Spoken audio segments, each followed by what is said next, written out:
Heavy Padilla. Hello, Nay.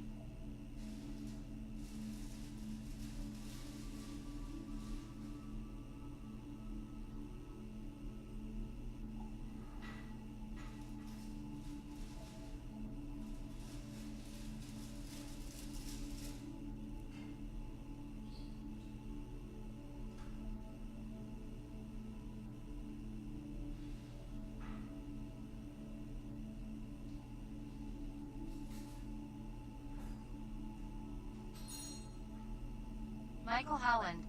Hey, Nay, how's the garden been this year?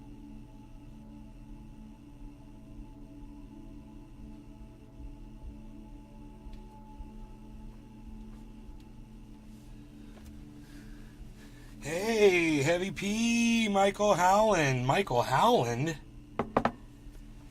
God, you haven't been here in forever, huh?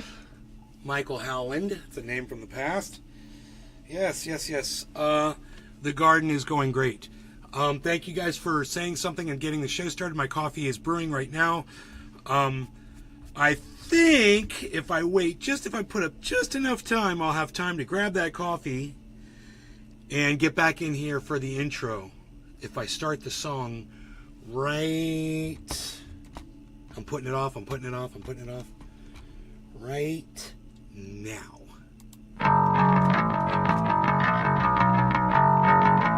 Prepare yourself. Prepare yourself. Prepare yourself. Okay, I'm gonna get that coffee. I'll be right back. Cashing your chips, you slip, lit, wine, self-loathing, hypocrite. Women on Rio, all a woman in red. Don't fool yourself, it's all in your head. You're a mascot of the next century. Look in the mirror, it's cow insecurity. I bleed for you, my eyes burn. My point is no, 'cause you'll never learn.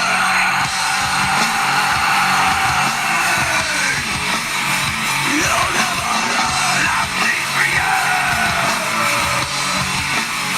You'll never learn, I bleed for you. You'll never learn, I bleed, I bleed.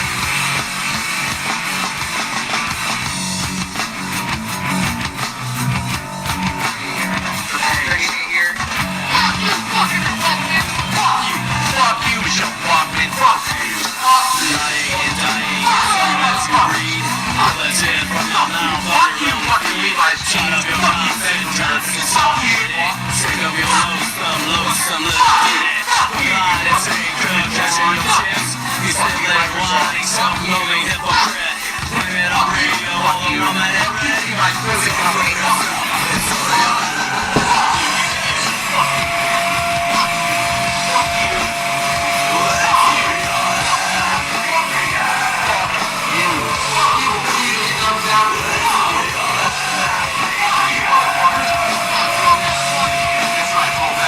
It starts with an F.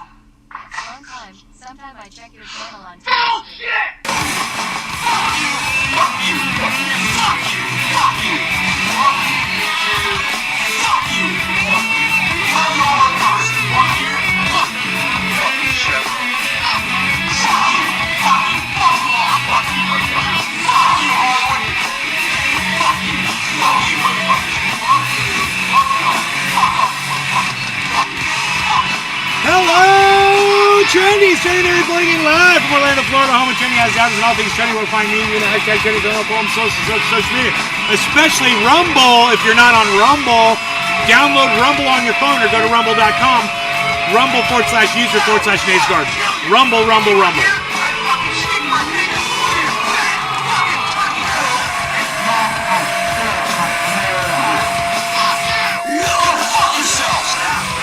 Awesome. There we go. We are back, everybody.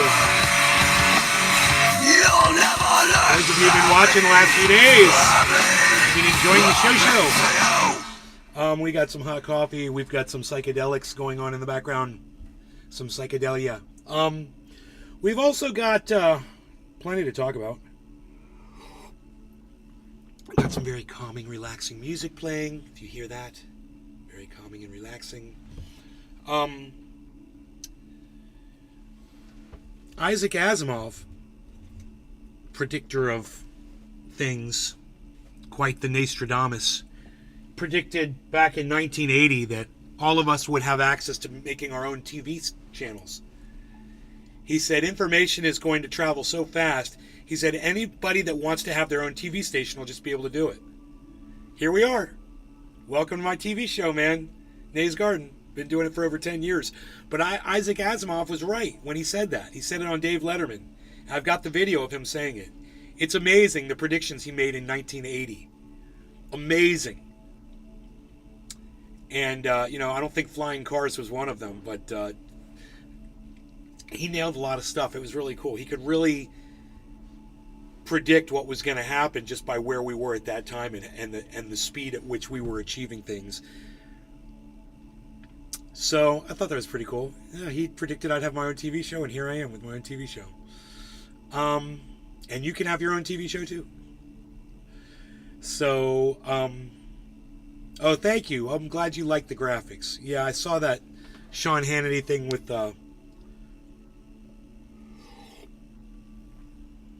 Rand Paul that you sent me on True Social. And, yeah, I mean, Rand's got some interesting things to say. He certainly does. And then he finishes up by saying he has no evidence. He's like, there's no evidence of Fauci visiting the CIA. And you're like, okay. It's like they knew back then to leave him off of the sign-in page because they knew this was going to be a problem. It's just bullshit. I hate Fauci and I think he's guilty of all kinds of shit. Whether or not that came from the lab or not, I don't know. I'll wait for the court case to come out. I'll wait for the scientists and lab professionals to study the active disease and to tie it back to the original one. They can do that. And if they're not doing it, it either means they can't or that they're hiding something. One or the other. So I'm sure someone knows. Someone for sure somewhere knows. And it ain't fucking Sean Hannity and it ain't fucking Rand Paul. But, that's what you get for watching Sean Hannity. Nothing but, narrative bullshit that he's going to feed you. It seems promising, but, that's what these guys do. They promise you the world and they give you nothing. Welcome to fucking politics. Like Joe Biden promised that he wouldn't build one more inch of wall, and now he's getting ready to build 20 miles of it. Or 50 miles of it. Funny, right?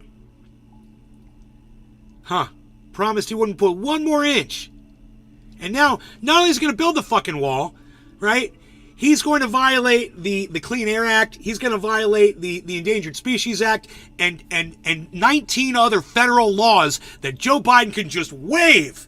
In other words, break the law. The President of the United States has the ability to just break the law. My mom doesn't seem to understand that. I'm like, why doesn't Biden just legalize cannabis with the waive of it? Because he can't. Yeah, he can. He can do whatever the fuck he wants. He can violate fucking 17, 19, 21 fucking federal laws to protect our environment. There he is. So sign the cannabis in, sign the Medicare for all in, and end the goddamn war in Ukraine. Get your fucking little right hand ready there, Joe Biden, or, you're losing voters. You're bleeding voters. I told my mom, if he did those three things, I'd vote for him. But he'd have to do all three of them. End the foreign war. Ukraine done. Legalize cannabis. Great. Oh, and Medicare for all. You better do it, or I'm not going to vote for you. And neither are a lot of other progressives, independents. They're not going to vote for you either. They're going to vote for, West, or they'll vote for Kennedy, or they'll vote for, what's her name? That hot lady. The crazy one. They'll vote for her too.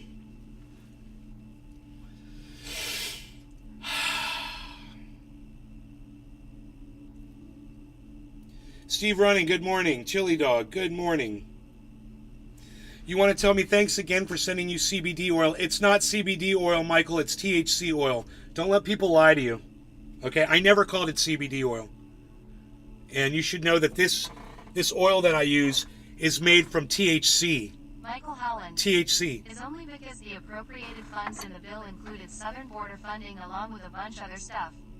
Biden wouldn't have otherwise had a say. Yeah, I know. Yeah, well, it's only because he could say no. They could let that money go somewhere else. It's bullshit. I mean, you can make excuses for them. You can repeat the same excuses that they say, but the fact is, he said he wouldn't build one more inch of wall. I don't care how those funds were appropriated. All the president has to say is no. Yeah, the peppermint. No, the THC. It's the THC. The peppermint's what gets the THC into your cells. But it's the THC oil, bro. I don't subscribe to that CBD bullshit. I want the full goddamn spectrum. I want all of my fucking chemicals. Everything that the cannabis plant offers. I don't want to start nitpicking and trying to determine what's already been perfected by nature, you know?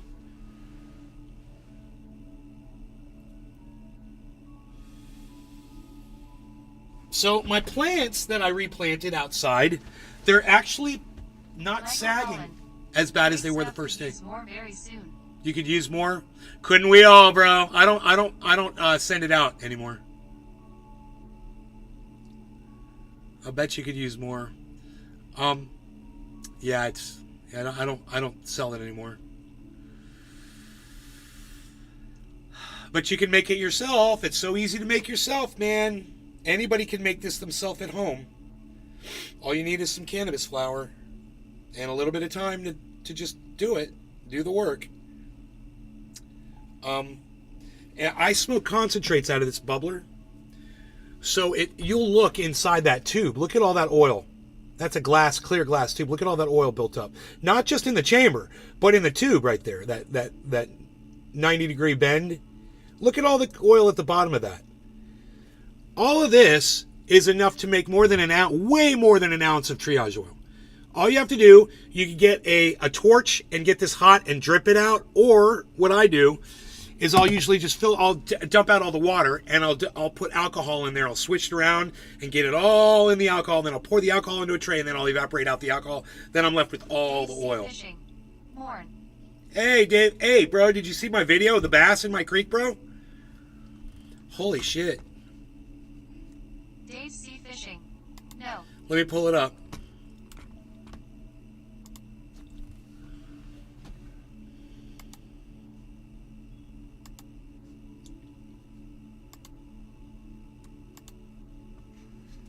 Michael Howland. IDA press like you had to make quality distillate. You got nice toys. Well, you don't need a press though. I mean, you could use a hair straightener. You can use a screen to keep it out. Man, there's all kinds of ways you can extract the trichomes off of the cannabis flower. So many ways.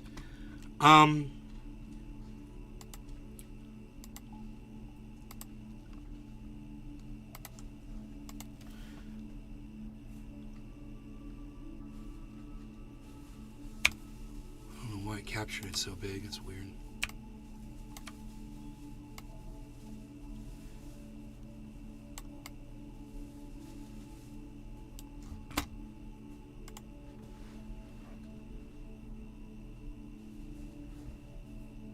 We've got the lady back here, she's doing termite traps.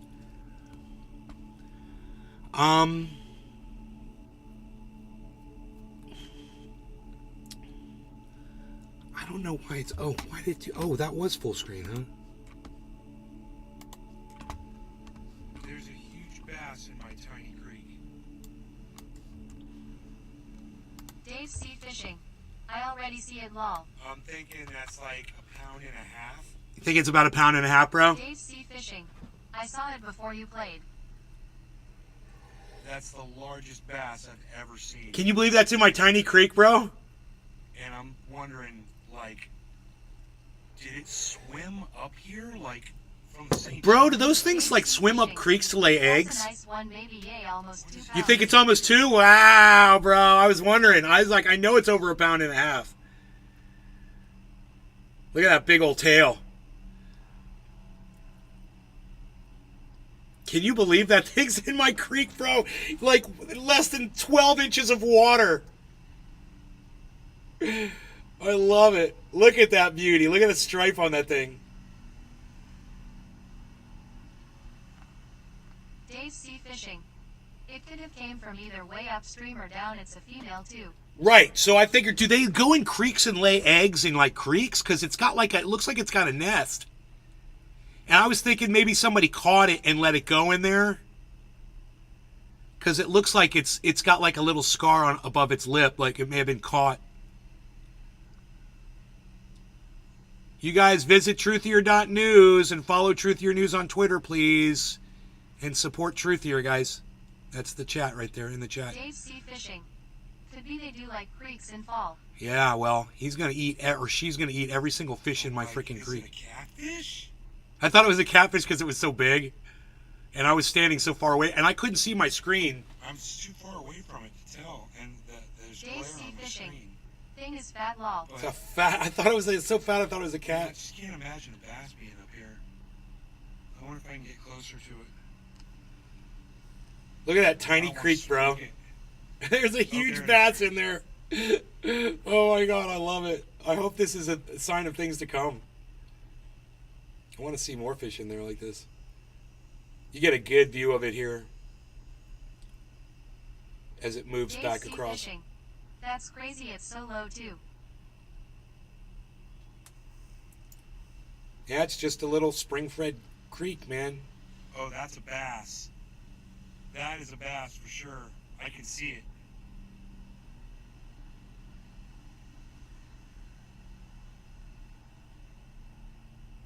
Wow, man. See, doesn't that look like a nest right there? Our little creek is coming on up, son. Our little creek's coming on up. We have big boys swimming in here. I love it. I'm going to lose all of my bluegill. I'm gonna lose all my fish, bro. Every little thing in here is going to... Every little fish is gonna get eaten. Then it's going to get bored and it's going to move back downriver. How cool, bro. That was so amazing for me to see, man. That's like, dude, if I want to spot anything in that creek, generally, it would be a bass. I want to see a bass swimming in there. They spawn in calm water? Huh.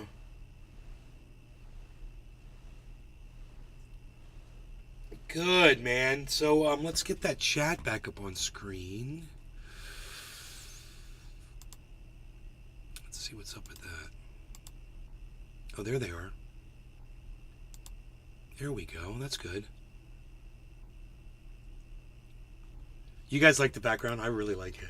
I'm like, it's so chill. And we could have the chill music on, too, when I'm not talking. Listen to the chill music. It's like you're in a doctor's office or going to get a massage or I am something. surprised you don't have gators passing by. Bro, I've never seen a gator come up the creek, but I have let one go in it before. I did let a baby gator go in there.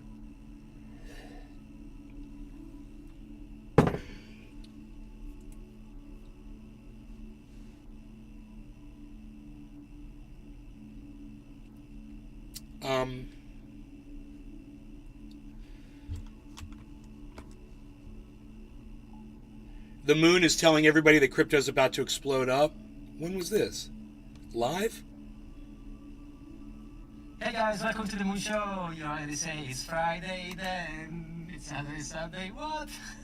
How are you doing, Carl? Very, very well. How are you doing, my man? I'm super happy. God, I really hate that guy. I can't stand him.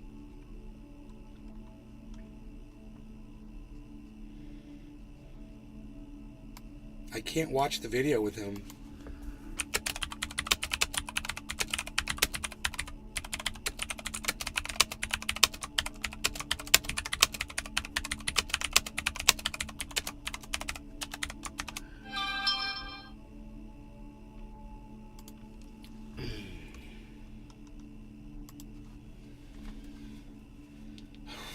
Smoky time, guys.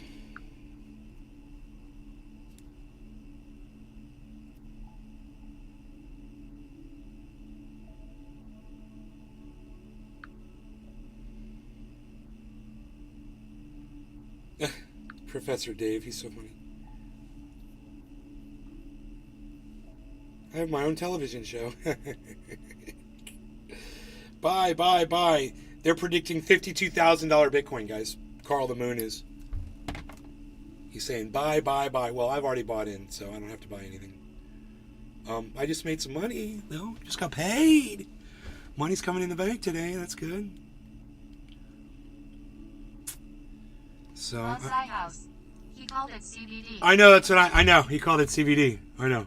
I told him it's THC. I said, I don't discriminate. I put the CBD, the THC, all that shit. I put it all in there. That's what. Ant. Ant. He's a big boy. He knows what he said. Ant, what's up, buddy? Ant. He's a big boy, Ant.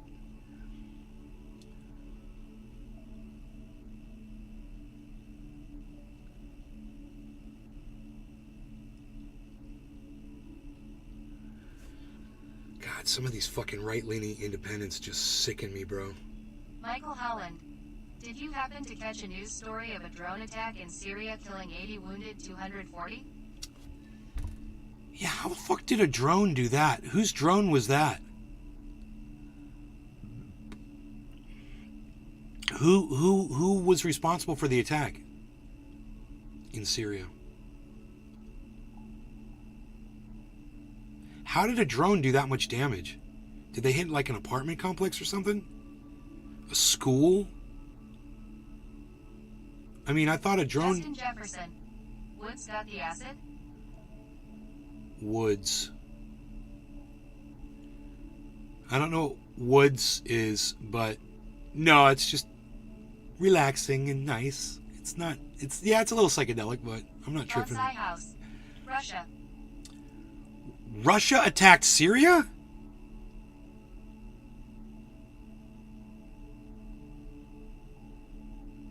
Damn, Russia's busy little bee. Russia's about as busy as America with the killing folks all around the world, aren't they? Bonsai House. They're trying to keep up the pace. Tang denies it. Pootie Tang?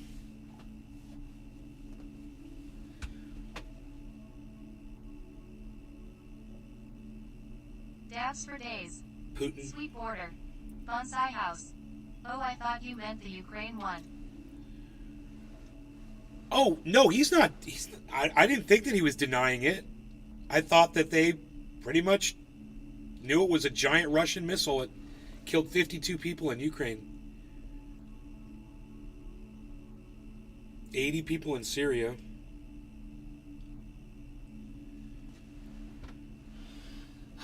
If all these people would stop pumping out all these babies, we wouldn't have to, thin the herd so much with all of our war. It seems like that's all we're trying to do is just kind of thin the herd. Justin Jefferson. Lol, meaning the woods have the shrooms, bro. Natural acid. I don't believe in manufactured psychedelics. I took a tab and the world was tie-dye for 8 days. Bonsai House. Pootie Tang, Wada Tong.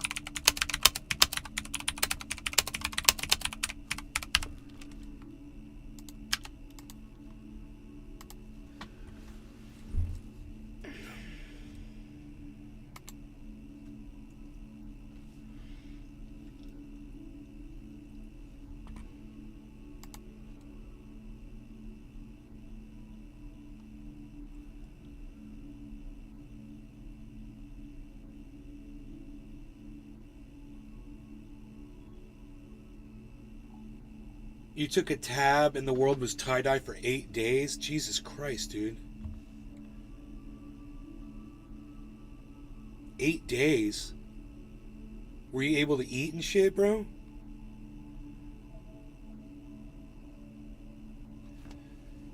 Ant says, did you hear that Biden's wanting to build back on Trump's wall? Yeah. Override 26 of his laws. Right. Peskin's wall. Yep. Something he said he would never do. Yep. I know. Right. It's true. Yeah. Biden's breaking federal law, doing what he said he wouldn't do. And he thinks for some reason, in the election cycle that was a good move. I have a feeling people are going to hate him even more for going back on his word. I think that was probably fake acid lol. No matter whatever happens,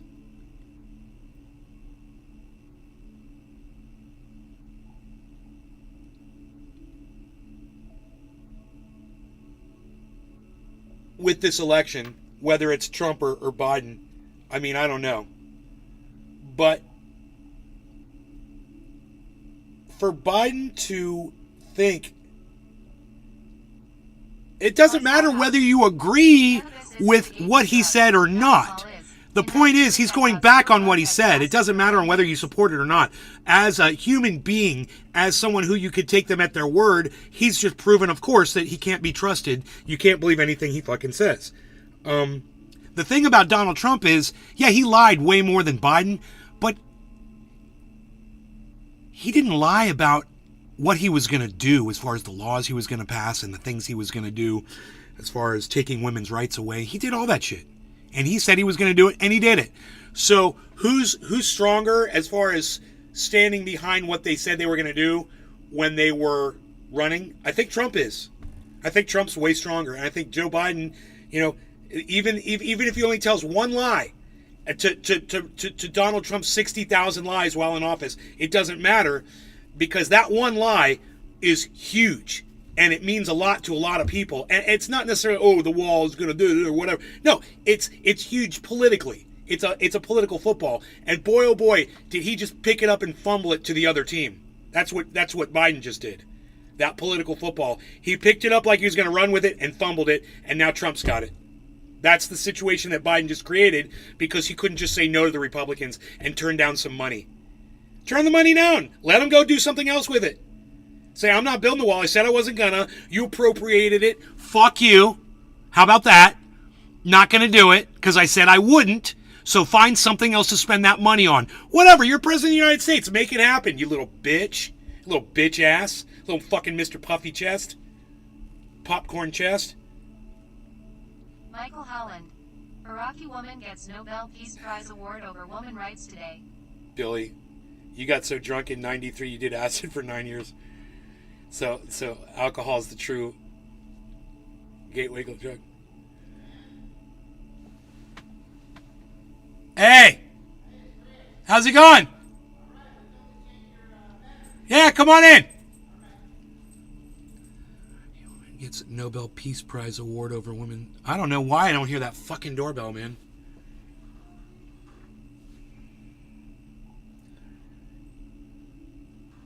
Iraqi woman gets Nobel Peace Prize award over women rights today. Okay.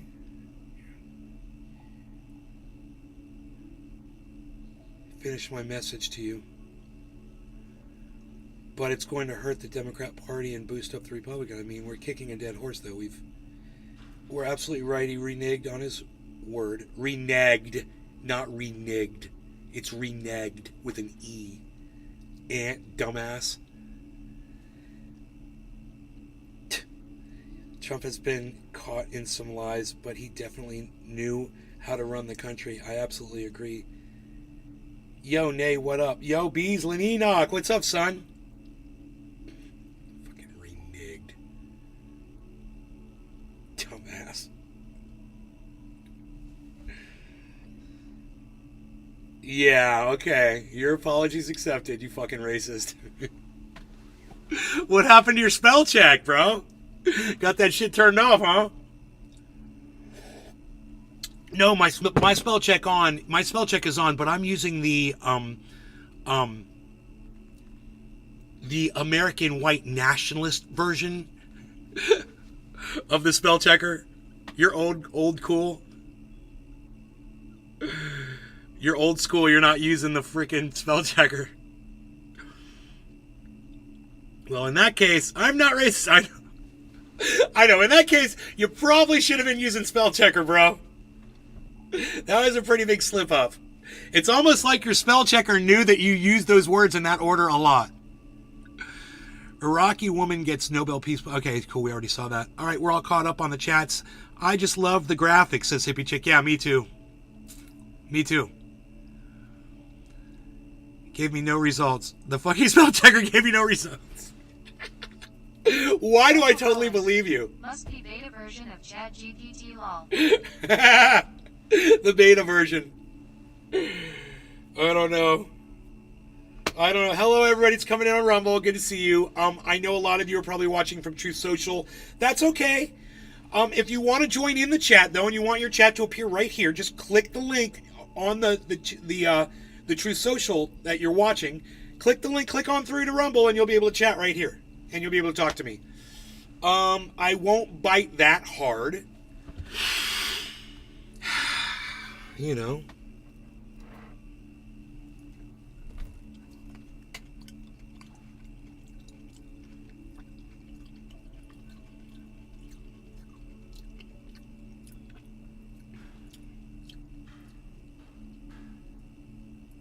I have my own television show as predicted by Isaac Asimov in 1980.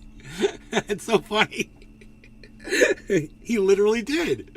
He literally said those words, man. He said anybody will be able to have their own television show in the future. David Letterman was just like, wow, that's fascinating.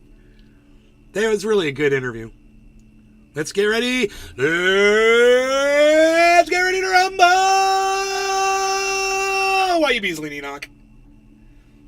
You might just get $5 of Bitcoin. And, yeah, or $20 of Bitcoin. You might just get $20 of Bitcoin for just tuning in. You never know. I might be feeling quite philanthropic on that day. You know, the market might explode. On days that the market explodes, I might be wanting to, you know, give out a little bit, show a little love. I especially want to show love to the people that try to come to the show as much as they can. You know, those are the people that really mean a lot to me because I know that they're trying and they're going out of their way. Even the podcasters that I support the most, man, I do not always click on their shows when they're live. I'm always doing other shit, you know. Sometimes I don't even see their notifications until the shows are over because I'm outside working and I don't carry my cell phone on me out there. Sometimes because I'm getting all hot and sweaty and I don't want to break my phone.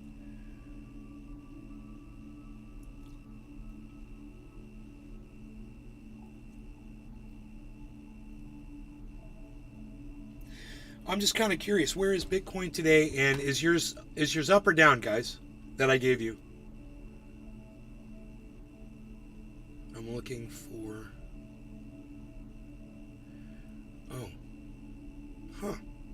I thought I had my coin market cap up. That is so weird, but I don't see it. That was really weird. Okay. Dave C. Fishing. Yard looks good. Thank you for noticing, Dave. It's gorgeous out there. Hoot and hell. I'm up. You're up? Here, I'm looking at mine right now. Bitcoin, because I gave them that Bitcoin at 27.5. Okay, so they should still be right at $20. Your Bitcoin's probably still at $20, I'm assuming. Am I right? Beaslin, Enoch, is your Bitcoin that I gave you, is it exactly $20? I'll bet it is. That's right about where I gave it to you at. Or it's probably a little under. Actually, was it more like 27.8 when I moved it? I can't even remember. But this is something that will allow you. It will encourage you to check the price of Bitcoin and see whether it's going up, and then you'll check to see where your Bitcoin's at. I do it all the time. It gets you more aware of what the market does, and it gets you interested in it. It gets you, hopefully it entices you into learning about it. Mangroves. It was 2 days ago when you had Pinoy on.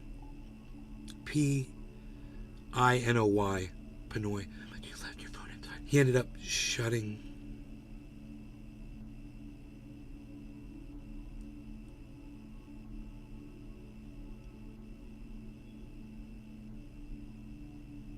It's at $19.49. Yeah, okay, so it's down a little bit. It's down a lot, actually. 50 cents down. Okay, cool. So if Bitcoin's going to go up to what they're assuming is 42,000 or whatever. I remember I got gifted 75 Bitcoins by my friend in 2015. Shutting down his life. Taking it out now someday, lol. Gifted 75 Bitcoins by my friend.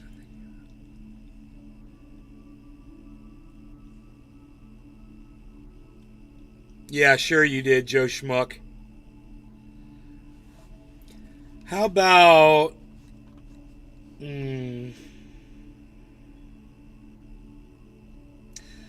We'll see how long you last. Anybody's here for the blocking? Who's here for the blocking? Joe Schmuck 43. Is that a threat? No, it's a promise, dude. You're blocked. Bye. I don't make threats. I just say shit and then I do it. Because I do what I say. Now you're blocked. Fuck you. You're a cunt. Fuck you. See how that worked? Oh. You learn quick up in this bitch. Trial by fire. You just got beat the fuck out of this goddamn gang, motherfucker. You heard of a beat in? Yeah, you just got beat out. We're not going to call them blocks anymore. Now we're going to call them beat outs. You got beat out. I love it. Hey.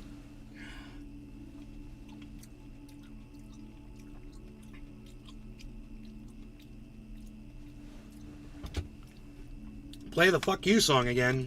How dare you?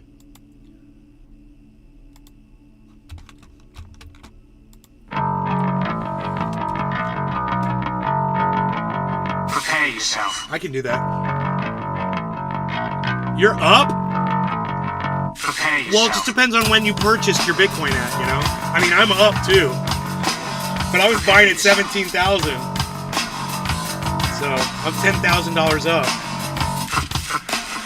Blind thinker, cashing your chips, you sniffling, whining, self-loathing hypocrite. Blame it on Ringo or the woman in red. Don't fool yourself, it's all in your head. You're a mascot of the next century. Look in the mirror, it's cloud insecurity. I bleed for you, my eyes burn. My point is no, 'cause you'll never learn.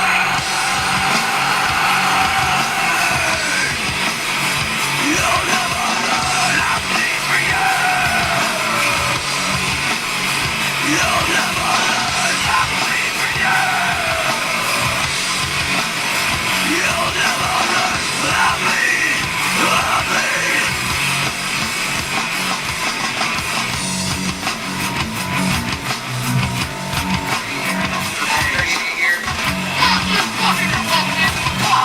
Fuck you, Bachman. Bachman! Bachman! Fuck you, fucking Levi's jeans. Fuck you, Lonesome little lady, with blind and stinker, cashing your chips. You sniggering, whining, self-loathing hypocrite. Blame it on Rio or the woman in red.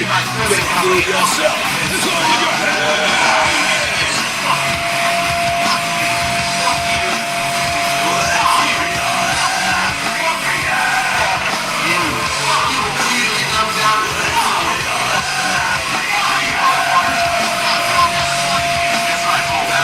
It starts with an F. Hey, Buck Biden! Oh shit! Fuck you! Fuck you! Fuck you! Fuck you! Fuck you! Fuck you! Fuck you all first. Fuck you! Fuck you! Fuck you, Chef. Fuck you! Fuck you! Fuck you! Fuck you! Fuck you all. Fuck you! Fuck you!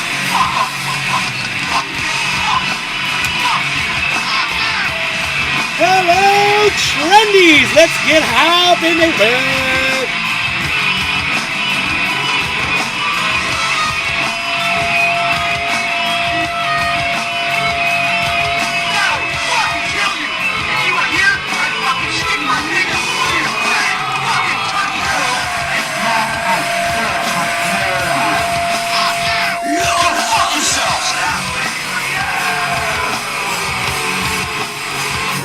They're launching a rocket at 2 p.m.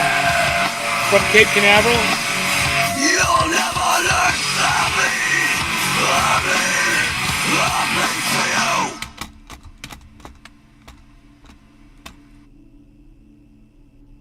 And the calming music settles back in.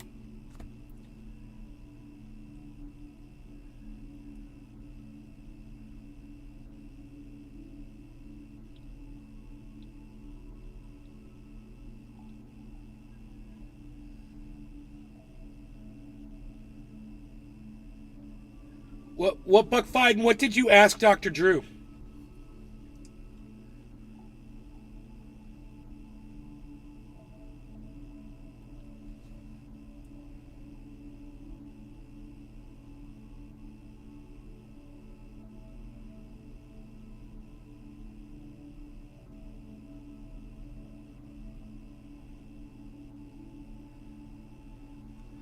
Let this one go to 42 minutes.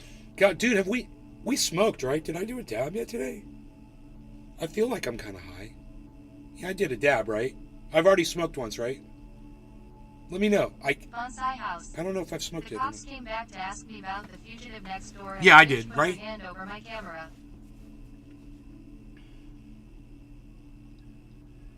And the bitch put her hand over your camera.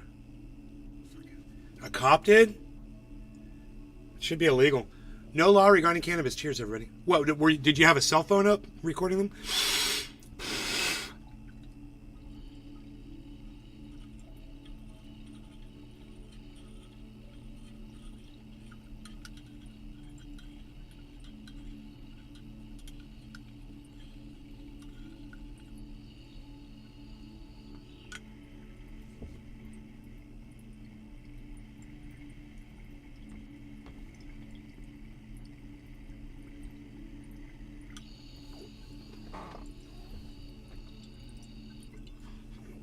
Oh, yeah.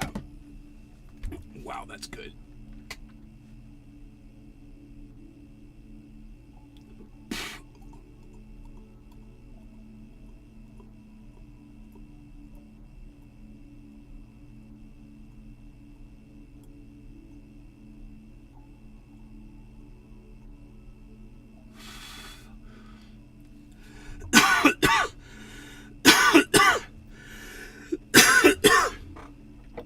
You guys want to talk about anything else?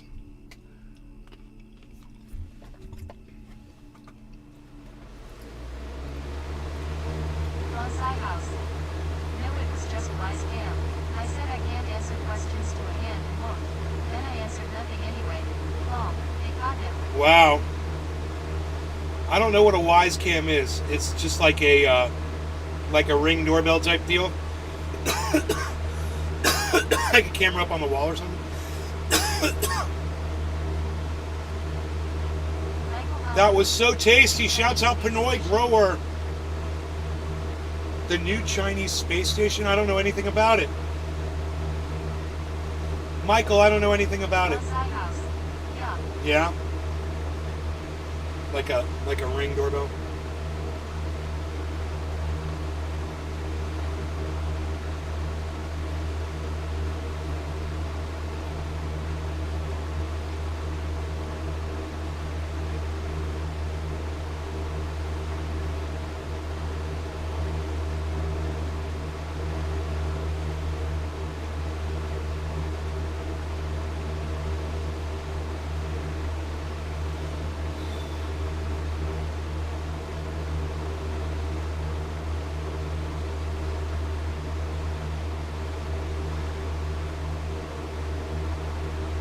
Oh my god, 27,660 guys.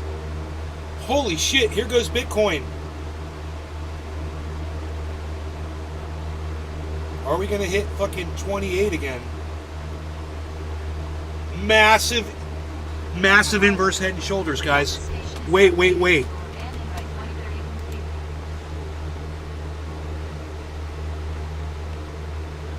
Oh my god, dude, we're going way up. We got a massive head and shoulders, guys. Holy shit, we are going up. Oh my god, let me show you. Holy shit, guys. This is how I know. If you guys want to buy Bitcoin, this would be the time to get some. If you want it to go up in value.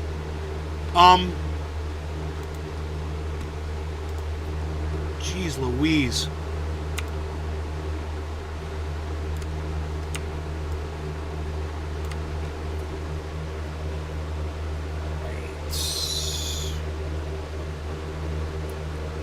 Thanks, brother.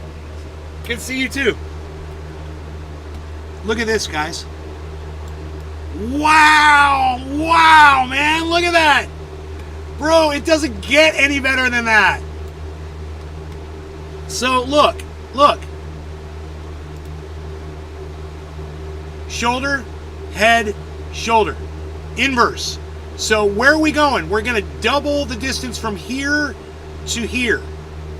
So that says 27.7 to 27.2. Let's say 27.2. 5. So it's 1,000. So it's going up $1,000. It's going up $1,000 from the midpoint. So it should go right up to 28.8. We're going up to 28.8, and we're going to do it live right now, and this is going to be insane. Oh, it's happening right now. Michael Holland. Nice. Is that when you start shopping?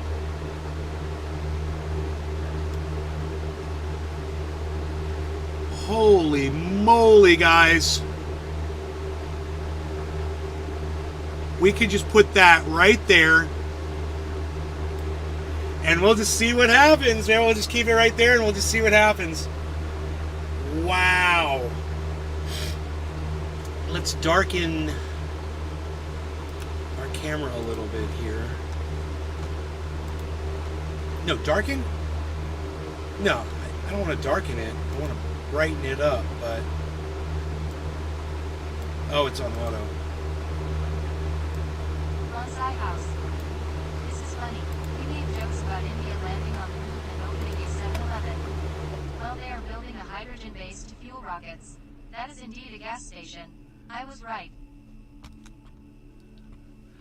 Yeah, we have to be careful with things we say on here now, bro. I just got Facebook is getting really crazy about the things I was saying about a woman, you know, and they were claiming, you know, because it was the color of her skin that I was calling her names. I'm assuming. I mean, it may have been because I was going after Jamie Raskin for wearing a bandana while he had a full head of hair. And he was just posing, making people feel sorry for him. Michael Holland. But I'm not allowed to say that. To support many more astronauts.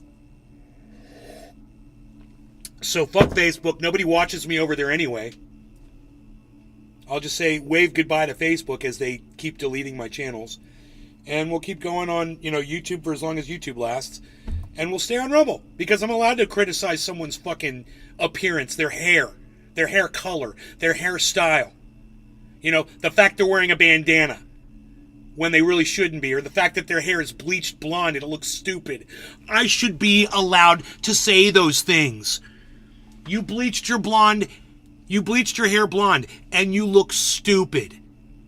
Okay, is that a problem? You know, you call yourself a journalist and you fucking lie. Is that a problem that I point this shit out?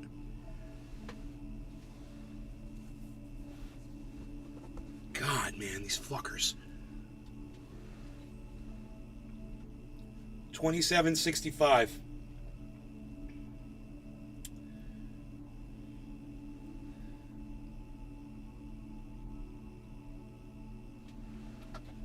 Yeah, bro. I mean, what's crazy is it did the drop already. It went up, finished the head and shoulder pattern, and like I said, it always does, right? It fucking dropped. It dropped a little, and now it's recuperator. The drop is done, and now it's going to respond to the head and shoulders. It always does this, guys. It is. It's like when Justin came in that day, and he's like, "Dude, I'll bet you $25,000." This would be one of those times if somebody came in and did that. You could pretty much rest assured it's going to go where you say it's going to go, and you could probably get it down within $10, $20 of where it's going to go.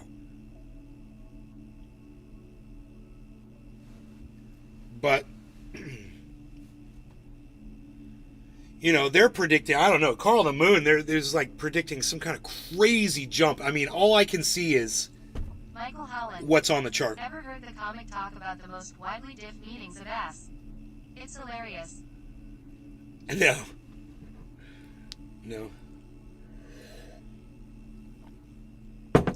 Michael, I haven't. I wonder what Peter Schiff is talking about right now. Everything that is driving bonds down should be driving. Come on, Peter. Spit it out. Oh, what do I got you on auto? Of course I do. That's just what the programmers of these algorithms didn't understand. Well, soon they're going to have to reprogram them, especially if today's action means that we have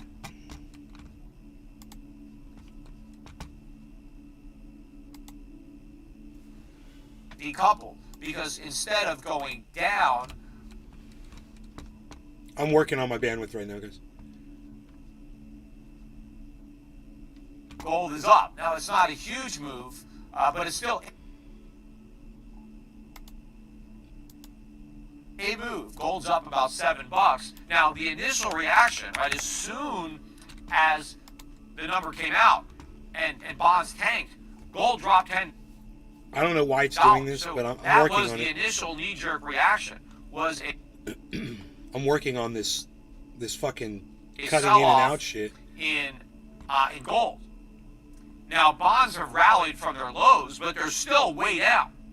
On the other hand, gold has actually reversed, and it's gone from 10 God, why is it fucking doing that?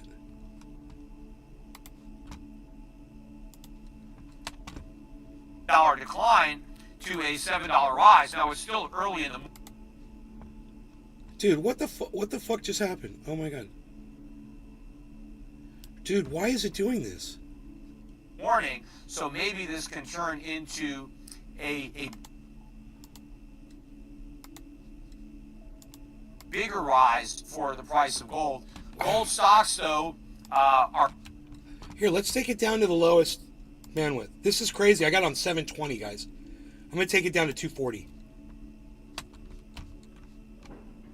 up about 1%. It's like the And they- browser they strong- can't they were strong handle yesterday, multiple even though the fucking- price of gold wasn't. So the gold stocks multiple may be feeds coming leading, through. The metal higher Can you believe this? Is it that I'm running the video? right now. What would help would be a reversal in the dollar. The dollar index is still positive on the day, although Dude, what is taking up my band? This drives me fucking crazy. Oh, maybe it was down yesterday. it's fucking Discord, we're man. below the highs Watch. for the move. We'll see if it does it And again. It looks like we're in the process of rolling over. The dollar index, as I'm doing this podcast, is 106.575. There it is. But if we reverse and end up finishing the day negative, that could also confirm that we have a Look, it did it again. Right? reversal So watch. in the gold market. Also looking on the weeklies, both I swear to the gold God, chart dude. and the dollar chart, to see if we can get any kind of significant weekly Suck reversal. my I'll be dick able to comment scored. on that on my next podcast because I'll wait for it to do it again, and then I'm going to kill Discord. There it goes again. Now I'm going to kill the Discord. podcast long before we close trading for There, I just quit Discord. for the week.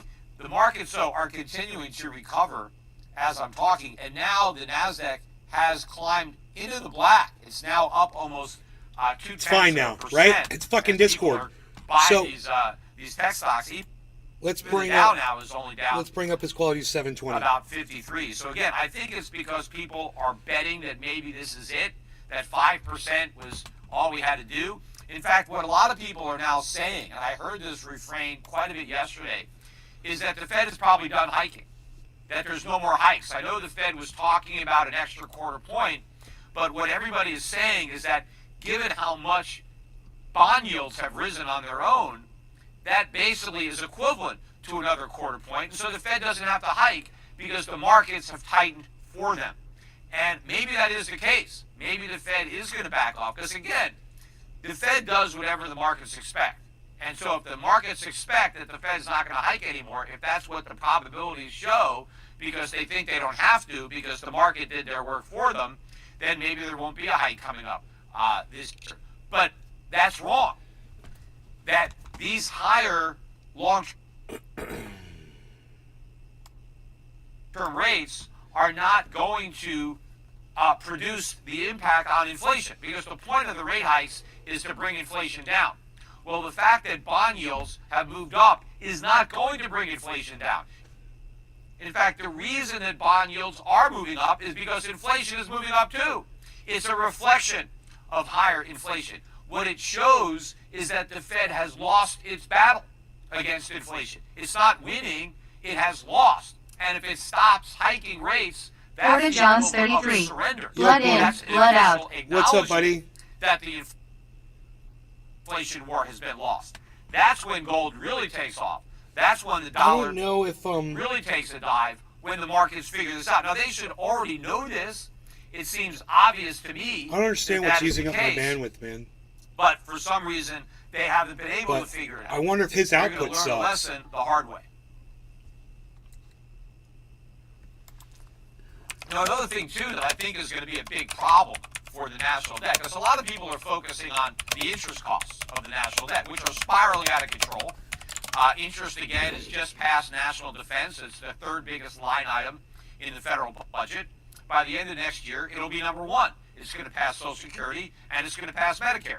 That is a huge problem to have to pay that much. Someone And I said, talked Peter on told the me not last to buy podcast Bitcoin for that 10 in a years. few years, Now I'm poor. if this continues without an implosion, the government will be spending more than it collects in taxes on interest, which means there'll be no money left to pay anything Okay, else, thank you. legitimately. Every penny for Social Security, Medicare, national defense, everything the government does, every penny will have to be borrowed, because the tax revenue will be earmarked for debt on the spending of the past. So I asked the So all cat, the I was spending like, in the is his future will output have to be choppy or is it financed me? with He's like, debt. it's Now, you. obviously, So this we is can't- on my Johns end. 33. no way Oh wow, we my can get stream that just went back 15 minutes. which My is bad. only a few Okay, years here, off. wait. I'm going to on our close some other current windows, I trajectory. think. So either I the guess government it's- has to act fiscally responsibly, I've got which two I'm gonna rule tracking that out. things open. So the only other way to stop this from happening is a complete collapse. Let me change the right? browser A we're financial watching on. crisis, massive. We're using- economic crisis. right now I'm collapse it up. using That's what's going to happen. That's what's going to break the cycle. Chrome. Not our politics. So let's move this acting over to responsibly, because Firefox. there's no precedent for them ever doing that, but there is precedent for having a crisis. The difference is, past crisis, the Fed was able to bail us out. This time can't happen, because when the crisis is in the Treasury market, it's in the U.S. dollar. There's no.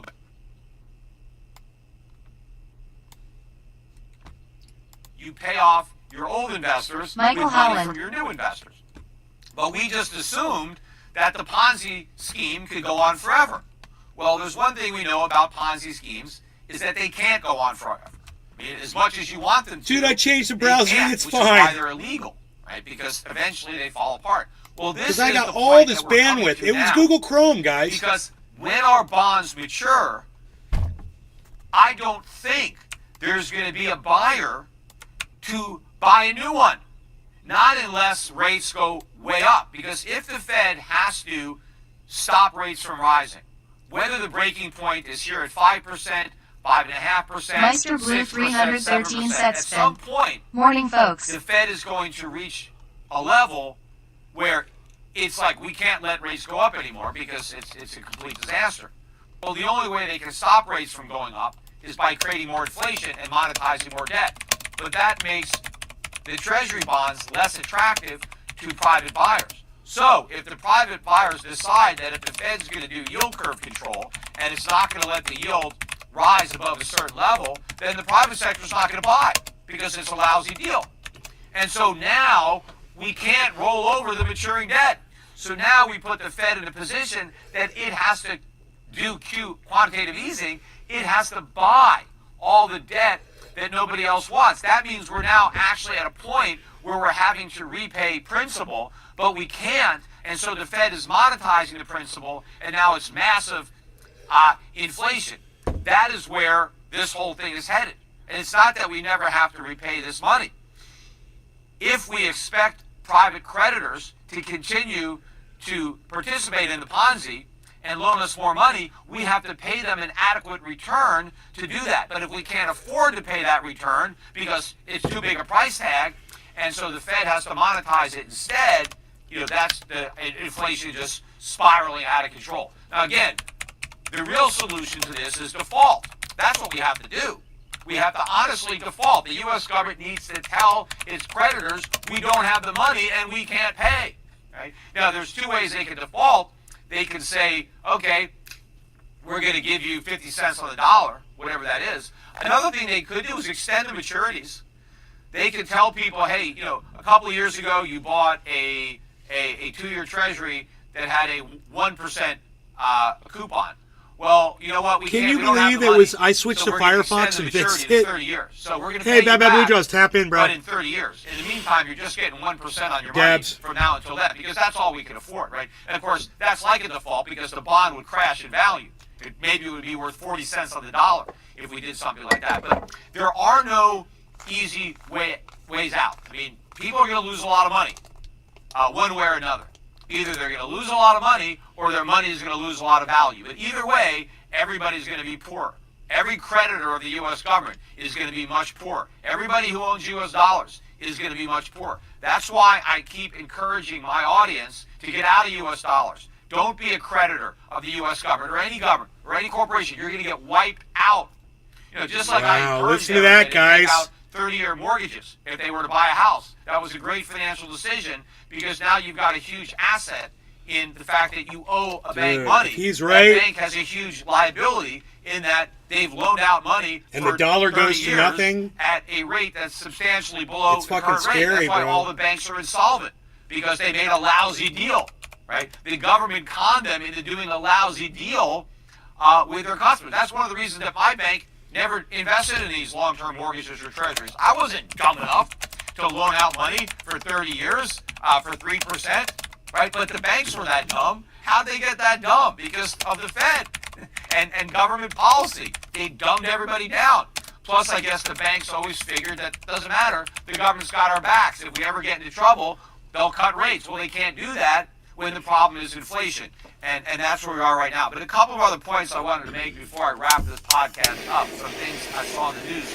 California just increased the minimum wage for fast food workers to $20 per hour. Think about that.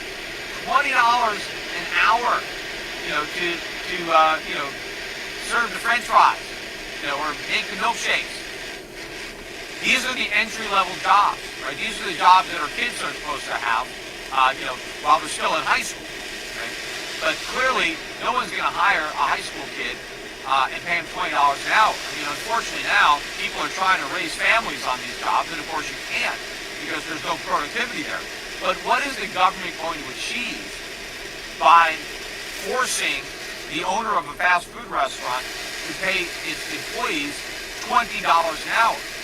Well, it's going to force a lot Michael of these Howland. fast food restaurants. Creative finance banking has been unfair. 10% is all they supposed to hold, and many have not followed this principle. Or because they just eliminate some jobs altogether.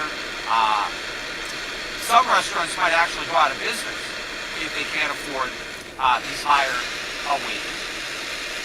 Now, some people will end up earning the $20 an hour, but that will be at the expense of those workers who earn $0 an hour. Bonsai house. Fired. I finally scored a This side does not job. help the workers. 20 an hour and make my own hours. What the wage does is it says, hey, if you want to get a job at a fast food restaurant, you've got to be able to deliver $20 an hour of productivity to the owner of that restaurant. And if you can't do it, it's illegal for you to work there. So maybe there's a worker who can deliver $15 an hour of productivity and he wants a job. Well, now he's prevented from getting a job, right? It doesn't help. What's your workers. job, Billy? It hurts workers. It diminishes their employment opportunities.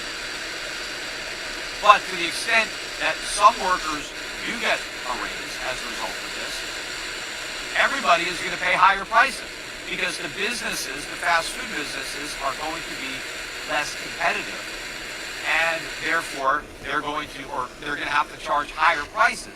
And of course, that's going to result in lower sales because when it costs more to eat at a fast food restaurant, people will eat there less often. And so again, lower volume probably means fewer workers are needed to work these restaurants. More of these restaurants are going to close. This is bad news, but this just shows you how the politicians think. Right? Let's just pass this. Who's behind it? Oh, the labor unions like it because it drives up wages for other jobs.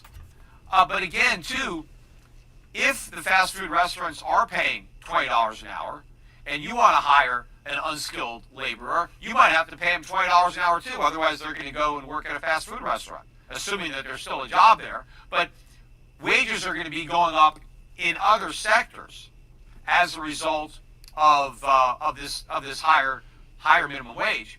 Although again, it is going to put a lot of people who used to work in fast food out of work, and so that might mean that there's a larger pool of people to work these other jobs. So that impact might be somewhat mitigated. But clearly, this is a sign of more inflation. Why are they having to jack up the minimum wage so high? Because of inflation, because of the increase in the cost of living. And the fact that this is happening, we still have the strike going on from the UAW workers. All of this is the result of inflation and is going to keep this spiral going. By the way, I did look at some of the economic data, and I noticed that we finally had a meaningful drop in the trade deficit. Merchandise trade deficit dropped down to $58.3 billion. That's the lowest I've seen it in a while. It was $65 billion. A lot of this is now because imports are coming down. But the main reason I think imports are coming down is because people are consuming less stuff because everything costs more. Now, it would be even more expensive if it wasn't for the strong dollar. But people are buying less stuff. They're Retail auditor. It's a corporate deal. I work for a company that works for big retailers like Coke. I go in a random store and scan an aisle, and corporate can see if the right shipments are in the rig. Bonsai house. Right place. Right on. That's cool.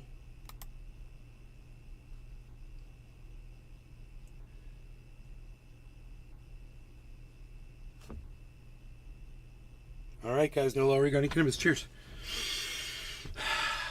Billy, Beaslin Enoch, Hippie Chick, Buck Fiden, Dave Fishing.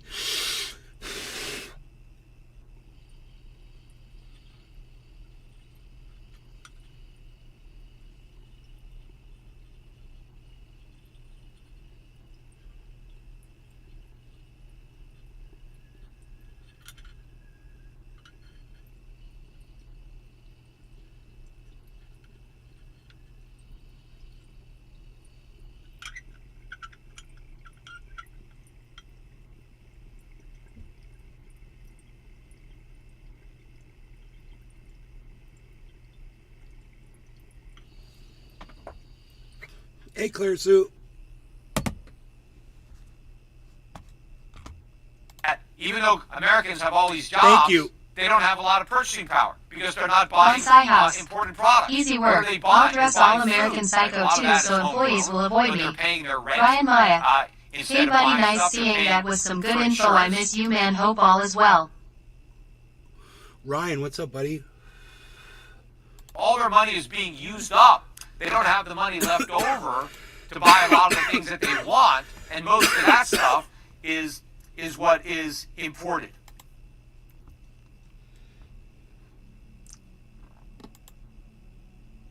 Anyway, I think that wraps it up for today's podcast. I know I gotta get out of here. I gotta get off on this boat trick. I'm gonna just check if I had anything written down that I wanted to say.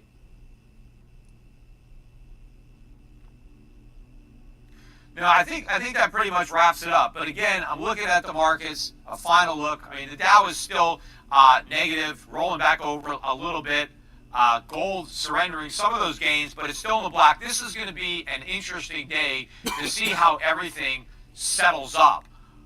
But this is just a pit stop in the bond market. If you think that we're done at 5%, that we finally achieved something because we got to a 5 handle on the 30-year, and that's kind of like a blow-off top, and it can't go any higher than that. Believe me, it can and it will. 5% is still Michael a low Howland. yield Silver today. based on modern history. But we shouldn't have normal yields. We have an abnormal amount of debt. The level of debt and the trajectory of the debt call into question. Ryan, I'm not going to be on our Facebook ability much to longer. You repay should it come over to with Rumble at anything Nays but Garden on Rumble, bro. hyperinflated dollars. And so the U.S. should pay They're a kicking me off of substantial Facebook. premium to borrow money honestly, which means we can't have historically normal interest rates. We have to have historically high interest rates. And historically, interest rates have been a lot higher than they are now, even when we were in a much better fiscal position than we're in now. So we're in for much, much higher interest rates far higher long-term bond yields, a much steeper yield curve. But Ryan it's Maya. happening at a time Okay, when we've you'll never look been it up. so leveraged. We have more Nate's debt, Garden on and Rumble. now we're about to have to pay I'll give you a direct more than link. ever Oh, you to can't get service links that in debt. Facebook. It is impossible. So either we have to have massive defaults or massive Yeah, follow my inflation. channel once you But get there. It's one kind way or of another, it's kind of a pain these in the losses ass are if you're gonna not be already huge. on Rumble. The You got to only send way in to an avoid email these losses verification. is to avoid the dollar, But once you're through avoid- that, avoid U.S. debt. Again, follow my call channel. up Shift Gold, get yourself some Turn gold on and your silver notifications. before the explosive move 'Cause up. Rumble's where and it's talk at. to the guys at Your Pacific Asset Management about I got Beazle and reallocating your Enoch, portfolio, Clear Sue, getting out of overpriced Bad U.S. Bad stocks, Blue Draws, getting out Ant of 72, U.S. debt Hippie instruments, Chick, and all getting chilling over there into right now. Foreign dividend-paying value stocks and the type of companies Clear Sue gets that will kicked do off of well, Facebook twice a day. with stagflation, and in particular in an environment where the U.S. dollar is crashing and the U.S. dollar is losing its reserve currency status, where the U.S. is mired in a recession, depression, banking crisis. There are companies around the world that can still do well in that environment, provided that the dollar is falling, because the falling dollar provides tremendous relief for consumers and businesses outside the United States, and that should be reflected in higher asset prices. Anyway, have a great weekend, everybody, and I'll be back again next week.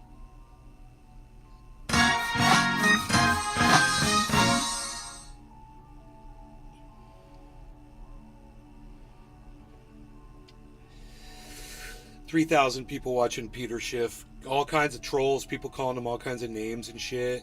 People talking all kinds of shit in the chat. Oh my god. That was crazy.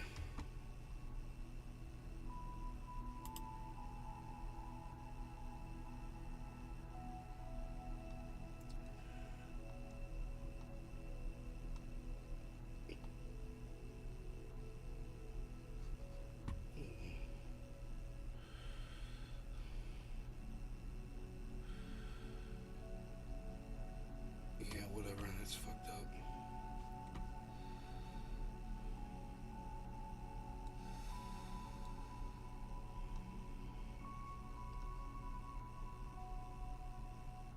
Healing frequencies. God, whatever, dude.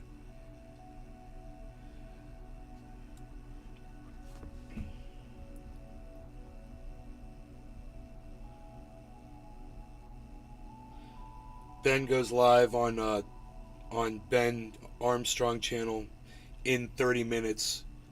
U.S. economy dumpster fire as Bitcoin prepares for parabolic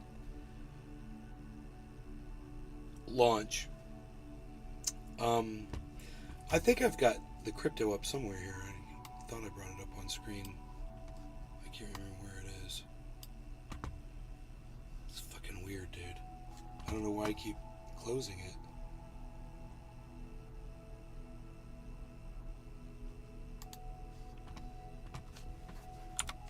I don't know what is wrong with my brain, dude, today.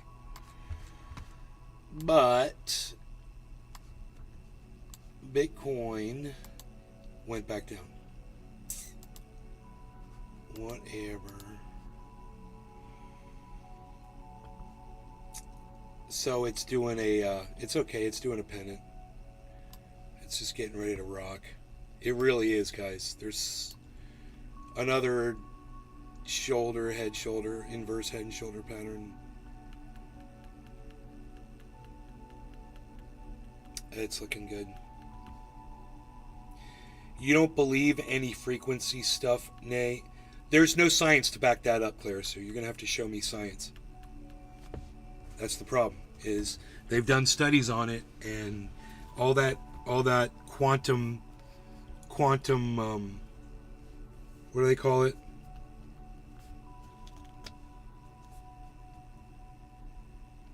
All energies and frequencies and fucking vibrations coming from crystals. That's all bullshit, Clara Sue. There's just nothing to back up. And I mean, we should watch a video from Professor Dave Explains Quantum Mysticism. That's what it's called.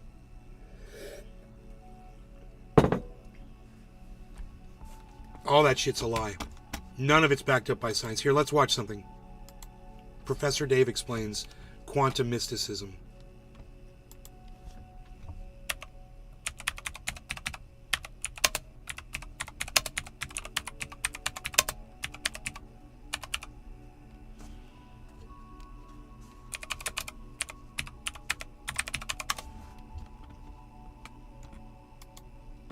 Hey everyone. Okay, the title of this video, Clara Sue, just because certain information wasn't shared does not mean there's nothing to it, Nay.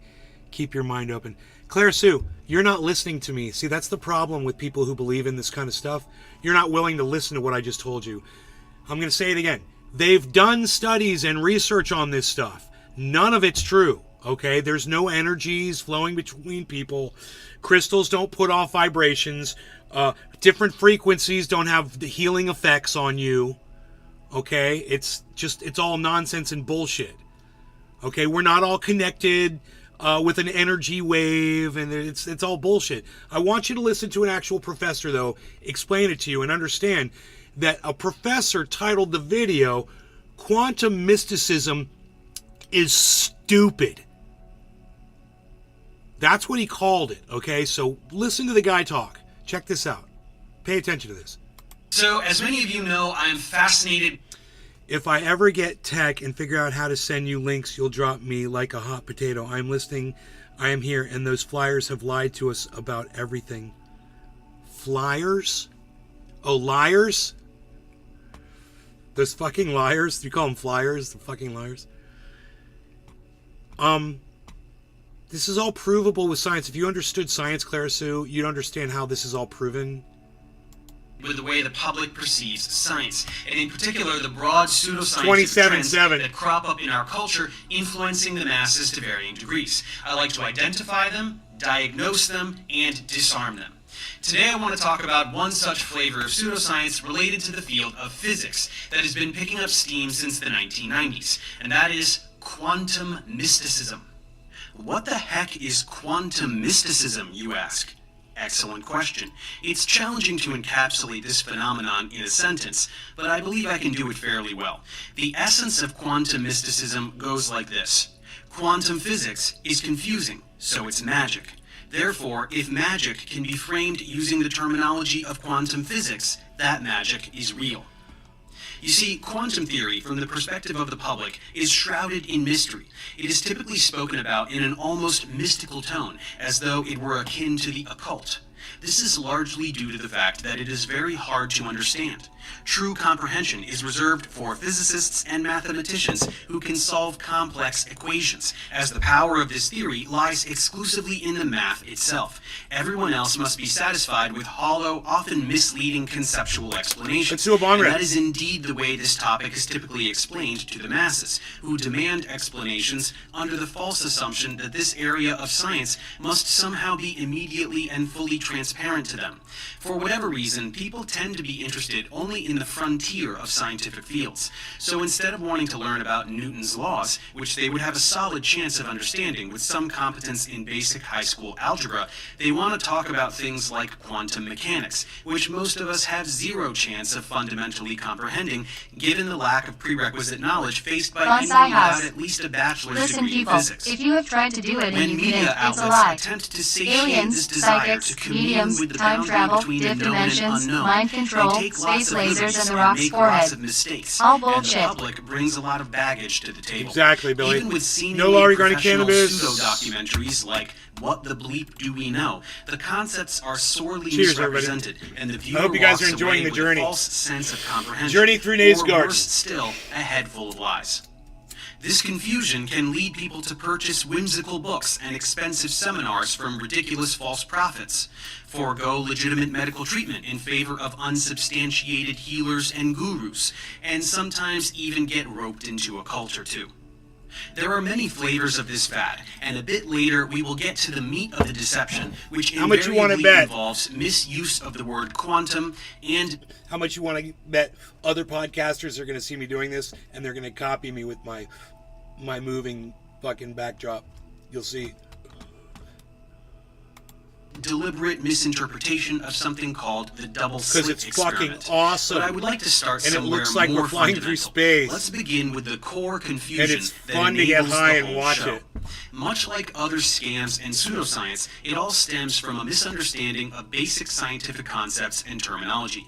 In this case, it is the word energy. What is energy? Even just hearing that word out loud, dozens of connotations probably come to mind. Here is the way quantum mystics... Clara Sue, you say, who taught us, really? Those with money control things, and you know this Christopher government... Floor. doesn't give Dude two morning. shits. Hey, Christopher Flore. This government don't give two shits about us, so who knows? None of us really know. No, Clara Sue, you don't understand how science works. Okay? That's the problem that you're having here. So it's not those with money that taught us. The people that taught us are the people that we choose to listen to.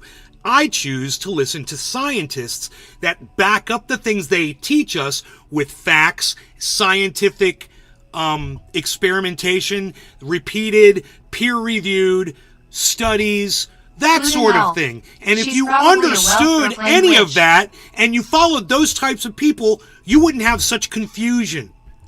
Like the shot science, please. Yeah, like the shot. It's Food been. and health. Do you not And hates understand? cooking.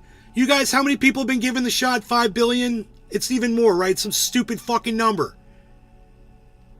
And you've got like a tiny fraction of people that have had reactions to it, just like people like me have reaction to fucking peanuts. Right? Some people are allergic to shit. It can't work for everybody. Not a fucking perfect thing. But for the fact that billions of people have been served, for some reason you can't wrap your fucking mind around numbers. Yeah, the shot works. You should look into the science behind that. What was in the shot, Nay? What do you mean, what was in it? It's a fucking vax. You don't understand vaccines. You're listening to fucking red pillars, Clara Sue. You're impossible to talk to. And you know it. This is why you get banned off of social media twice a day. Regular society doesn't understand you, Clara Sue, because you don't make sense and you don't adhere to science. I'm showing you something right here that explains why the things you say don't make sense to normal people. Okay? And you think that because you believe in all this, you subscribe to all this nonsense that you're fed, this fucking crazy ass nonsense that you have nothing to back it up with, somehow is proving that you are smarter than everybody else, right, Clara Sue? You're just so smart that nobody else can even understand what level you're on, right? Oh, I got news for you, Clara Sue. All of your friends, all of your family, your coworkers, social media, everybody who's ever shunned you, they were all correct about you, Clara Sue. And I'm trying to fucking help you. But you can't be spoken to because you think you understand science. You don't even know the first thing about it. And that's all I'm fucking talking about here. Things that can be proven with experiments.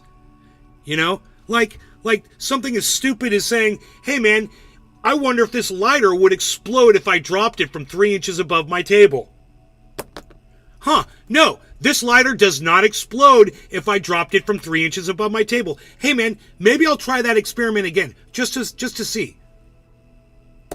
It didn't explode 3 inches above my table, but I'm kind of curious. Maybe if somebody else did it, it would explode. Here, maybe I'll do it again. Maybe I'll do it again. Maybe I'll do it like this. Maybe I'll do it from really high and do it like this. Wow, maybe I'll do it like this.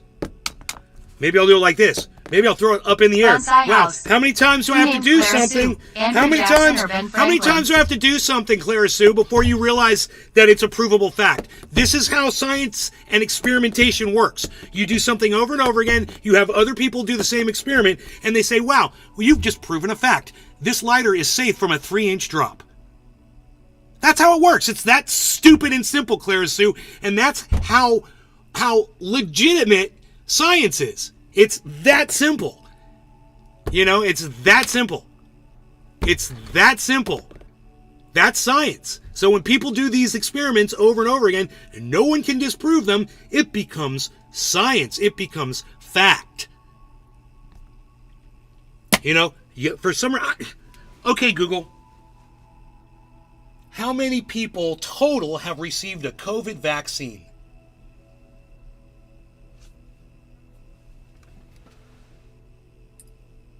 Okay, Google. Total people given COVID vaccines. Here's what I found on the web.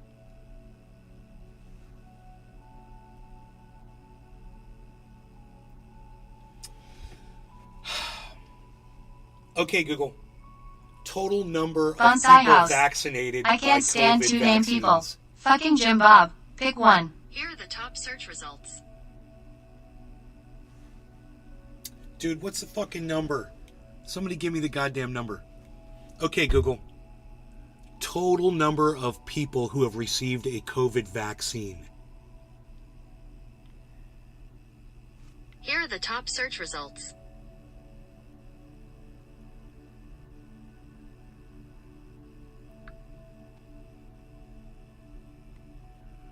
Not percentage. When did I say percent, man?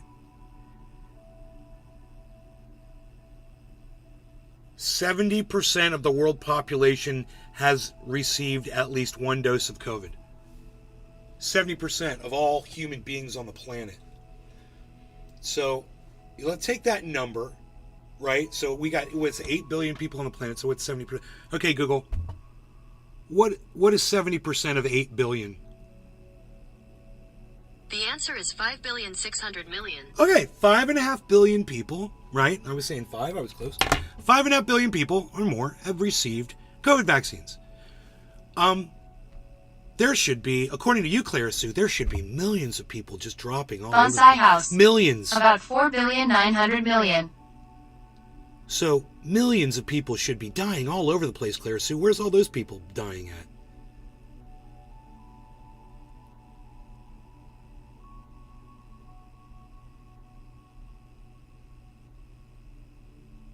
You're far, far away, a science brain? Oh, yeah.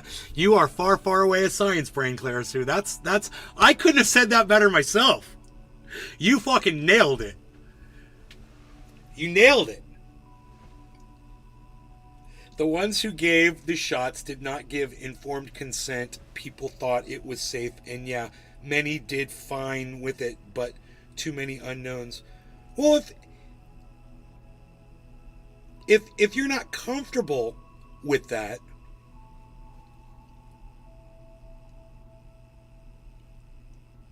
$420 Bong Man, thank you for the Google search, bro. I never said that you are saying that. Well, all I'm saying is this.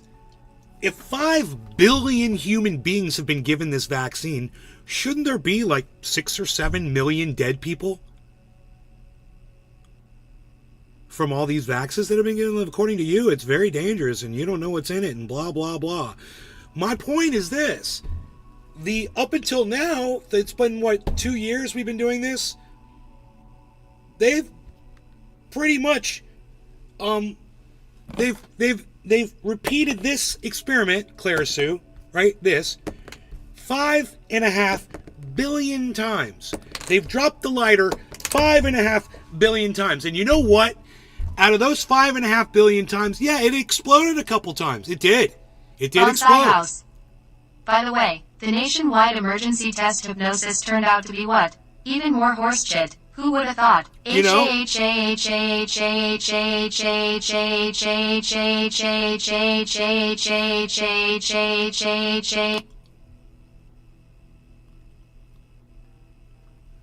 The nationwide hypnosis.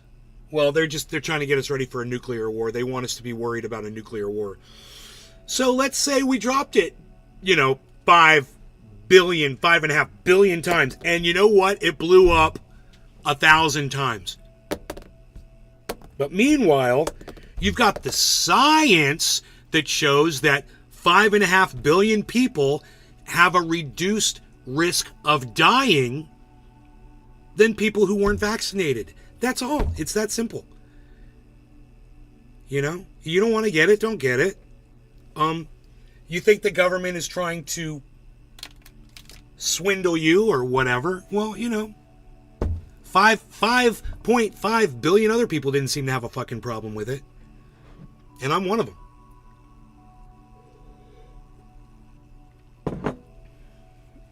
So, you're going to have to point to me where I'm getting sick and I'm, having some kind of issues that are relatable to that. And I don't.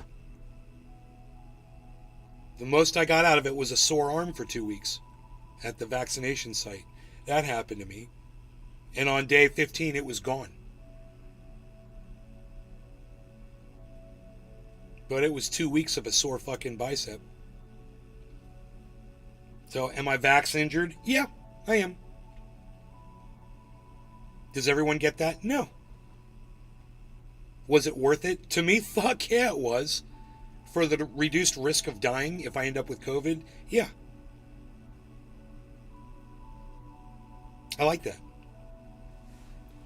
But science backs that up.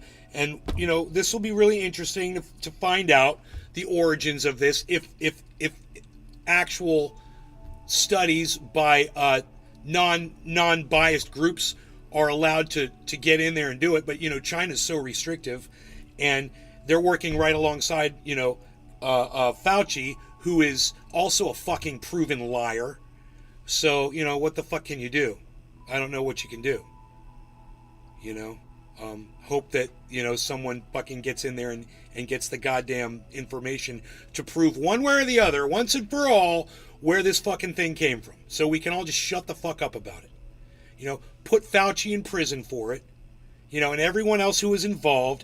You know, I believe Barack Obama had put a ban on that, and then Donald Trump came in and allowed gain-of-function research again. You guys correct me. You guys correct me. Didn't Barack Obama put a ban on gain-of-function research, and then somehow Fauci did a little workaround by like redefining what it was under the Trump administration or something? Is that how that happened? Let me know, because I don't know what the true history of that is. But if that's true, then that happened under Donald Trump's watch. Then we got COVID in part, possibly, because of your dear leader, Donald Trump. Wouldn't that crazy? Look at all the people that died. And would that have been because he was allowing gain-of-function research again? I don't know. I'm just throwing that out there. You know, maybe you guys will Google that shit and find out if that's how it went down.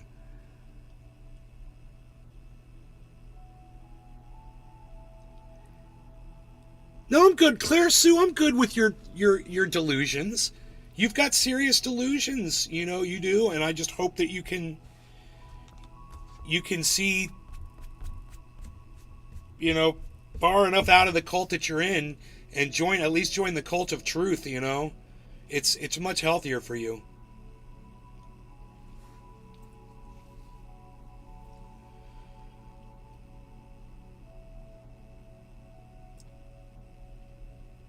You know, do some science experiments yourself. I like the one with the ice in a cup of water. And people put ice in a cup of water and they say, look, when the ice melts, the water doesn't go up over the edge. Even when the ice is up above the cup, when the ice melts, the water doesn't go up over the edge. Right?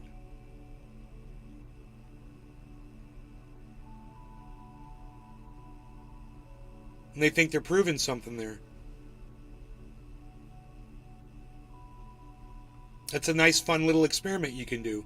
And then you take a paper plate or a styrofoam plate, right? And you cut a hole in it and you put that over the cup, right? And you fill the cup up with water. Put ice in the cup. Fill it up with water. And then put ice around the outside on the plate. And let that ice melt off into the cup. And then see if it floods the cup. You'll say, well, of course it will. The cup's already full of ice. You're dropping more ice into the cup. Right. Those are the glaciers that are sitting on land that you're forgetting about.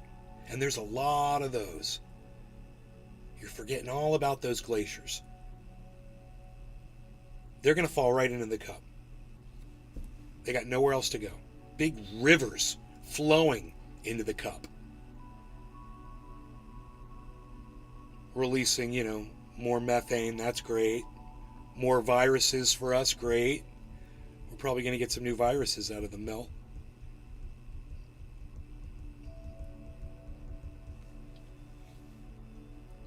I agree with you on Fauci, Clara Sue. Clara Sue, I completely agree with you on Fauci. He's a criminal and he needs to go to fucking prison. He's a liar and he's an animal torturer and he needs to go to prison. I agree.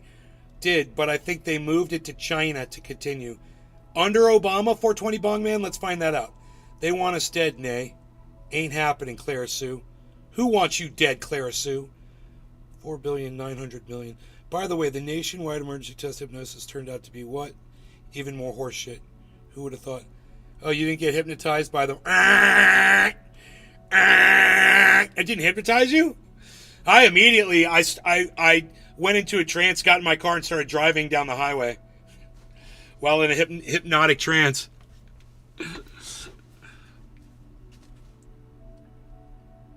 Who wants you dead, Clara Sue? You tell me. I'll protect you. I'll protect you with the truth.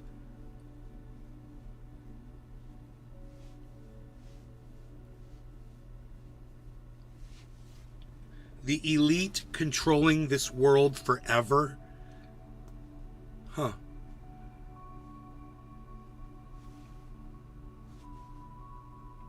That kind of makes sense.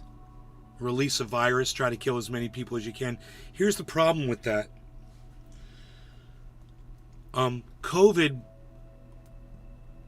wasn't like super deadly. It's dangerous and it kills people, absolutely.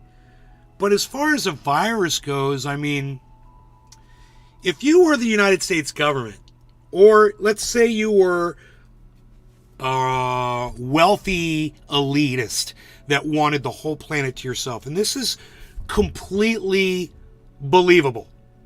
I could totally see this, right? And let's say you decide to release a virus that's going to wipe out as many people off the planet as you can get rid of, because you want to just have no people on it and you want to live for a long time.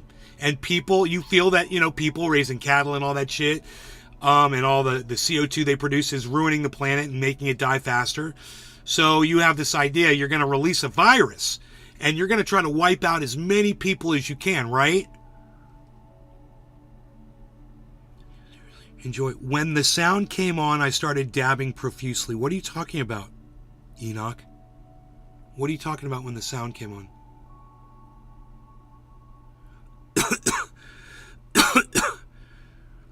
Realize how corrupt they are, they will be done. Dang, I'm going to learn how to send links to you. I don't want links from you, Clara Sue. Dude, don't send me links. All your shit is going to be bullshit from bullshit assholes that are lying to you, and I'm not interested in any of it. Okay, so don't send me links. Okay, you've got a serious problem, and I'm trying to help you. You sending me your links is not helping. Okay? What you have is infectious, and you try to spread it to other people like a communicable disease. It's rotten and it's disgusting, and I'm not interested in getting it from you. Okay? It's a level of ignorance that I refuse to even look at. The type of garbage that I know, you're getting red pilled, and you know these people live in another fucking dimension. Oh, you started dabbing when the sound came on. That's funny. So you've got, let me finish this, Clara Sue. Calm down, let me finish this. You've got these wealthy elites, right? And they're going to release a virus, and they're going to wipe out the planet for whatever reason. Answer me this, Clara Sue. If you were that smart, that you were going to obtain, you know, someone like, you're going to retain the services of Fauci to go to China and develop this thing so you could release it on the world, right? Wouldn't you want it to be a little deadlier? Wouldn't you want it to kill more people? If your aim was to kill humans? I mean, it's a massive failure, wasn't it? If that's what it is, it's a massive failure. You should be celebrating. You're worried about it? And it's supposedly getting less deadly as it mutates, right? It's mutating into less deadly versions. Somebody correct me on that. The death rate is nowhere near today what it was at the height of COVID deaths. I guarantee you.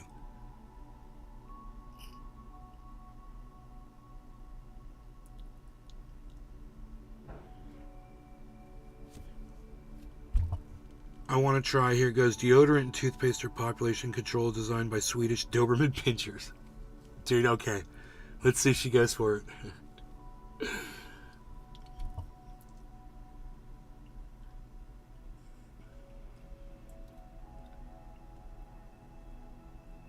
Got your back, and quit saying that I'm smart And quit saying that, and quit saying I'm that smart. It's not about smart, it's about common sense. How about their aim was to see how many were going to just comply easily? Whose aim? Comply with what? Wearing a stupid little piece of plastic on their face? Comply. You better comply and put this little piece of plastic on your face. Oh, well, there's so much control. Oh, all of our freedom has been taken away. Our children are being forced to wear pieces of plastic on their face. More science, Clara Sue. You should look into the benefits of a mask during a pandemic and how it slows the spread down, which we actually were able to do, luckily, because so many people chose to wear masks. People like me didn't get COVID. You know? We social distanced. We wore masks. You know? We locked down. 2014 gain of function was paused. 2017 the pause was lifted. Oh, so it was under Obama. Okay, so let's do Obama. Obama's the one. Obama lifted some of those restrictions, right? It was under his regime. Oh, wait, no. No, that's Trump. 2017 is Trump, man. So there, your Lord and Savior, Donald Trump, lifted the restrictions on gain-of-function research so that Anthony Fauci could go to China and get, gain some function out of that bullshit. Under Donald Trump. Huh. It was Donald Trump and Fauci. It was Trump and Fauci. Isn't that crazy?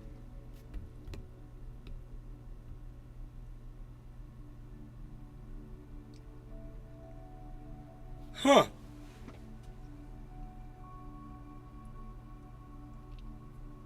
Oh my God, no, she didn't. No, she believes in God. It's okay. The people that make them fight about more shit. Not a lot of us are fighting. Hey, here goes Bitcoin, guys. Look. Holy shit. It's nice to see. Oh, it went off our chart. Look at that. We like that. Hey, oh my God. Look, guys. It went right off our chart, man. We likey. Look, guys. And I told you this was going to do this. We said this. I told you we're going to hit 28. What did I say? 28.8? We're going to go up $1,000 from where we were, from that midsection. So it's going to go up. Did I say 28.8 or 20? I probably didn't say 28.8, did I? Maybe I did. But you can watch it happen here live, folks.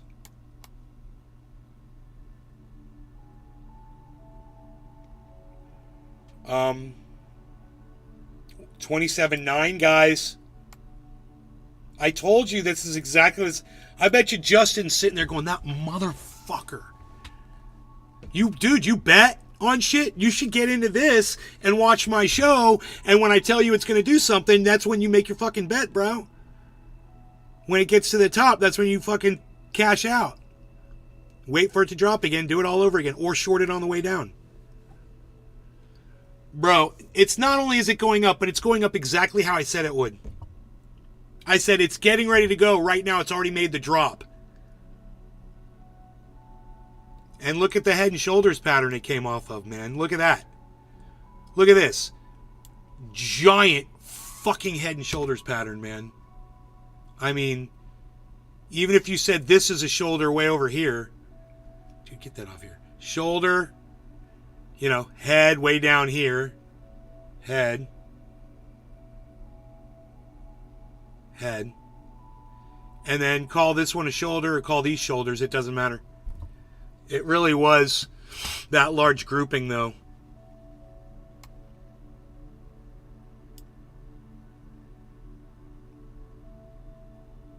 Bad Blue John says, buy silver, nay, it's going to go. I got Bitcoin. I'm good. I got Bitcoin, I got Harmony. I'm good. We'll see what the Harmony's doing right now, too. Let's go check that. Harmony's at 9441.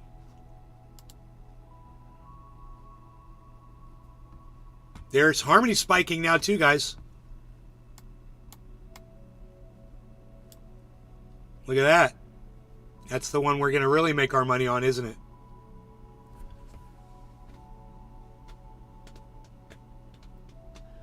Now, that was at a penny a few days ago. We just need that to get back up to a penny. And then it'll start moving again. People will see that penny, man. It'll trigger some purchases. 946. 944. Okay. Make up your mind there. Let's go to 948. Hey, let's take it up to 948. What do you say? What do you say, pal? What do you say? What do you say? I should probably go out there and water those mangrove orchids again. I think they're gonna do okay, man. I think they're gonna do okay. They did not die yet.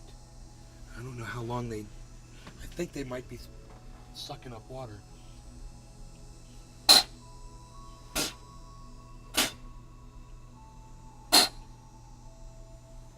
What do you say? What do you say?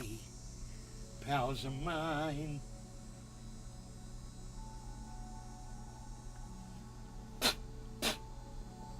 That's beautiful. Beautiful. Yeah, it's beautiful. Flying for space. Yeah, we got visited by a bear last night, I think, and it knocked over it looks like it broke my beautiful little water thing. Whatever. I haven't even gone out there to look at it yet. Here, I want to play this for you guys. On the internet, use the word incorrectly. They talk about something called spirit and energy and an invisible force that seems to be controlling who and what we really are.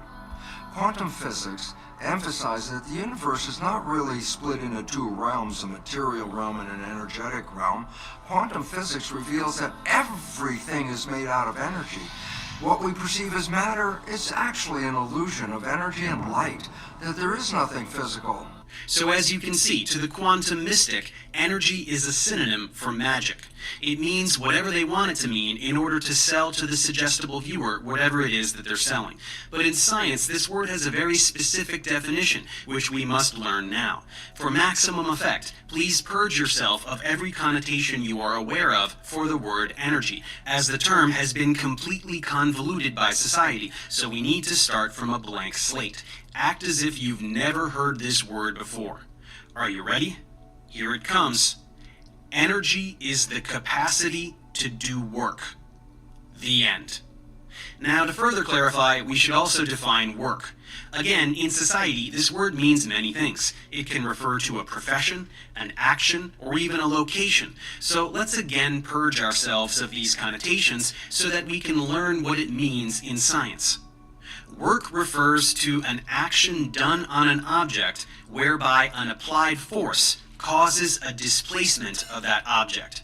So work is about motion. When you apply a force to an object and it moves, like pushing a box across the floor, you're doing work. So energy is the capacity to do work, which is what causes motion. And that's all there is to it. Energy is a property of a system and nothing more. To elucidate further still, we could highlight different forms of energy. Kinetic energy is the energy an object possesses by virtue of its motion, which can be transferred to other objects through collisions. Potential energy is the energy an object possesses by virtue of its position in a field. Lifting an object into the air increases its gravitational potential energy, which is then converted into kinetic energy as it falls, just the way a compressed spring has a lot of potential energy, which is released as it expands. Thermal energy, or heat, is just a transfer of kinetic energy, and temperature is a measure of the average kinetic energy of the particles in a system. Hotter systems of particles are moving faster on average, colder systems of particles are moving slower on average. Chemical energy is a kind of potential energy which describes the potential of some molecule to undergo a particular chemical reaction, which is simply a rearrangement of atoms. All of the above is explained in far greater detail over in my classical physics playlist, should you wish to learn about these concepts. Finally, matter itself is a form of energy, according to the most famous equation of all time, Einstein's E equals mc squared. E is energy, m is mass, and c is the speed of light, which is a big number. And when squared is an Enoch, even I'm bigger glad number. that you're watching so it, matter buddy. times this big number equals lots of energy. It's But simply even puddles this at your form of feet, energy is coming not in mystical hot. in any Cheers. way. When matter is What converted is to Bitcoin energy in a exactly? fusion reactor or a nuclear bomb, it is still the same phenomenon. What is Bitcoin exactly? They never made a lot of sense to me. We'll talk about that, Claire. So it's an excellent question. Kush energy working on my belly to acquire munchies. Check. Bonze, would you fight a lesbian for an undisclosed amount of money? The quartz crystal battery they're producing in Seattle are wild. Hoot and hell.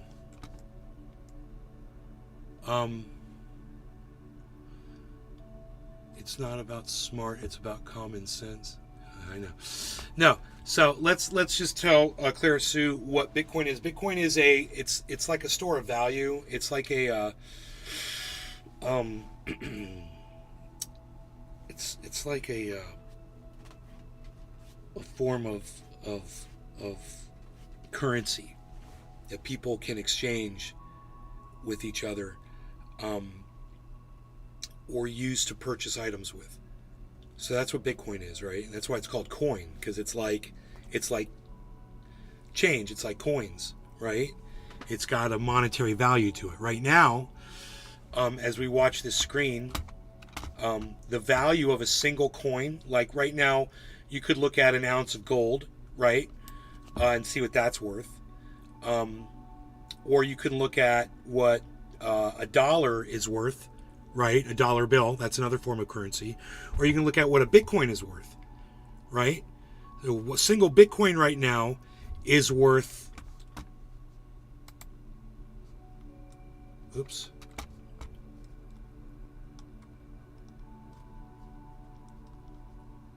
Okay, that's not working.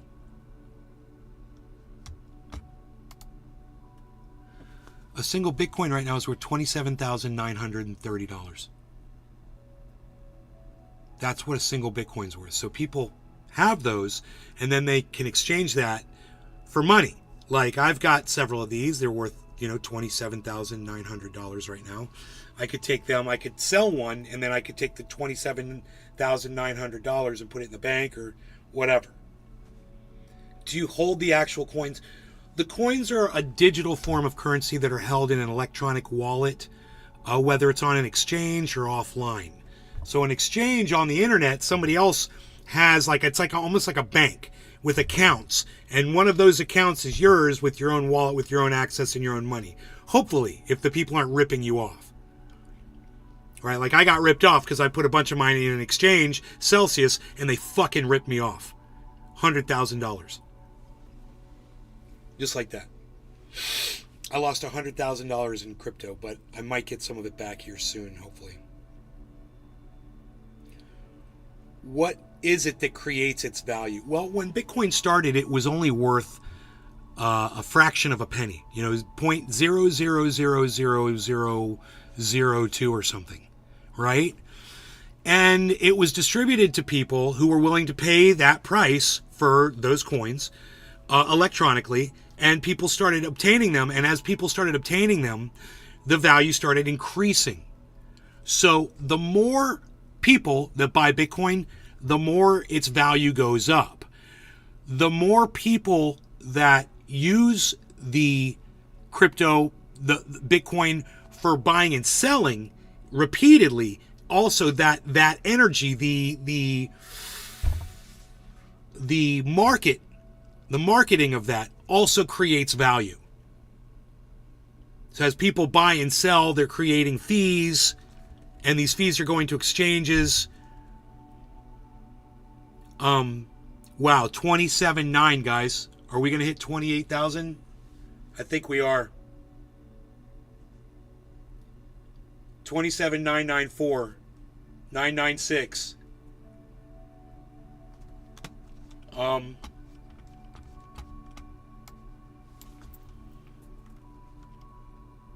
It said 28. We hit it.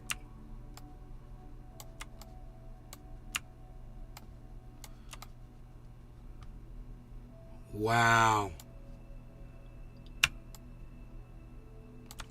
There it is, guys. $28,000 Bitcoin. So, Enoch, where's your $20 at right now? I understand it's to be used as a way to transfer money with no government eyes to watch it, and a couple of corrupt people like it because it's not tracked. Is that true?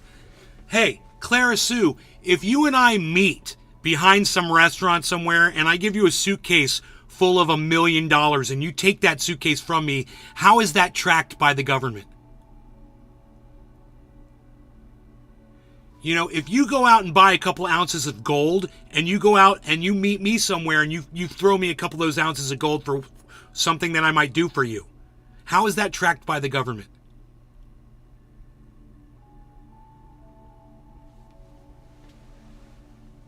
It just so happens that all of crypto transactions are tracked. Every single transaction, they're not invisible. It's up at least 1.48%. What's it? Does it say how much money it is, Enoch? How much money is it worth? Correct. So it's like that.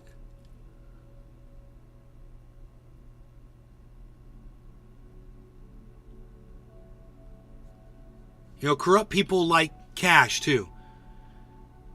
You know? That's such a funny red pill argument when someone says something like that. Oh, you listen to some red pillar? Oh, I gotcha. I know exactly where that comes from. And some red pillars are getting into crypto, so you're going to hear more about it. You can only deny facts for so long, you know? And when it's facts that's costing you money, you'll learn those facts real quick. Remember that one.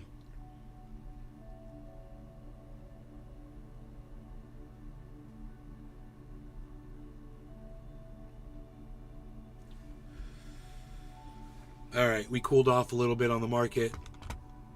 Phenomenon we have been describing. It can be defined rigorously and measured quantitatively, so even in this abstract context, it is never ill-defined or vague.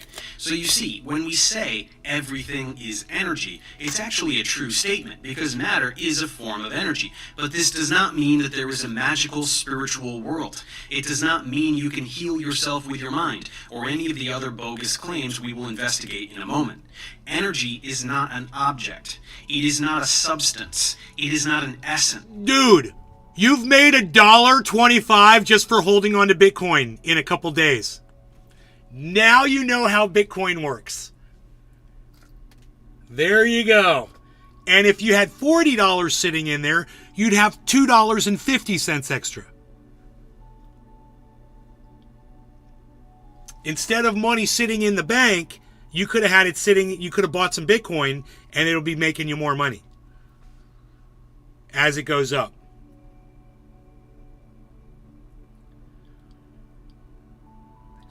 Clara Sue, it's okay. Yeah, no, let them pick on me all they want, and I don't fucking care. Because I'm just here to get high, and if it's only a few people, then so be it. You know, it keeps me more real when there's less people here, and I like that. I have to deal with every single one of you individually, and I think that's a better deal for everybody. So let it be this way. If this is the way it's going to be, this is the way it's going to be. We're just going on small tours, like I'm a bass master taking you out on a expedition to go find some bass, some hot spots. My favorite bass hot spots. Or a life force, or a magical realm. It is a property of an object or system that can be transferred into another object or system, typically in the form of work. That's what energy is, and that's the only thing that energy is. Unfortunately, colloquial usage of the word energy has muddied and obscured this definition. People say things like, "This room has such good energy." This is a metaphorical usage of the word, which is acceptable if acknowledged as strictly metaphorical. It means that one gets a good impression from the room. It conveys a feeling in a fun, poetic way. It does not mean that there is a literal substance emanating from the room that we call good energy, which is magically perceived by your third eye in some way that science can't comprehend. Your third eye. Further compounding the confusion is the fact that in physics, quantitative measurements of energy, in particular potential energy, can have positive or negative values. Positive means greater than zero, negative means less than zero. It's just math and the way we define systems in physics. By sheer linguistic coincidence, we also use the word positive to mean good, and negative to mean bad, as in having a positive or negative experience. But these two connotations are totally unrelated. So when people remove the concept of positive or negative energy from the arithmetic domain in which it has actual meaning, and take these phrases to mean good or bad energy, the result is totally meaningless. There is no such thing as good energy or bad energy. There is no context in which this makes any sense except the strictly metaphorical. So when there is such thing as good energy and bad energy. Bad energy, oil. Good energy, solar. There, I fixed it. these terms are used improperly, it is simply an unfortunate side effect of allowing words to have multiple meanings in a language. The literalization of this metaphorical usage confuses people and renders them susceptible to cranks smoke and rings in space. Space. Speaking of cranks and con men, let's get to them now. I want to start with one of the primary figures, if not the primary figure, responsible for the popularization of quantum mysticism in the 1990s. That is the glammed out guru himself, Deepak Chopra. Deepak rose to prominence on the success of his 1993 book, Ageless Body, Timeless Mind, The Quantum Alternative to Growing Old. This, along with his previous book called Quantum Healing, piggybacked on the broader New Age movement that was picking up steam, and he rode the tidal wave of science-flavored, self-help themed snake oil to significant fame and fortune. As you can see, quantum is a very important buzzword for this brand of deception, and it only serves to disguise mysticism as science. Given that Chopra has published nearly 100 books, there is no time to go into every single thing he's written, nor would I ever subject myself to that kind of torture. But a pervading theme across his body of work is the power of the mind. The mind, according to him, has limitless power in healing oneself, as well as shaping or even manifesting aspects of physical reality. He describes the phenomenon of perfect health, the title of another one of his books, and a selling point for his ultra-expensive wellness retreats. He advertises that those who read or attend and learn these techniques, which we could call sorcery, can be totally free of disease, never feel pain, and even halt the aging process, all simply with the mind. Of course, it seems that even Deepak himself was unable to put that last technique into practice, as he is 74 years old, and he looks his age.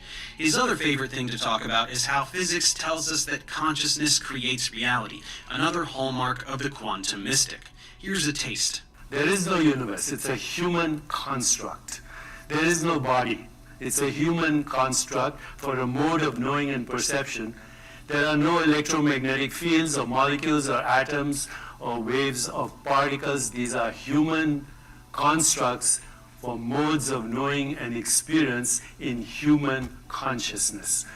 Really? Because we've got microscopes that can literally show you what an atom is, you fucking idiot. God, these are the kinds of people, Clara Sue, that will lie to you. They will make no sense. And you have to understand how dumb it is. The only thing we can say with certainty about the universe, what's it made of, is it's made of nothing. Non-locality, if you tickle the universe here, it laughs there. If you ask a question here, it answers there, because consciousness non-locally is correlated everywhere. What he just said made no sense. That's the deeper question. There's mathematics to prove. What he just said made no sense, and it shouldn't have made sense to any of you, because it was complete garbage. Okay? And I could rewind that and let you hear him say that again, just so you can see what complete nonsense garbage sounds like. This is psychosis that people have that subscribe to this shit. About the universe, what's it made of is it's made of nothing. Non-locality, if you tickle the universe here, it laughs there. If you ask a question here, it answers there, because consciousness non-locally is correlated everywhere. That's the deeper questions. There's mathematics to prove that. There's so mathematics see, to even prove for that. those who aren't specifically looking to be healed, there is still plenty to bait you with. The selling points of consciousness creating reality pretty much write themselves. Realizing your infinite potential, manifesting your desires. These are all attractive notions which can ensnare suggestible people who are dissatisfied with their lives or otherwise overwhelmed by reality. It's That looks like our emptiness backdrop, that disguised guy's as head. transcendental self-improvement, something which has served as the basis for Scientology and other successful criminal organizations. To be fair, Tickle the not universe. every Tickle me quantumistic universe. has their own cult, but some of them do. And even those that don't, should we really look the other way when people make a fortune from deliberately misleading the public? How is it that they are able to do this? The success of Deepak stems from two things. First, he uses his Indian identity and calm, calculated manner of You're speech so to put out an air wise, of says- ancient Eastern wisdom. says To the Hoda. untrained ear, he sounds like a wise sage. Frickin' And he Hoda. also was at one point a real doctor, so he appears to have credibility. Second, he is a third-degree black belt in the art of pseudoscientific word salad. Exactly. He may be the best there's ever been. I just at this told you what he said impressive made skill. no sense. He knows precisely which buzzwords to use and in precisely which combinations so as to present what sounds to many like profound truths, Wow. when in reality most of what he says is utterly meaningless. Utterly. In fact, there is a Deepak Chopra quote generator online called Wisdom of Chopra, which is programmed with vocabulary from his Twitter feed and equipped with a randomizer, which will spit out randomly generated blocks of text that are completely indistinguishable from what he actually says. Here, I'll show you. These are all statements that were randomly generated for me by Wisdom of Chopra, except one, which is something Deepak actually said. See if you can pick out the genuine quote.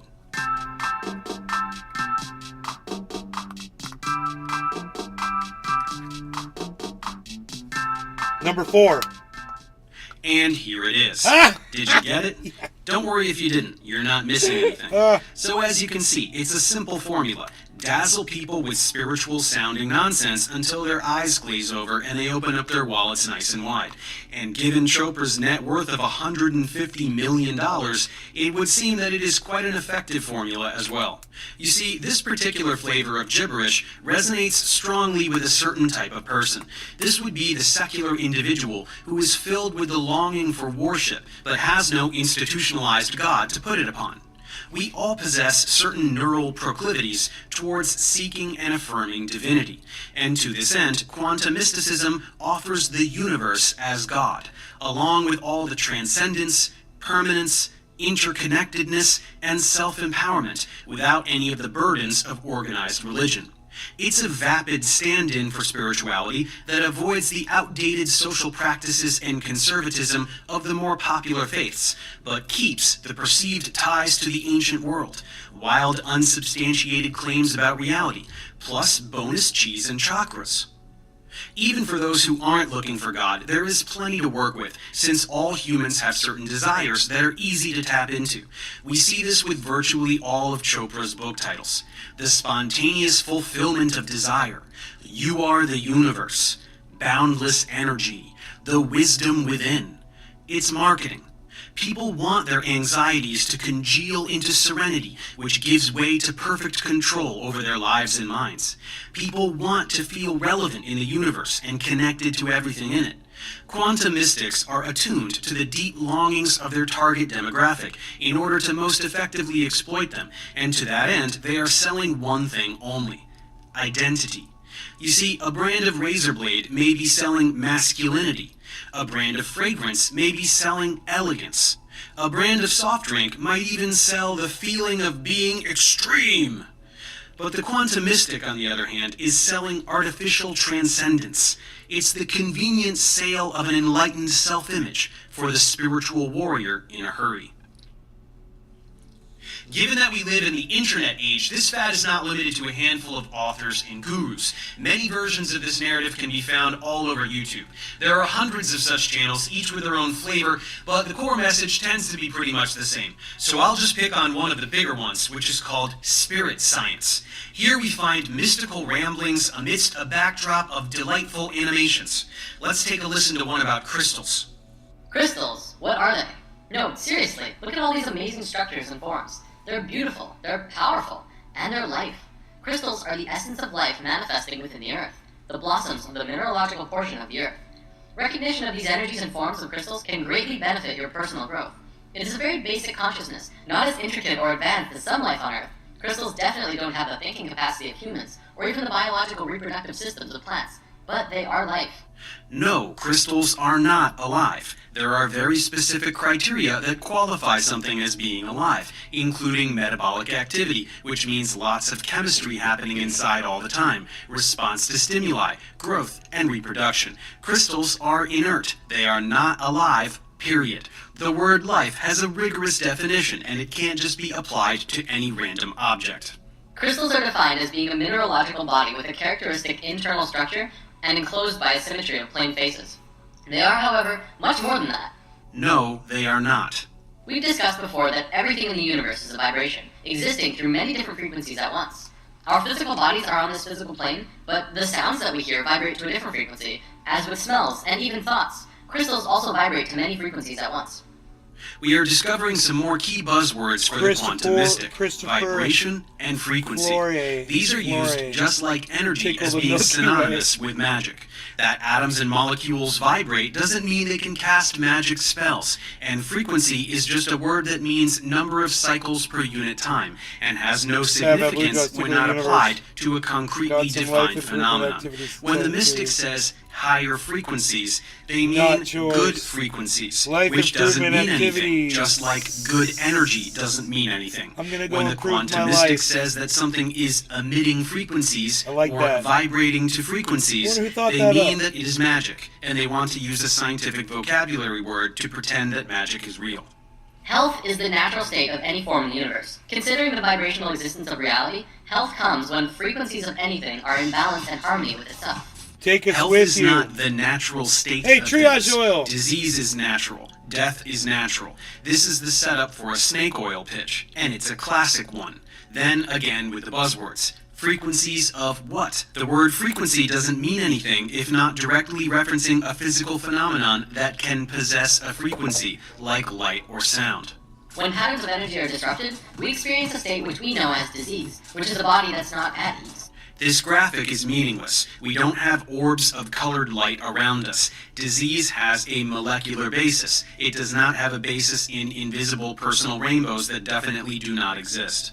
The resistant, discordant energy patterning is responsible for every negative symptom we experience, everything from headache to cancer. Again, what is this? Frequency of what? This has no correlation with anything in physical reality. Headaches and cancer are not caused by little quivering lines. This is such unadulterated fantasy that there isn't even anything to debunk. In the physical world, you pick up a crystal and feel it as something separate from you that you're just holding. But on higher frequencies, you're actually interacting with that stone energetically. This interaction then causes changes to your structure and psychology through your own energetic systems. No, this does not happen. If it did, it could be measured and substantiated. It is a fabrication aimed at people who don't require evidence in order to believe something. Now, consciousness is, of course, the determining factor of if you are going to be accepting of these new frequencies coming into your being through crystals. I'm not going to say crystals will heal you, because if you fight them and are non-receptive to these frequencies, you will continue to create the disharmony within yourself. The translation here is that crystal healing works by placebo effect. So if you don't think they will work, they won't work, because they only work when you trick yourself into thinking that they work. Remember the 5 platonic solids? Science understands that all atomic patterns and molecular structures were based on these 5 forms. No, they aren't. That doesn't mean anything. Molecular geometries do not exclusively resemble platonic solids. One of the biggest things of a crystal... No, they aren't. That doesn't mean anything. I love this so much, dude. I love watching this so much. ...is that they can transmit frequencies. From a metaphysical perspective, we can transmit thoughts and emotions through crystals. But scientifically, does that make sense? No, it doesn't make sense. It sounds like magic. Just saying, doesn't that make sense, is not an argument. Science found in the 50s that silicon shows the same principles of life as carbon. Exactly 1 octave down on the periodic table from carbon is silicon. They are called periods, not octaves. The periodic table is not a piano. Sponges deep in the ocean made from 100% silicon were also discovered, which shows that silicon life doesn't just work in theory, but they actually exist right here on this planet. There are no sponges made of 100% silicon. If something is made of 100% silicon, it is silicon. This is one of the dumbest sentences I've ever heard. I can't understand how any human person doesn't just laugh out loud when they hear things like this. Okay, that's enough on crystals. Let's hear some commentary on physics. What physics is telling us is that everything comes down to geometry and the interactions between elementary particles. Things can happen only when things are perfectly balanced. This doesn't mean anything. It's just more vague nonsense intended to get people nodding their heads, pretending they are learning about deep truths in physics. Garrett demonstrates to us how the particles that create point particles really work. He shows that when you plot them out in how they move, this is what they look like. 27,990. At the tiniest scales of the universe and how it works is very beautiful. What is this? $28,000 Bitcoin. Are not Bitcoin. colored squares and circles. We're hitting and the Bollinger triangles. Band, What obviously. are we looking at? What do these symbols A represent? lot of sales Not popping even a off at half-assed 28. attempt to explain anything is offered. Just random images acting as a backdrop for word salad. Now, look at this. This is one of the ways that these charges branch off from each other.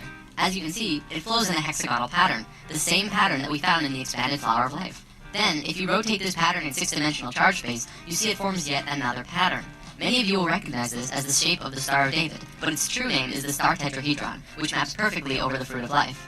People love cool shapes, so the quantumistic shows lots of cool shapes. Again, meaningless. This shape, as we learned, is not only the root of all mathematical proportion, light, the platonic solids, but is also the source of every musical system in the universe, including systems both used and unknown to modern man. I'm sorry, how? This shape is the root of light? What does that mean?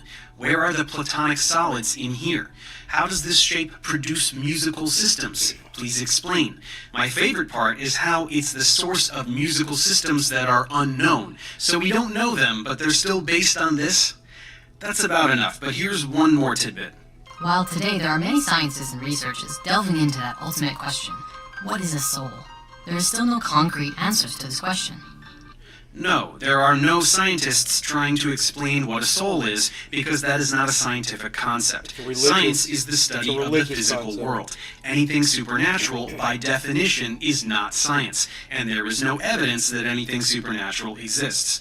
This disconnect encapsulates the problem with quantumistics. If someone wants to believe in a soul or speculate about the supernatural, they can go ahead and do so, but to pretend that it is supported by science is ludicrous. Videos like these are just rapid-fire lies over stock footage aimed at people who want to believe in magic, but also want to feign compatibility with real science. They are willfully ignorant to the point where they can't be bothered to even Google a word to find out if it's being used properly, because the story they've chosen to believe takes precedent over fact.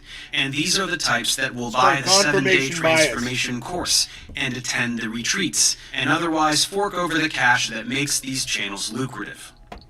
Getting back to a more general discussion, as we can now see, from Deepak to YouTube, a central theme of quantum mysticism has been identified. Physicists are being forced to admit that the universe is a mental construction, because new physics is finally discovering that the observer shapes the reality. Quantum scientists are now conducting measurable experiments, never before thought possible, to prove the theory. Consciousness creates reality. So that's the story. Consciousness creates reality. There is no such thing as a physical world. Consciousness is all that exists. Now, this little hypothesis is all well and good if uttered between stoned philosophy undergrads at a party. But no, the quantumistic insists that this notion is physics, that this deep truth is derived directly from empirical science. Well, it absolutely isn't, but that then begs the question, where did this lie come from? It's obvious that it's just a self-help sales pitch. It's quantum Tony Robbins. Does conscious intention create reality? This question comes with a number of other questions. Does this mean we as individuals can shape and create whatever reality we'd like for ourselves? Does it mean we can manifest a certain lifestyle and attract certain experiences. Manifest your desires with only 4 easy payments of $19.99. So again, if the notion of consciousness creating reality has nothing to do with quantum physics, how can these mystics claim as much? This is very easy to answer. All of this woo stems from deliberate misinterpretations of key experiments in 20th century physics. The most notable such misinterpretation... Look, this is the highest it's been in a while. Would I recommend you purchasing it right now? Yes, absolutely. If you wanted to buy some Bitcoin, now would be a fine time to get it. In my opinion, it's going to keep going up. So it might drop from here, and it might be a little better time if you wait. But it might not. So you get some now, get a little bit, wait, and see what it does. Because usually when you buy a little bit, it'll drop. And then you can buy some, right? Buy a little bit of Bitcoin. Get yourself a little bit of Bitcoin right now and see if you can make it drop. See if you can make it drop. Is related to the famous double slit experiment. I have a tutorial on this topic as well as many other key aspects of quantum physics in my Modern Physics playlist. So please head over there after this video if you're interested in learning more about it. But to briefly summarize the issue that is relevant here, the double slit experiment was pivotal in demonstrating something called wave-particle duality. In short, everything is both particles and waves. Light is waves, but it's also particles, called photons. Electrons are particles, but they are also waves of probability density. When you get down to the tiniest things, everything is particles and waves, and it doesn't matter that it doesn't make sense to us. It doesn't matter that we can't visualize it or rationalize it. That's what the math tells us, so that's how reality works. The way the double slit experiment works is that particles are allowed to diffract through 2 slits to generate an interference pattern on a detector beyond, as makes sense for a wave. We can do this with light, but we can also do this with electrons, and in fact we can even do it with an individual electron. The diffraction of an individual electron is a compelling demonstration of the wave nature of matter. Now here's the kicker. When we are not interfering with the process, the particle appears to pass through both slits, just like a wave. But when we try to determine which slit it passes through, it appears to only pass through one, like a particle. It's incredible. The act of observing the particle changed its behavior. The very act of measuring or observing which slit it went through meant it only went through one, not both. The electron decided to act differently, as though it was aware it was being watched. Observations influence external reality. At least that's the pseudoscientific narrative that charlatans spin. In fact, it is impossible to observe a tiny particle, like an electron, without affecting the system. Observation requires physically interacting with such a particle. In the submicroscopic realm, observation is not a passive process. We can't spy on an electron the way we can peek at our neighbor through the window. Animating a little eyeball simply watching the electron is misleading and inaccurate. Measuring something about an electron involves interacting with it.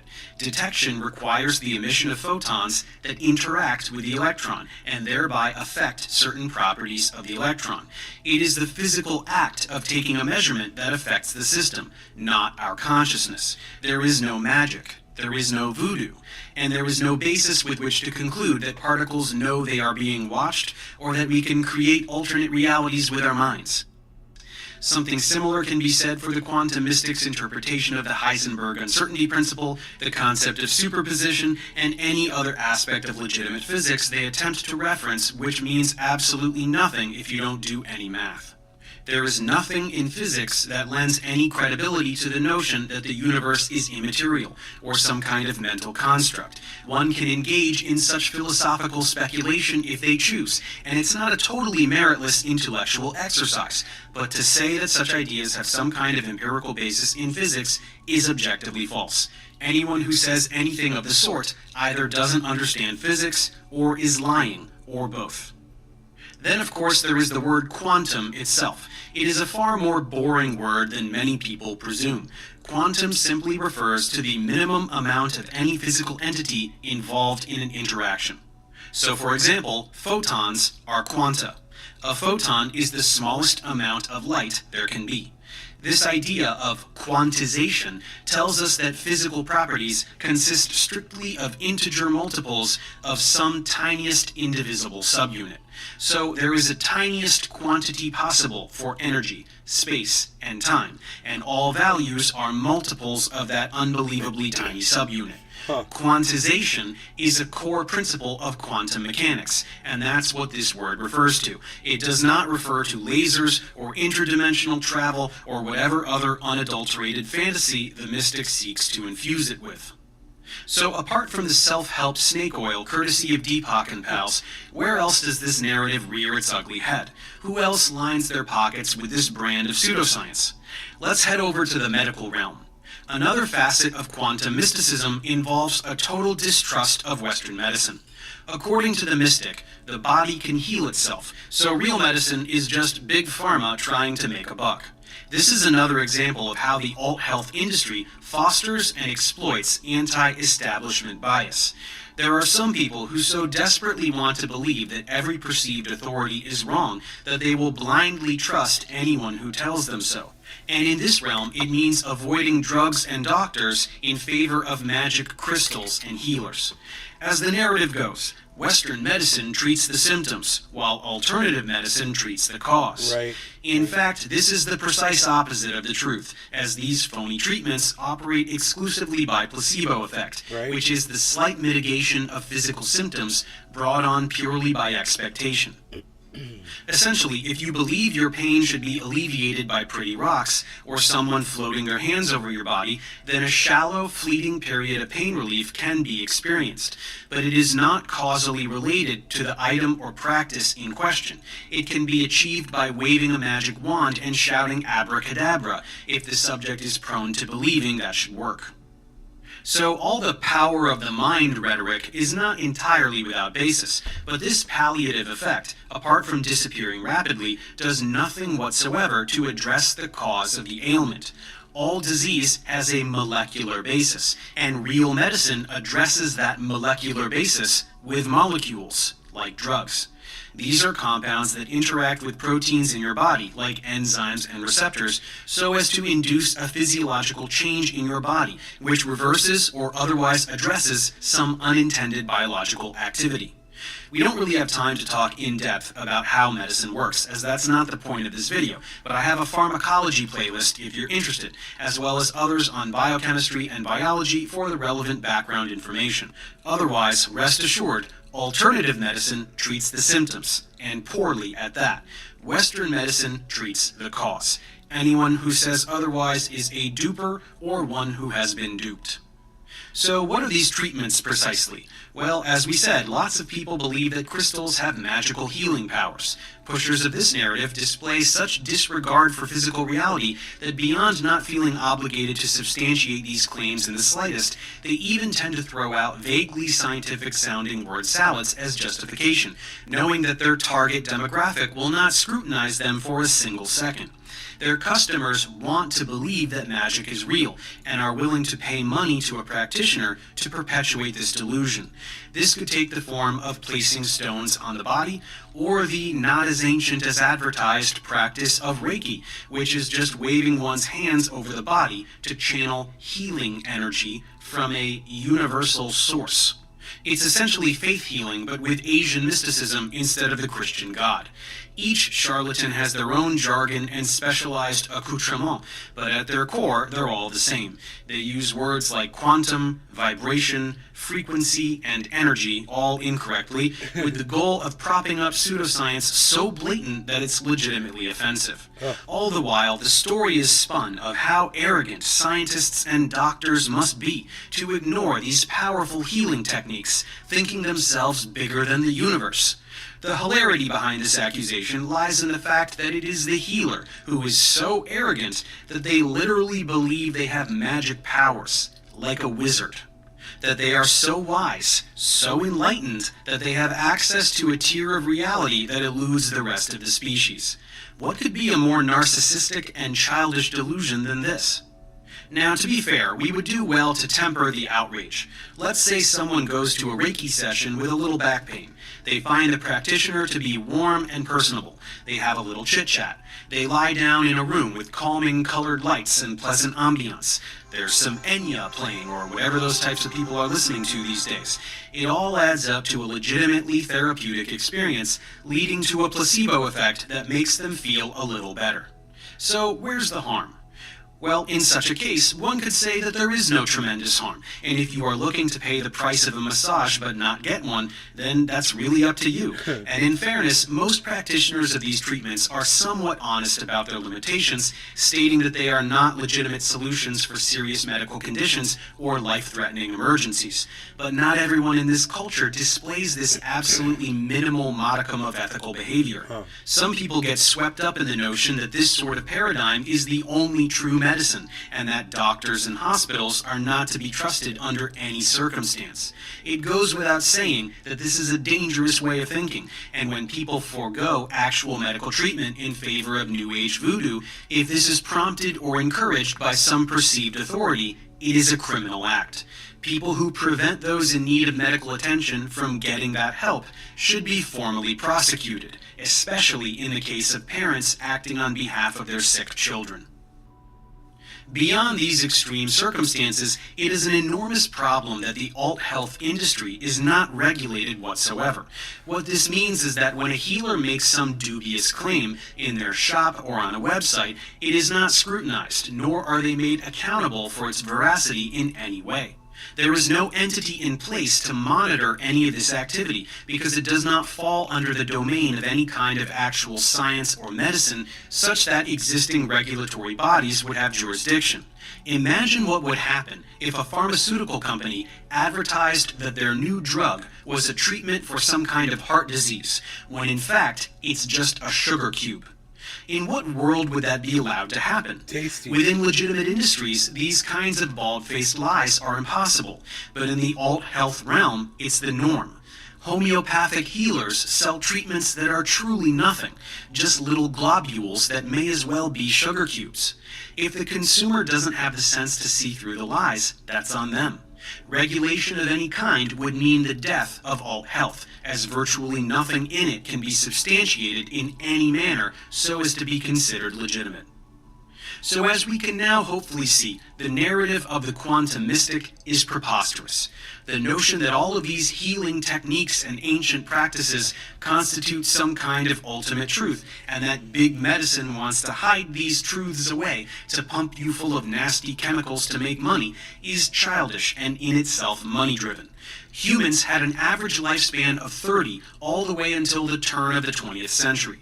Our current lifespan and quality of life is owed almost exclusively to scientific advancements enabling the treatment and in some cases total eradication of infectious diseases and other maladies. Science is the real deal, and Western medicine is science-based medicine. The mystics are the ones slinging snake oil for cash, as this crystal frivolously labeled Magic Wand of Universal Power on sale for only $150 is, I'm sorry to say, just a pretty rock. Pretty. This is where one must distinguish between your everyday self-help grifter and the much more damaging narrative of the quantum mystic. The former may be vague and hollow, but ultimately in some cases does actually help people. The path to happiness is inward and subjective, so if someone attains happiness and personal growth through some cookie-cutter self-help seminar, there's no real basis for anyone to tell them that they didn't. The quantum mystic, however, makes concrete, highly specific claims about the nature of external reality that are objectively false. These false claims lead people away from medical treatment and sow the seeds of distrust in the scientific community, which inevitably rears its ugly head in the form of the anti-vaccine movement and other cultural defects that end up killing people. In short, this is not a phenomenon that should be ignored. It should be exposed and deflated to prevent further damage. If you doubt how far this can go, you underestimate the degree of deception some people are willing to commit, as well as the capacity of the average person to fall for it. I'm talking about cults. Quantum mysticism is fertile territory for wannabe cult leaders. Take, for example, a YouTube channel called actualized.org, which has a little over 1 million subscribers. At first glance, this self-proclaimed prophet, a guy named Leo Gura, offers the same transparent self-help mumbo-jumbo as 1,000 salesmen before him. But as he evolved, his tactics went beyond this. Allow me to briefly demonstrate that Leo is a cult leader. I'm not being facetious here. When I say that someone is a cult leader, I mean that literally. But every cult has a story, so let's see how this one started. Again, like many cults, Leo started out in the self-help realm. How to be attractive, how to get money, how to get girls, how to make said girls squirt once you get them. Obviously some very highbrow stuff. But before long, he took a dive into the pool of mysticism. Here's him warming up with some of the compulsory jargon. My thesis is that quantum mechanics corroborates non-duality. Quantum mechanics conclusively debunks materialism and the notion of there being an objective reality or physicality. The only way to really understand the full consequences of quantum mechanics is to transcend the human mind. It's not merely that we don't know where the particle is because our instruments aren't accurate enough. It was literally discovered that there is no such thing as a particle. It was also discovered that observation affects all measurements, such that you can't actually take a measurement of anything without affecting the thing that you're measuring. When you're not looking at your child, that child exists as infinity, as nothingness. When you're not looking at an elephant, it's infinity, it's nothingness. When you're not looking at your house, it's infinity, it's nothingness. It's the dumbest thing I've ever heard. That's what it is. What if somebody else... So, like many others, quantum mechanics is the well he what draws if the his elephant's lies looking from. at you? What's the central theme? What about when the elephant looks away from you? There is no physical reality. Are you nothingness? And no physical universe. Fucking idiot. The Big Bang never happened. You are not actually sitting on the planet Earth. Billion years have never passed. There is no space. There is no time. You are not a biological living creature. In fact, you were never even born. You do not have parents. You did not have a childhood. You did not grow up. You did not press play at the beginning of this video. You imagined all of that. So we've heard this script before. Physical reality isn't real. It's all consciousness. Given his confidence on the subject, he must have some training in physics, I bet. My deepest qualification is not a certificate or a PhD. It's simply that I've thought about this stuff. I've been passionate about it and I've cared about it. And that's really the only qualification you need to understand a thing. No, thinking about something really hard doesn't magically deliver comprehension. It just leads people to a false sense of wisdom, which is fertile grounds for cult building. Let's see how Leo does it. You see, this is very radical. You do not want to accept what I'm saying here. And you have a million excuses for why what I'm saying doesn't make sense, and why it's false, and why I'm crazy. Sounds like Clara Sue. But what I'm telling you is the absolute truth. And deep down you know this. This is what cult leaders do. Insist that they're right, and any doubt or sentiment to the contrary is absurd. Right? That We're all voice of fools, sanity right? telling you that this is bullshit, don't listen to it. Listen to me. Listen only to me. Right? I am on the verge of a nervous breakdown. Well, well, at least your smoke detector got battery replaced. I know, I saw it. I don't know what takes so long for you guys to answer the door. Did you not hear it? Nope. I didn't hear the doorbell. Will you go ring it, and I'll sit in here. I'll tell you if I hear it. It could be because the door is open and it's in the way.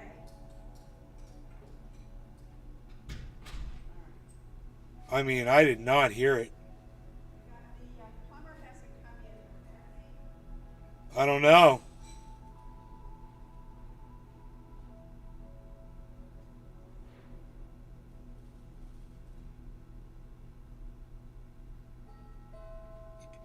That's plenty loud. That's plenty loud. I heard that. Yeah.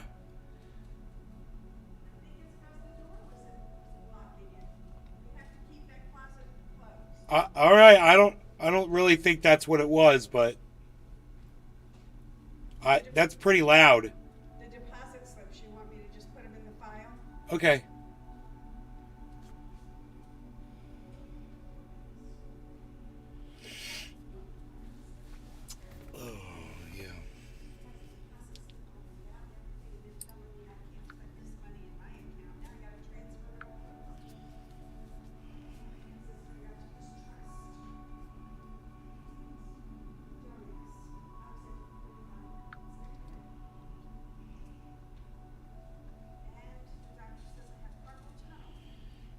Chill. Chill. Chill.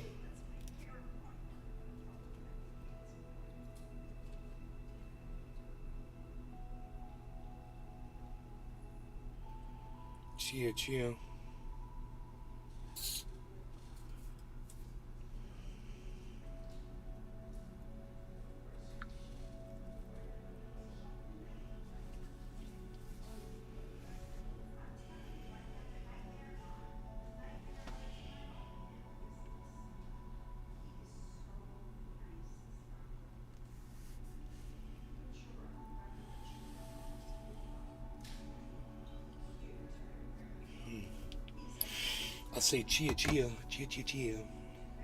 Wow, it's at 27.9. So,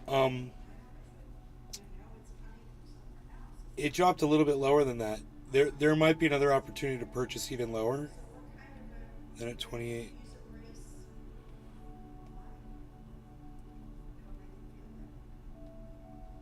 So, you start to feel yourself unravel.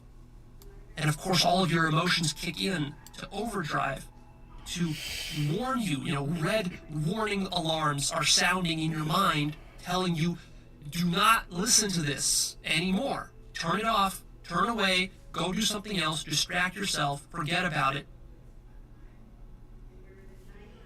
But that fear is precisely the thing that tells you that what I'm saying is true. This is called gaslighting. It means to manipulate someone psychologically to get them to question their own sanity. It's what sociopaths do, and all cult leaders are sociopaths. Angry, offended by what I'm saying, if you become critical of what I'm saying, if you leave a nasty comment, or you have an inclination to, or whatever, or you have some objections and you want to dispute this, and you have some brilliant arguments for how to argue with me, there's no arguments here. All of that, those are emotional reactions that you have to be conscious of, and all of those equal the proof that you've been looking for. So the proof that you want right now, which you're not getting from me, because you're saying that I'm being evasive or whatever, that proof is in your emotional reactions. You have to start seeing at how your ego is deceiving you. Come on, Orlando. I went in the neighbor's house and my phone wouldn't work. He said nothing works in here. The walls have lead paint. I left. Thanks, Billy. Ego, your psyche, that's what we're talking about here, right? So basically, I am right because I am right, and if you don't think that I'm right, it's because you are deceiving yourself. Oh, Billy! Cult leaders always construct ideologies with built-in defense mechanisms so as to be impervious to criticism, kind of like a deity. Speaking of deities... So right now, I'm completely conscious that I'm God, and I'm completely conscious of how I'm creating the entire universe. Anything that could ever possibly exist, I am, and it's absolute perfection. Pure infinite consciousness is what I am. I am absolutely everything, and I'm conscious of absolutely everything. I'm completely omniscient. I know everything that's happening in the entire universe. Wow, what a weird all at once, because I am all of it at once. Yes, Leo is God. You heard him right. Wow. He is omniscient, even though just 2 minutes prior this happened. I've been going through a total awakening. Hold on, what is at my door?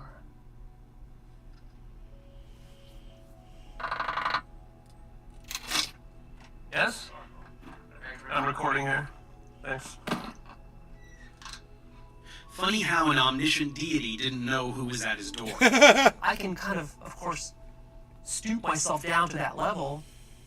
Really, yeah, in order to communicate with a human, God has to, I have to, I'm God sorry, has to, I it have sounds to. arrogant, but it is what it is. I have to stoop down to your level. Oh my God. See, I have to think like you, I have to think like a monkey. Wow. I have to think like an ego. I have to think like a devil, basically. How does God communicate itself to a devil? That's a devil right there on the end of that screen. Anything disconnected from God is a devil. Passengers, we have reached cruising altitude. At this point, any rational person would conclude that 865, Leo guys. is identical to any lunatic raving on a street corner with tissue boxes for shoes These are and little a frying purchase pan for a hat, points right and here, would man. walk Get right you by little having a Bitcoin. nice laugh. But try to remember you that little no one is Bitcoin. rational 100% of the time. Some people are more gullible than others, but even highly rational, intelligent people can have their judgment Double and top, sense of that's self not good. diminished through destabilizing events. Some people are vulnerable. Some people follow his instructions to take high-octane psychedelic drugs and allow him to shape their reactions to these experiences. Some people have experienced intense trauma and are susceptible to the tactics of a cult leader like him. This is why most cults start out in the self-help realm. It lures in those who look outwards for answers about themselves. But wait a minute, what if you already have a god? So truly now, my understanding of awakening has become so rich and so full that I can really appreciate the subtle differences between different teachers and different teachings and different religions and traditions. And basically what I'm talking about now is a level of awakening that transcends everything, transcends all teachings, all teachers, transcends the Buddha, transcends Christ, transcends every master that you've heard about, transcends Zen, transcends Buddhism, Christianity, Advaita, all of it becomes like a joke. It transcends the chakras, it transcends meditation, it transcends yoga. There is no way you can reach this level of awakening through meditation, through yogas, through self-inquiry, nothing. That's right, folks. Whatever you worship, it sucks. Leo is better than all gods before him. What does he do with this power? From this ridiculous state of consciousness, it's possible to do miraculous healing. Only a handful of humans have ever been capable of on the entire planet in the entire history of mankind. And that literally miracles will be possible. I don't know, sounds kind of Jesus-y to me. So anyway, what's in it for us? If you're open to that possibility, I can show you every single obstacle that is preventing you from realizing that you're God. Wait a minute, I'm God too? When you do realize that you're God, this will instantaneously solve every single problem in your life. Plumber's here. Not only that, but it will heal you. It will heal you of every disease and problem that you have. That's how powerful this is. Wow, where do I sign up? By now we have a pretty firm grasp on what Leo is peddling. So where does this get really dangerous and harmful? Let's take a look. Death is What you truth. calling monkey? Death is love. Death is infinity. Death is God. Death is consciousness. Death is selflessness. And what you call life, that's selfishness. That's falsehood. That's delusion. That's identification. That's attachment. That's construction. If you think it sounds like he is glorifying death, you're not the only one. Let's hear it a little more clearly. That is otherwise known as physical death. We're asking you to physically die, which of course nobody wants to do, which of course is why this stuff stays relatively unknown. And one more time. How do you save a devil? In the end, only death will save a devil. Remember from his rant before where he points into the camera, the viewer is the devil. Only death will save the viewer. He is actively telling people to kill themselves. Later in this video, he issues a disclaimer stating that nobody should physically harm themselves or others, but it's not enough. Fragile people hear things like this repeatedly, and it affects them. And guess what? Some of them have tried. Here are comments in his forum from some of his followers, outlining suicidal thoughts and actual suicide attempts Wow. as a direct result of Leo's influence. Oh man, it's fucked up. Prior to COVID, Leo was planning a nationwide tour with meetups and mentioned a desire to start a retreat center. So far over the internet, he hasn't been able to physically separate vulnerable people from their support systems. Who knows what he could do in Kind of person? looks like that Nazi dude So with as the you can see, actualized.org side face is a cult. tat. It is one of many cults in this landscape. And what happens when we turn our backs to cults? Very bad things. The most insignificant of these would be irreparable damage to the psyche of cult members. Stepping up from there, cult leaders tend to commit rape and other acts of physical abuse. These people are largely just predatory sociopaths spinning an intricate web of lies to take advantage of others. We tend to mythologize people like Charles Manson and convince ourselves that it's something out of a storybook, but there are a lot of people like that, and they do this stuff all the time. And if you want to see just how bad cults can get, look at Scientology. The amount of suffering this cult has caused is immeasurable. Countless lives wasted and families destroyed. What if someone had stopped it decades ago before it got so out of control? Who could argue that precisely this shouldn't have been done? So why shouldn't we be doing it now to other cults? I don't have the answers regarding this larger goal. It will take a combined effort of many people and cooperation from various federal and private institutions. But in the meantime, all we can do is identify these toxic people and aggressively disempower them in any way we can. To that end, the only way I can help is to offer tips on how to spot misinformation online, such as the false claims of the mystics in this video. As this channel has always been largely academic, beyond the occasional debunk like this one, I have chosen to write a book containing the sort of information we've talked about here today, covering pseudoscience related to fields from chemistry to medicine to physics. It's called Is This Wi-Fi Organic? A Guide to Spotting Misleading Science Online. If you're interested in getting some tips on how to spot these broader trends, from genuine public confusion to vicious hoaxes and con men, give it a read. Otherwise, I'll see you next time. It was really good. Thanks for watching that with me, guys.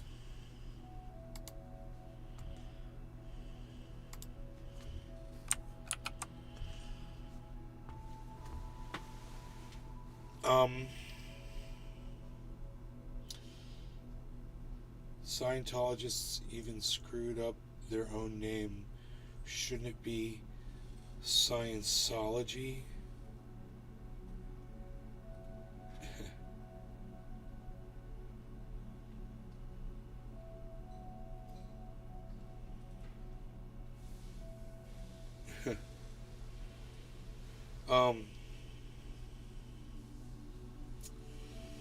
Baba Blue Jaws launch. We have a launch here. He said at what time? 2 p.m. So an hour and 20 minutes. There's a rocket launch, but we won't be able to see with all these clouds. In fact, I don't know what the weather's like over there, but you know, they can't launch in this kind of weather if it's like this over there. If this could clear up. I mean, it's Florida, so in an hour and a half, this could be totally clear sky. But I'll check my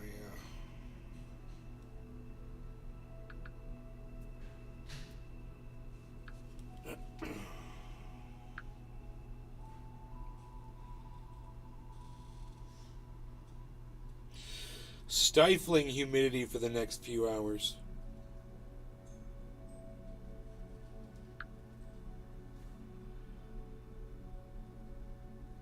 It's going to remain pretty cloudy. There's no rain predicted, though.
How's the T4? For their stupidity, I guess.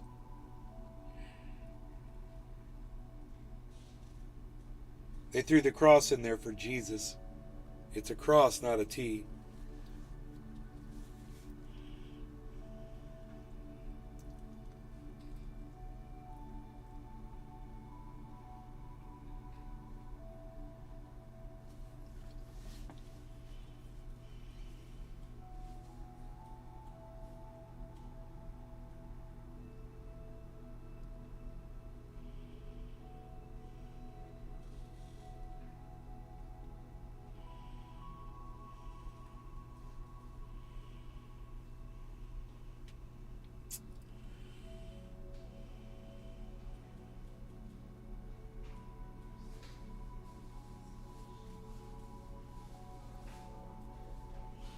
Astrology, fact or fiction? Professor Dave explains.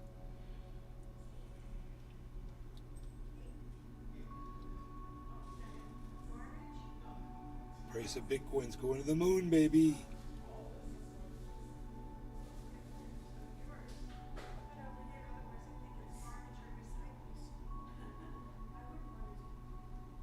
It's going to the moon, baby.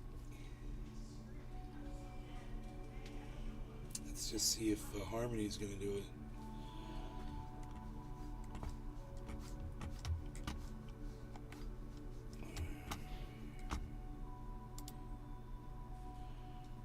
Harmony better go too, man. I want to make some money on this market. I want to see fucking Bitcoin go to...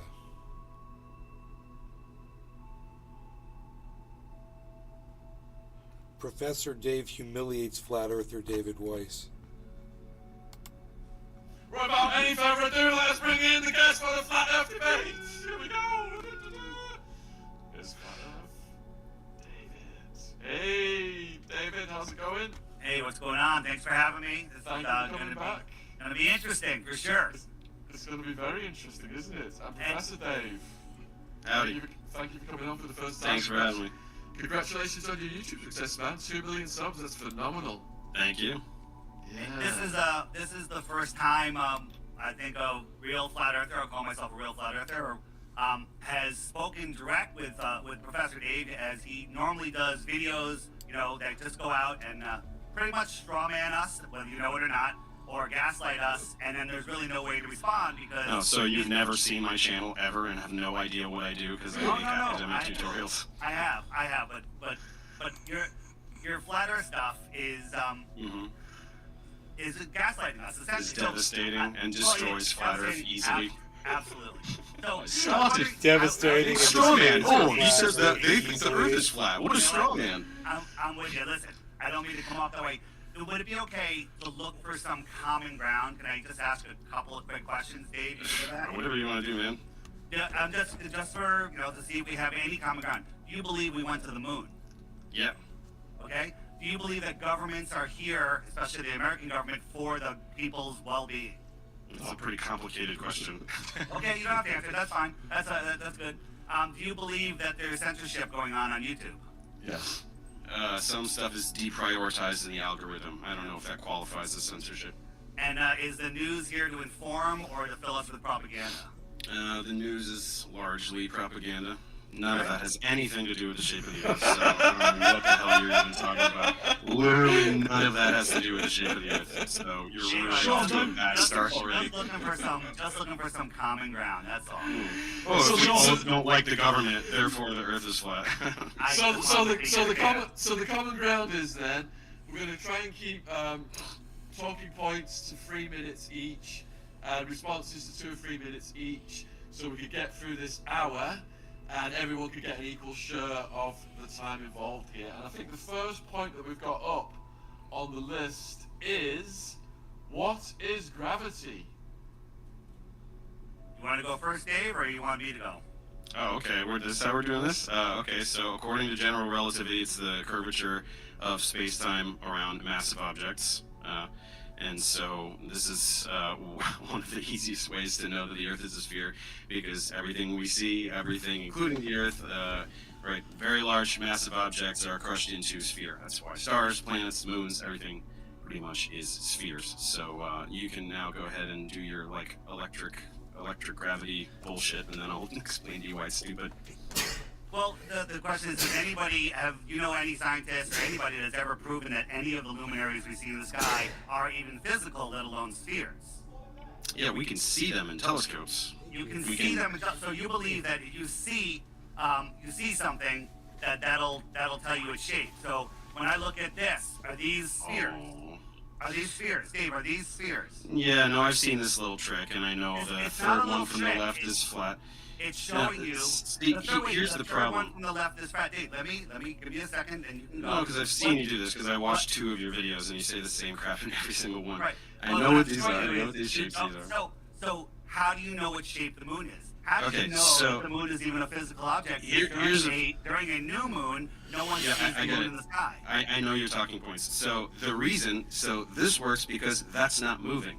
The things in the sky move. So if you take the third one from the left, which I know is flat, and you move it around, it's going to start to change shape, right? If the moon was a flat disk, I don't even know if that's one of your talking points or not, as it passed over you, it would change shape. It would distort. I don't think the moon is a flat disk at all. Okay, so it doesn't matter though. That's why what you're saying is stupid, because these objects do not move. Now, the other problem is it's not just about shape, it's about other things like composition. Do you know what spectroscopy is?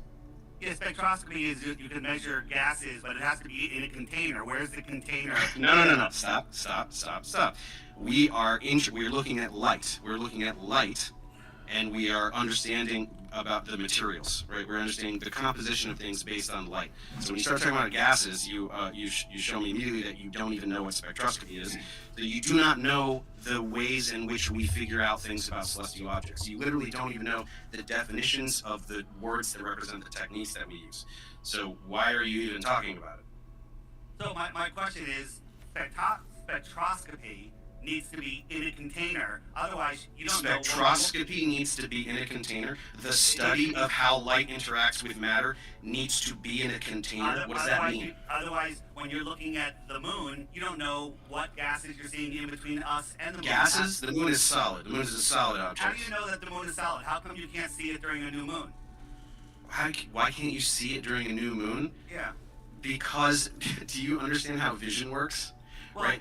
In a new moon, what's happening in a new moon? The light from the sun is illuminating the side away from us, right? Light illuminates the things that it hits. So a new moon is when the side that the sun is illuminating is the other side away from us. What do you want it to do? The light to go around the moon and come back and hit the other side like magic? Without interrupting, let me just answer. When it's nighttime, you're away from all lights and there's a full moon, I can read by that moonlight. That moonlight casts a shadow on the ground. Don't interrupt. That casts a shadow on the ground. So that moonlight, which is reflected sunlight off a dusty, dirty, rocky, rock ball in your world, is bright enough to travel 238,000 miles to cast a shadow on the ground and to light up my book so I can read. During a total solar eclipse in your world, the Earth is a full Earth from the moon's point of view. It's bigger and shinier, and it should light up the moon, but it doesn't, and no telescope, from any position with an infrared or anything has ever seen the moon. Can you think of why? Can you think of a much, much brighter object that is right there where the moon is? Well, during the corona of the sun, which is thousands of times brighter. What you're doing right now is you're basically saying, I'm going to shine a spotlight directly into your eyes, and then you tell me if you can see a firefly 2 centimeters to the right. Like, what are you talking about? Do you seriously not understand this stuff? A child can understand this stuff. So when you're throwing out words like spectroscopy, what's the difference between spectroscopy and astrospectroscopy? What do you mean, astro? So astro is a prefix that means stars. So if that's even a word, it's spectroscopy pertaining to stars. What are you, like, Googling stuff furiously over there? I'm just asking you, I've taken a few notes. I figured out, I watched a few of your videos. I know the straw manning that you're going to try to do and the things that you're going to try to claim. And in reality, straw manning to say the Earth is round? From the space station, they should be able to see the sun, the moon, either approach the sun, eclipse the sun completely, or exit the sun, and nobody has ever seen it. So again, why are we looking up in the sky? when we're I talking just about explained the it. I Earth? just answered your question, and you just answered it again. You asked a question that I just answered. The sun is very bright, right?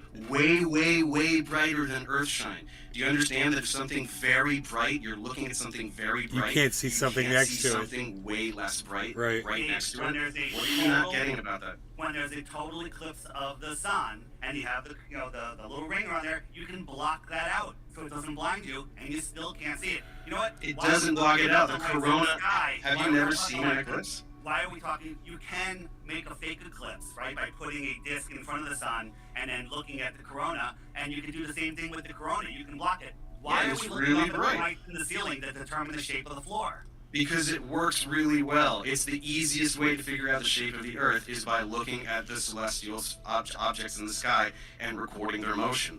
It's very, very easy. 1 second, Ash has said we've got to move on to the next talking point, which is space is not as depicted, displayed in media, movies, etc.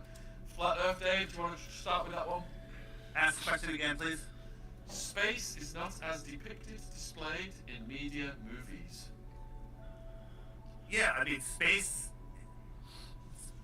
is, they're just, giving us images of insanity in space. Like when they show us, nebulas, right? They show us this, and they tell us this is where stars are born. This is where there's gas and dust, so much of it that is creating stars and spitting them out like ping pong balls, where they go run away and they park themselves in the rest of the galaxy. This gas and dust in space, in a vacuum, in zero pressure, how does that work? How come this doesn't collapse in on itself? This is just It does. That's how stars are born. Yeah, They so- do collapse. It's so- how stars form. Dave, in your world, this is gases are collapsing upon themselves and then Yeah. igniting themselves in a vacuum, in a vacuum, and then they This is burn no. millions Stop. and Stop. billions of years. Look. I know that you want to just spew your script without anybody challenging, but you say so many I have no stupid things, script, David. and I'm here to tell you why everything you're saying is stupid. So when you say stars igniting in a vacuum, the reason that's confusing for you is that you think stars are little bonfires. Because you're a moron. Because you don't understand He's nuclear fucking fusion. brutal. Nuclear fusion Dude, is the process by which Professor stars Dave grow. explains They're not this little fireballs. fucking brutal. You learn that by Googling something Oh for my 5 God. seconds, but you don't do it. So Dave, you believe that all the rocky bits turn into perfect balls, and then all of the gases somehow start getting gravity, and they start pulling it together. And they Start get so getting big. gravity? What do you Well, mean start getting how- gravity? How do they grow into stars? How come Mass the is what's formed, bringing it together? and Somebody gravity up forms like a around snowball? mass. Gravity. So yeah, so they get something, and it's a tiny bit of gravity pulls in some more dust. It pulls in not dust, it pulls in gases, and somehow it's pulling all of these gases together and turning into a nuclear furnace that burns for billions of years. I'm sorry, that doesn't make any sense. And if you Okay, want to so believe that, that's your world. centuries of brilliant astronomers versus nuh-uh. Is that really all you have? Is the entire field of astronomy you going, I don't like it. That's dumb. I'm dumb and I don't get it. So astronomy is wrong. That's literally your argument against astronomy right now. You never met these men. You don't know anything about these men other than the stories that the controllers of this world tell you. You know they wrote books. They're right? Freemasons, You know they wrote it books says. that we can read, and then we base astronomy on that and do astronomy every day, right? Dave, try not to interrupt. Aristophanes figured out the shadow. Eratosthenes figured out the diameter, the circumference of the Earth with his sticks and shadows. But nobody in that area that came out of that other mathematicians never wrote any books about him. They ignored him. They just never mentioned it, and then all of a sudden it shows up in the 1900s in books that go into the that's not education true. system. I mean, if you're just gonna lie, then we can just play the lie game. And Dave, what about the fact that that proves nothing? It works perfectly on a flat Earth. Sticks and shadows prove the Earth is flat, and it proves it's a globe. But you'd have to assume parallel rays. Listen to this. Aristophanes believed that parallel rays are coming into Earth, right? And no one has ever seen parallel rays coming into Earth, right? When we look, we always see them curved. We always see them corpuscular. But he also believed that the Earth was geocentric and we had an infinitely far sun. And so that sun is orbiting around a minuscule, infinitely far being so far away that the rays come in parallel. And that's a whole nother problem. But how is a distant sun orbiting around a speck Earth in the middle of in the middle of space. That doesn't make sense, and they didn't think about What that. doesn't make sense? What doesn't make sense about an Earth orbiting a sun? What No, you going? That No, doesn't you make didn't hear me, sense. Dave, Isn't Dave, an argument. Dave, stop being a dick. Listen to what I said. You stop being a dick. The Eratosthenes believed that the Earth was geocentric, that the sun orbited us, but the sun was a distant sun. How does a distant, gigantic sun orbit a minuscule speck Earth? Yeah, you have no How? answer for that. They don't know. It's the ancient Greeks. They didn't know. Now we know, right? We figured out heliocentrism in like the 16th century. So it's like 500 years ago. It's a pretty long time. His story makes no sense. And the other question is, you believe that the sun rays that come in are parallel, right? No, there are rays that are parallel, and then you can point a ray from the edge, one edge of the sun, and the other. Look, light is going in all directions, right?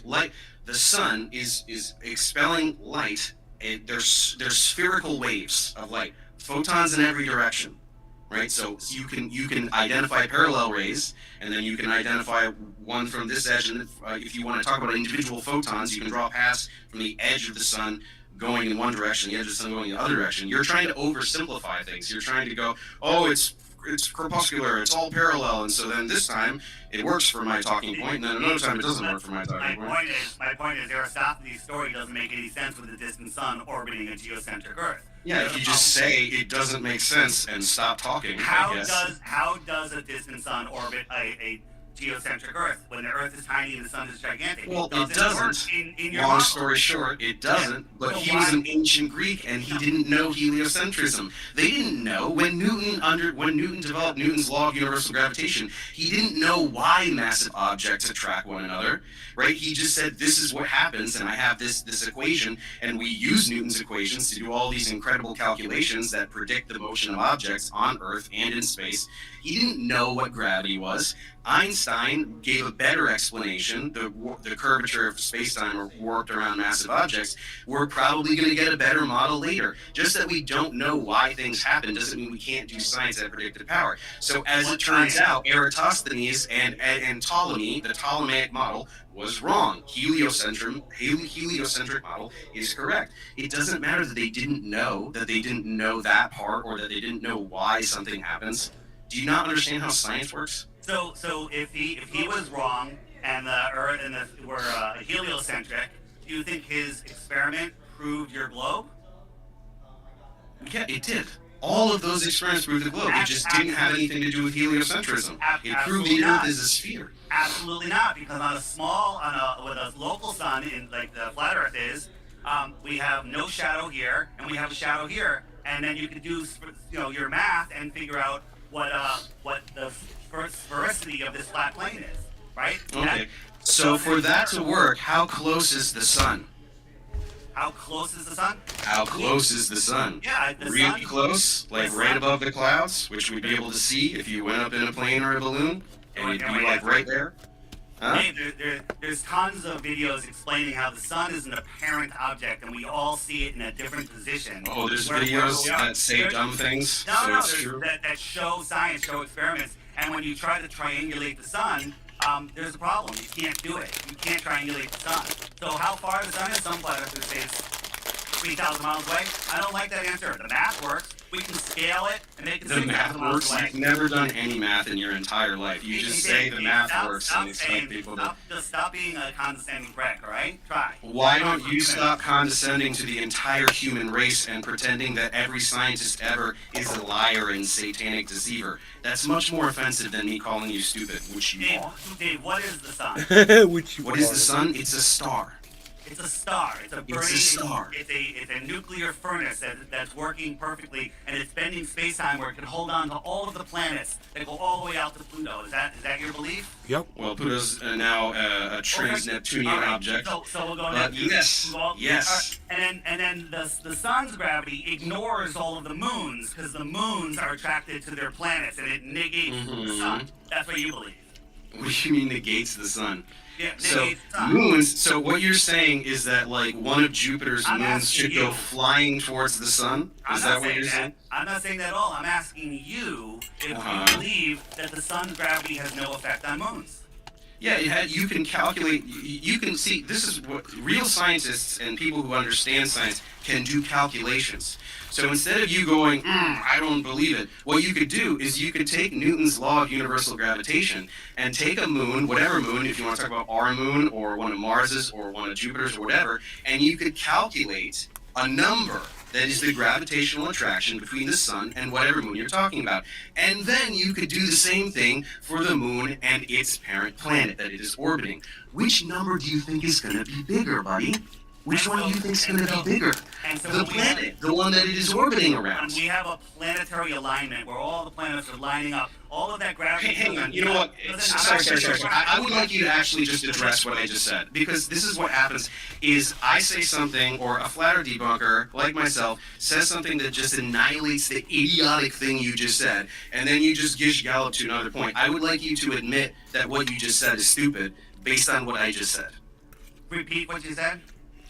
I just explained to you why what you said about the sun and the moon is stupid, and you just jumped to another talking point. So you say that the gravity of the planet is holding on to these moons. Yeah. It's so much stronger. Let me finish. I'm reiterating what you're saying to show you how stupid it is. It's holding on to the planets, but the sun's gravity, it can hold on to the planets, hold on to distant planets, but can't affect those moons at all.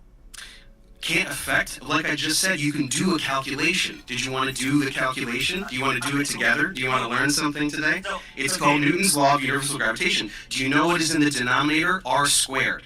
It drops off, gravity drops off by the square of the distance. So as things get very, very far away, their gravitational influence is dramatically less, exponentially so. So when you have a moon that is right near a planet, the gravitational effect is way more than the faraway sun.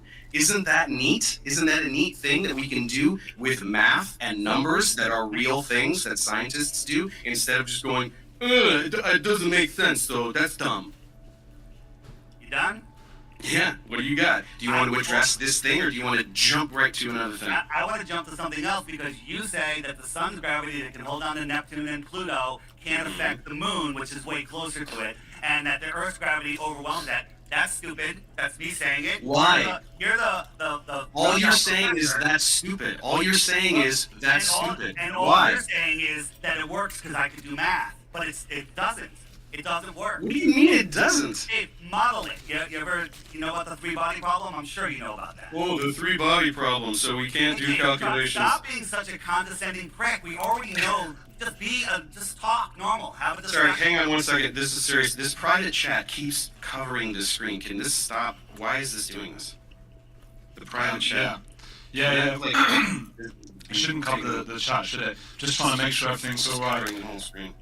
All right. Oh, Anyway, I mean, yes, we're sorting it out. There seems to be a problem with Sean's. I can't hear you, Sean.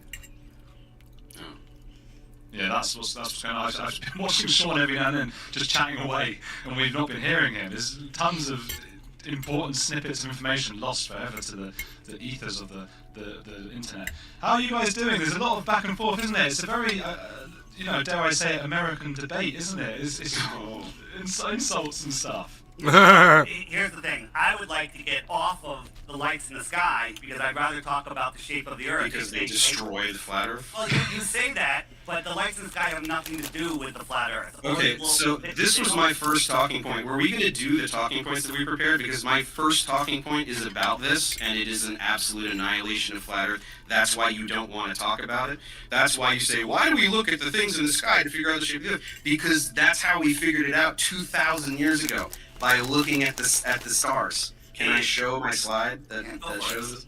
Okay, here we go. Observation of the stars. Next one. You're controlling it, right? Do I just tell you when to go?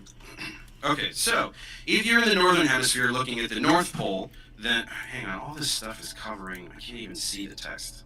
I think I remember what it says.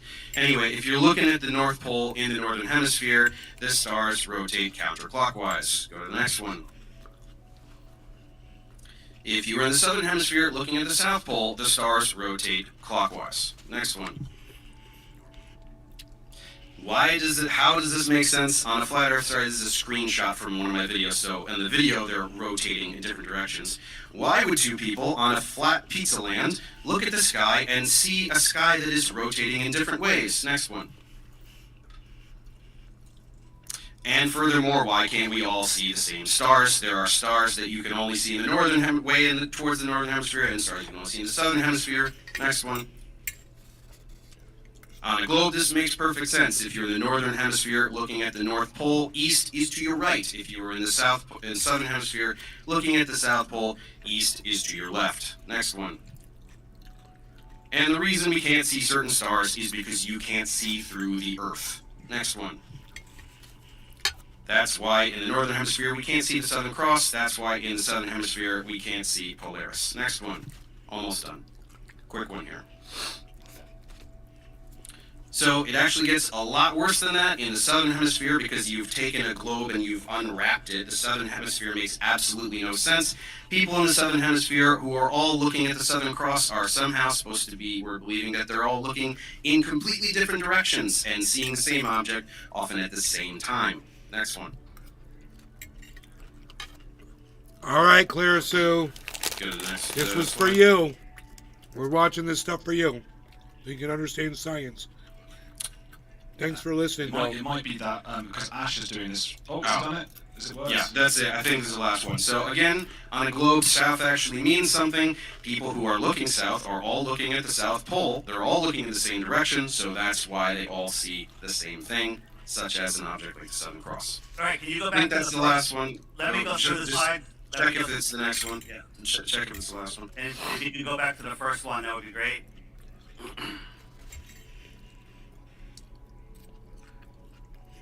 So, in your world, we have people standing upside down, and you're assuming hemispheres on a sphere. What do you mean upside down? What do you mean upside down? What does that mean? Compare their feet are antipodal to my feet, people in the south. Okay, so yours are upside down compared to them. What's the difference? What's down on a globe? I'm not saying. I'm just saying people are upside down to each other halfway across the world. So, if we can go back to the original slide so I can remember all the points he made so I can address them, that would be fantastic. I think the issue is that Ash, the producer, is having some issues with his internet and isn't able to do it. Sorry about this, guys. We're usually quite good with the tech and everything. So, yeah. I'll try to. I can tell you the points again. I'd rather just see the points rather than hear you say them again. Okay. If I don't know, you can't change it back. I don't think so. He's in the Philippines or something mad like that, so he's having some difficulties with it. And I think Sean is as well. Good thing I'm here, saving the day. It was that in the northern hemisphere, the celestial sphere rotates counterclockwise. In the southern hemisphere, it rotates clockwise, and we can't see certain stars. You don't have to do the whole presentation. You can just remind. That was it. Go ahead. So, no matter where you are in the world, all of the stars, all the lights in the sky, from the things that we call planets, wandering stars, sun and moon, they all rise in the east, set in the west.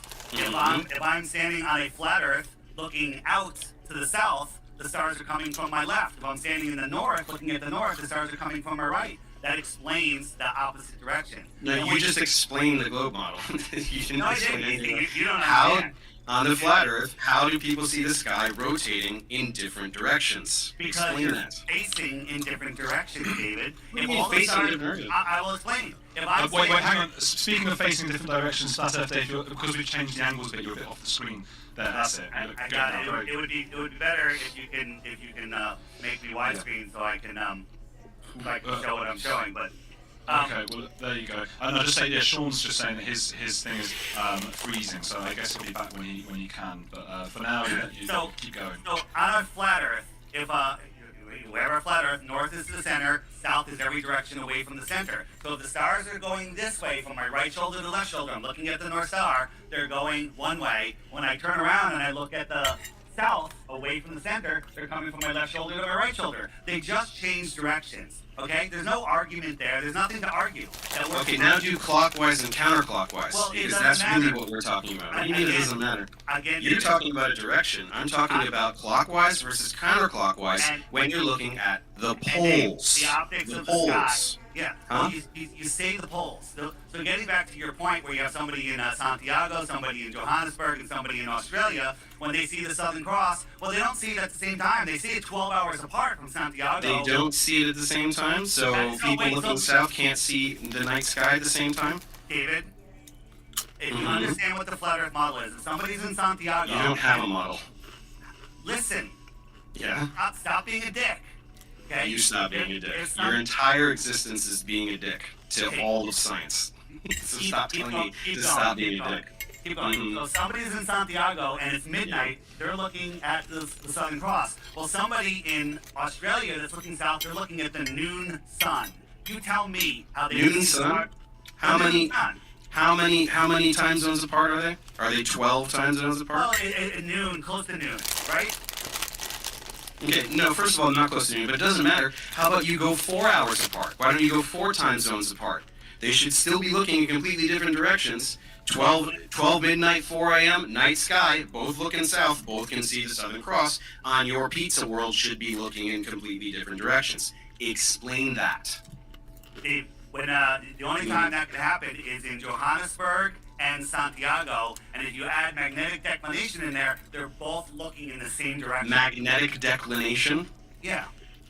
So you think just saying the word magnet is going to be an argument here that's going to work for you? Look up the magnetic declinations of those areas. You don't know what direction you're facing, right? There's certain areas of Antarctica that the magnetic declination is 170 degrees. So when your compass says north is that way, it's 170 degrees the other way, according to, NOAA or whoever's in charge of that, right? Look, you can dress it up however you want. We're talking about looking this way and looking that way, and they see the same thing. And you're fixating on Santiago and Johannesburg because you think that they're far enough apart that they're not going to both be nighttime. I'm telling you, you can go any distance apart. Just go from Perth to Sydney, right? That's far enough apart that if you're both looking directly south, you're looking in different directions, and you can see the same thing. You cannot explain that. That's why you're trying to throw out jargon to confuse people. I'm not trying to throw out jargon to confuse people, David. That's exactly what you're doing. When you're looking towards the same area. You're looking towards the same area. And But on your pizza world, south is a different direction for every longitude line. Do you not understand that? On your pizza land, all these longitude lines directly south is towards your magic ice wall. Everybody looking south is looking in a different direction. Magic ice wall. Yeah, so stop trying to skip to something else, right? Are you denying that longitude lines, everybody on your pizza world is all looking in a completely different direction when they look south? NASA or NOAA, they tell us, what longitude lines you're talking about. They tell us that the magnetic declination is a different direction. So we're listening. Do they, or are you just randomly grasping at words to try to make sense of something that is absolutely unexplainable for you? David, it's not true, and the optics in the sky, again, do not prove the shape of the Earth. You say that they do. Well, I just did prove it with that, so I don't know what to tell you. Let's move on. So, I'm sorry, guys. Do you want to move on? My entire system crashed. I want to move on from looking... Watching a Bong video for 12 years ago, and apparently you're live talking about NASA. No, we're not talking about NASA. What's up, buddy? Have you ever seen my my channel before?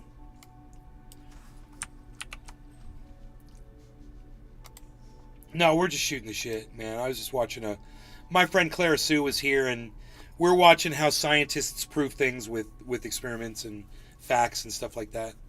Talking about peer review and doing studies repeatedly so that, you can prove them. Stuff like that. That's all we were talking about. And this guy, Professor Dave, he's great. He's so funny. He just keeps calling this guy he's just calling him all kinds of names and so he's just funny, man.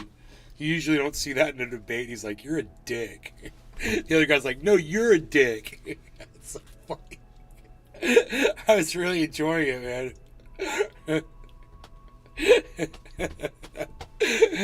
I mean, when you look at Dave, you look at the expression on his face, he looks like he's talking to a 7-year-old that he just feels sorry for, You know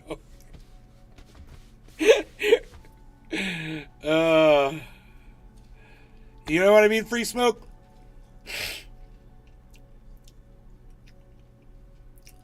You here? Still? No? All right. I guess we can go back to our video. Rocket launch in 45 minutes. Get the lights in the sky to figure out. Yeah, we hear you. Because I proved the Earth is a sphere by using that. Is that why you want to move on? No, not at all. Well, we hear you, it is. What talking point? We hear you, but we don't care. What talking point are we on right now? I just finished proving the Earth is a sphere by looking at stars, something that we've been doing for thousands of years. Yeah, so says you. Go ahead. Yeah, and everybody who's ever lived. So NASA isn't gonna really help you with that one. Sorry, buddy. They started in the 1950s. All right, so we've got a talking point from Dave, which is the Bible has 200 references to the flat Earth. Every major ancient civilization cosmology depicts the Earth as flat. That's from me or from Dave? That is I would from never say you, that. I think. That's not from me. That's not from me. It's Smash. It's Smash. Yeah, I mean, if you're a Bible believer, from page 1 of the Bible, it says God separated the waters from the waters and created the firmament. That's all interesting, but, I don't use the Bible as science, because science will show us. On a small Earth, Dave, you have to have a physical horizon, right? If my fingernail is a boat, as it goes away, it disappears below a physical horizon, and zooming in will not bring it back. However, we can see too far. They say the ball is 24,901 miles around, but we can see things that are way, way, way farther. And with infrared now, we're seeing things 500 to 1,000 miles away. The amount of curvature. You're not. Yeah, we are. Not. Go look at Jay Tolan Media's channel. Go look at some lies that a flat earther said. That is real evidence. No, sure. it's Dave. It's well documented. You haven't looked at it. And then when you say the curvature formula is a parabola, I absolutely agree. It is. Over 1,000 miles, it gets off a little bit, but anything under 1,000 miles, all three formulas come within a very close proximity of each other. Yeah, right? but the problem is you can't do math, so you just do the math wrong. Well, you just say that, but if you look at all of the curvature formulas under 1,000 miles, it's perfectly accurate. And then you think that we're spinning at 1,000 miles an hour and we don't feel it, and we're changing, we're changing directions? How is that possible? How about when the Earth comes around towards the sun in the winter, in our northern winter, it's speeding up and taking its sharpest turn, and then we don't feel any of those forces? It's sharpest turn. Okay, so this one's really hilarious to me. So the sun goes around the Earth, the Earth goes around the sun in how long? How long does it take? A year. A year, right? So why don't you go ahead and get in a car and do a 360 turn and make it take a year? Are you going to feel that? Steve, that's not Let's break it down. 360 degrees, 365 days, that's about a degree a year, right? Why don't you get in a car and drive for 24 hours, and over 24 hours, veer by 1 degree? Are you going to feel that? That would be equivalent to this. People say, I'm just trying to think of the easiest thing. I'm just trying to think of something to say that will make sense. Stop being dick. Right? Imagine you want to compare that. If you want to compare that to reality, imagine you're in an airplane where you remove the outer shell of the airplane, you double the speed of the airplane, and you nosedive 2 miles a minute. Okay? And that's just to follow the curve of the Earth. That's the speed that the Earth is curving. And when something's moving and it's curving, that's acceleration. Okay? So acceleration's a big word. Well, it is for you because you're not using it properly. Acceleration is rate of change in velocity, so you're using it as velocity, so you don't know what acceleration is. When you change off of your vector, that force is equal to acceleration. Okay? Yeah, but I just told you, right? It takes a year to go around the sun. How much are you feeling? Do you want to calculate it? Should we calculate it? 20,800 miles. Okay. Hey, Tula. Right? You're The spin of the Earth is constant. 2 miles You do a not minute. feel. You're falling, like if you take a point in space and you go for an hour, you're falling at the same rate as a skydiver. This is fun to watch, isn't it, man? It makes me want to smoke, get my bomb out, and smoke, do a dab now, and smoke. This one I think I figured out, and I think this one is genuine confusion on your part. So Tula, do you like I the don't flying wanna through hold this one space? against you as much as other lies you The tell, wormhole? which are just blatant lies. This Like one traversing is the just you wormhole with not me? understanding. You're trying to compare We're motion traversing out within to the space, atmosphere of yeah. the Earth. So you're like, oh my gosh, something going through the atmosphere so fast and it's crazy and we feel it, versus motion in frictionless space. Do you not understand that that's not the same thing? Right? The atmosphere on Earth is very thick. There's a lot of friction. Right? So when you try to move through air, there's friction and you feel it. It doesn't matter. What do you mean it doesn't matter? If that air is spinning with the Earth, which you have to believe in your model, you would feel Doesn't matter. You would feel that motion. If you're in an airplane, Why would you feel the motion? Why would you feel the motion? Because your energy is changing directions, and you would have energy is changing. Your energy is changing direction. What about eclipses? That's my third talking point. We're only moving in one direction. What is he talking about? Your mainstream science. He looks like says Gene that Wilder. Because of the spin of the Earth, because of the centrifugal force, that the water bulges at the equator 14 miles high. What? Does he look like Gene Wilder? What Neil deGrasse Tyson and science tells us. Oh, Neil deGrasse and science. The water No, at it the doesn't. equator, yes, it does. It No, bulges it doesn't. 14 miles high. No, it makes doesn't. The Earth 29 miles wider. It's at the funny, equator. man. I'm really That's enjoying the this, Earth, bro. not This the is just water. so much What are you fun. talking about? Are you a moron? We should watch.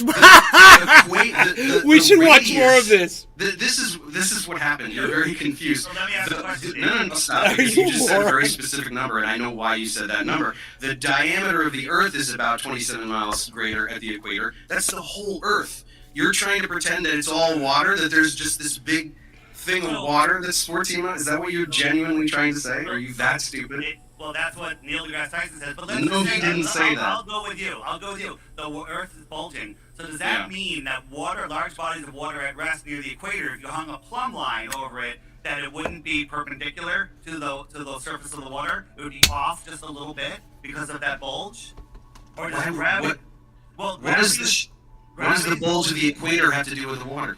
Well, because the gravity pulls everything to the center of the Earth and the whole world. And if we have a bulge at the equator, a plumb line, which should be vertical, it should be perpendicular to the water, would not be perpendicular to the water because the water would be sloping away because we have a bulge. What do you mean sloping away? Okay, a bulge isn't. First of all, as I just said, this has nothing to do with the water. It's the shape of the Earth itself. So you're just completely wrong anyway.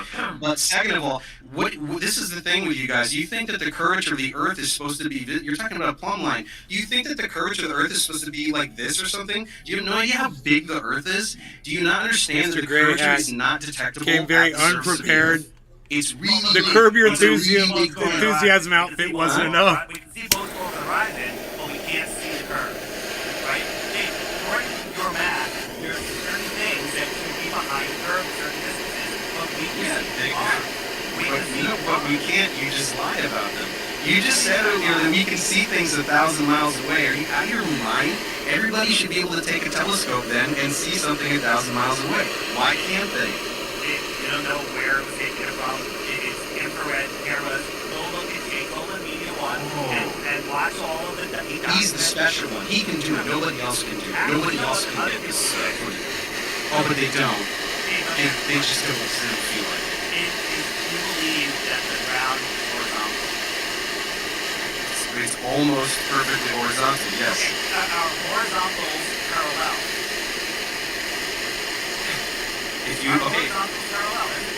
I think what you're trying to ask is if you have parallel planes, right? If you have two flat planes, can they be made parallel?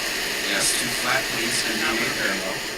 Well, what are you saying? Nobody has any clue what you're saying. Nobody has any clue what you're saying. Horizontal line on Earth. There's only one point that would be touching the Earth, and the rest would just rise up in space. But all horizontal lines would line up with the horizontal horizon. They're all parallel. Do they, or do they just look like that because your eyes suck and they can't distinguish between arc seconds and angle? Looking like it perfectly overlaps doesn't mean that it perfectly overlaps. Just because the horizon looks flat doesn't mean it's perfectly flat. 10 minutes left. I didn't even get to do one of my things. 15 minutes. My question is, the top of the World Trade Towers, when they were up, were those floors larger than the lower floors? Because for them to be perpendicular, they would have to get larger, right? How far apart were they? How far apart were the towers? I don't know, but I'm asking about one tower. Okay, but it doesn't it doesn't matter if you're talking about the distance between the towers or the width of the tower. Do you know how much curvature there is over such a small distance? It is so small that it is 100% negligible. What are you not understanding about that? The Earth is really big. So do you believe that horizontal lines are parallel? If you make them parallel, what are you talking about? I'm talking about horizontal lines on Earth. When you're, surveying the land and you have a horizontal line, another one, another one, another one, are they parallel? If you make them parallel, they're not lines, right? They're not actual lines. Do you know that lines are just approximations, right? We can draw lines, we can graph lines and do math in perfect Euclidean geometry. The Earth has a spherical surface. So yeah, we can go, that's a line and that's a line, and if we're just looking at less than a mile, yeah, it looks really straight. But it's not, because the Earth is a sphere. So you're not comprehending scale. That's the problem. Has anybody measured curvature in large body of water at rest? Large body of water needs a container to hold it in place. And has anyone measured any curvature on resting water? No, tell me your drop and your wave, which is in your stupid video that got 10 million views. Drop and wave? I don't even know what you're talking about. You talked about water curves. Oh, yeah. Okay, no, I know what you're talking about. That is just a complete straw man. Well, it's not, but actually, this is what's funniest to me, is that you're flatter, you debunk yourself with this level water thing, because the funny thing is that, so tides exist, right? And so on your little pizza world, tides are these I love how he said your little pizza world. Kind of travel around. It's I really so don't know how funny. else you can explain this, but, right, tides exist, right? Yeah, they do, but they don't correlate to the sun and the moon. There's Stop. Yeah. No sun and the moon. There are the water. All right, everybody, goes up cheers and to down, Larry right? Garnicadamus. And in different places, not everywhere at the same time, right? So on your little pizza world, you've got a little you've got a little mound of water that's just kind of traveling around. So I'm sorry, but water isn't level on your pizza world either. Dave, what causes your high tides? The moon? What causes tides? The moon and, there's solar tides and there's lunar tides. Right. And so when there's a new moon, which means the sun and the moon are on the same side of the Earth, the tides should be bigger. But there's not. There's bigger tides when they're opposing. No, it is. No, they're not. No, it is. You're absolutely wrong. No, I'm not. And you can Google it right now. What are you talking about? When the solar and lunar tides align, that's the highest tide. Right, guys. You're just saying it's not because you're just lying. I'm being pushed by Ash to move on to day/night regions of illumination. Okay. Right. What does that mean? Oh, well, that's my second thing. I can try. I'll do it super fast. I'll do it as fast as possible. Go on. Do you need him to put the thing up? Yeah. Yeah, he might not be able to do that. Show him what you're thinking. The system has crashed. That's why I got kicked off. I can try to. You kind of need the visual, but I can just. I'll wing it if you guys want. Please. We're not going to get the slides. Okay, so. So this is the funny thing about your pizza world is that in the northern hemisphere things are kind of okay, not really, but in the southern hemisphere it all goes to crap. And so to try to explain night and day and seasons, which you absolutely cannot do, you try to make the sun go way out towards the bottom, and you think that works because it makes it the longer nights, right, up in the north. But the problem is in the southern hemisphere everything is terrible because you've got the sun way out towards the edge. And therefore, it shouldn't be able to illuminate very much of the Earth.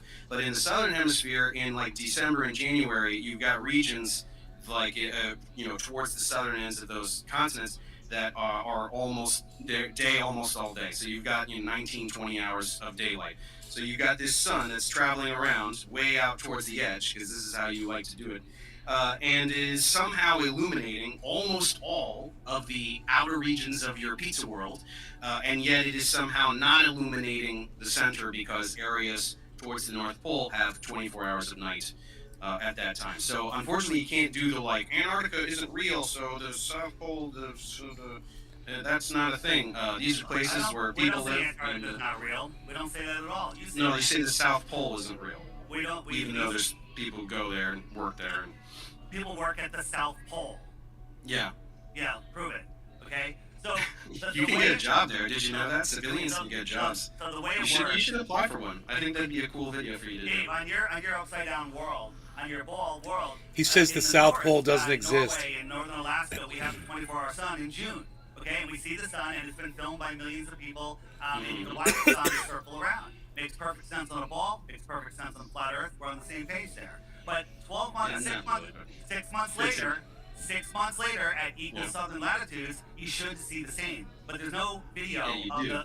No, you don't. There's no video of the 24-hour sun. There's 3 or 4 fake videos, clearly fake. Take it apart. I'm talking, right? I didn't interrupt you.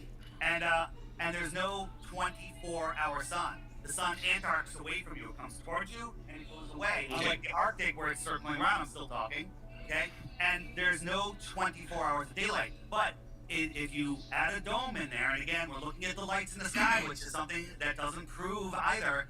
When you bring the sun closer to the dome, it wraps around, and we can show you this. Get a dome, get a glass, move the light, and you'll see that the light wraps around, and that's exactly what we see in Antarctica. Okay, so I know that you could do your fun little middle school science project where you have a little, serving tray thing and you make a flashlight do funny things, but you cannot make it actually. So this is why you have your dumb little app, your little thing in your sun and stuff. It doesn't actually show the regions of actual daylight and nighttime. It just shows like a little cartoon. You don't actually see, it doesn't actually do these patterns. So when you're called out on this, instead of going, oh, my app shows the actual patterns and this crazy arc that would make sense. So first of all, I'm sorry, even though there are videos at the South Pole, I'm sorry that Antarctica is not where a bunch of people live.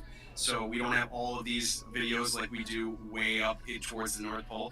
But again, as I said, the way southern region of Argentina, like I did in my video, Ushuaia or whatever it's called.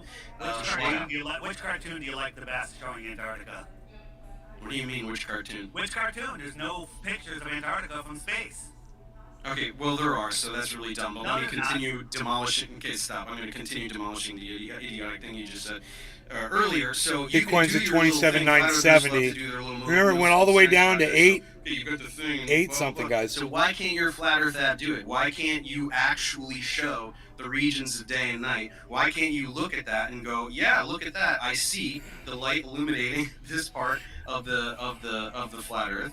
Right, and I can see that we have 20 hours of sunlight in southern Argentina, and I can see that you just have a little cartoon doing nonsense, and then all of your idiot people who buy that thing, they're not like, oh, that looks cool, and they don't actually look at what it does at all, right? Why can't you have it show that, right?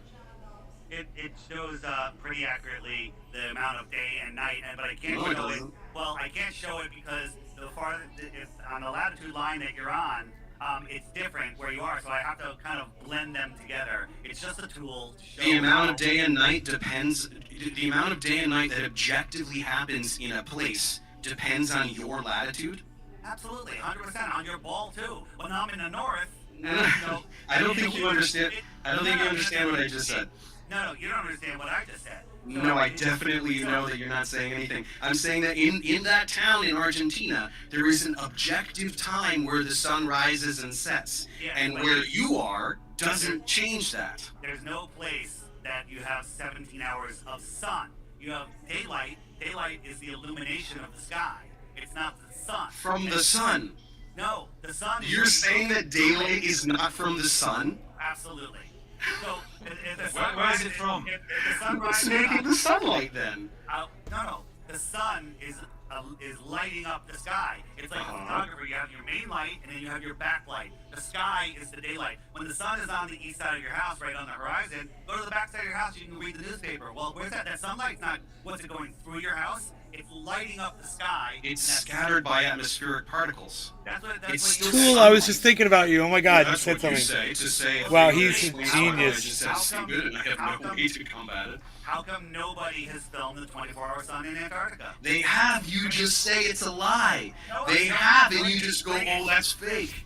No, we don't. We don't just go, oh, that's fake. We But guess what? That's why in my video I don't talk about Antarctica, because you just say it's fake. That's why I picked southern Argentina, because people live there. And they have 19 hours of daylight, and you can't explain it, because it's this huge... No, you didn't. You just said there's a glass thing in the flashlight. You're just doing a middle school science project. You're not actually explaining anything. You're just going, oh, I did a thing in my living room, so all of science is wrong. That's what you're doing. Literally. The globe. I wish I had the slide because the globe. You know, I think I'm going to just say this. No way to prove the shape of the Earth. You know, he's literally dealing with somebody who has the mentality of a child. He really is. This guy is.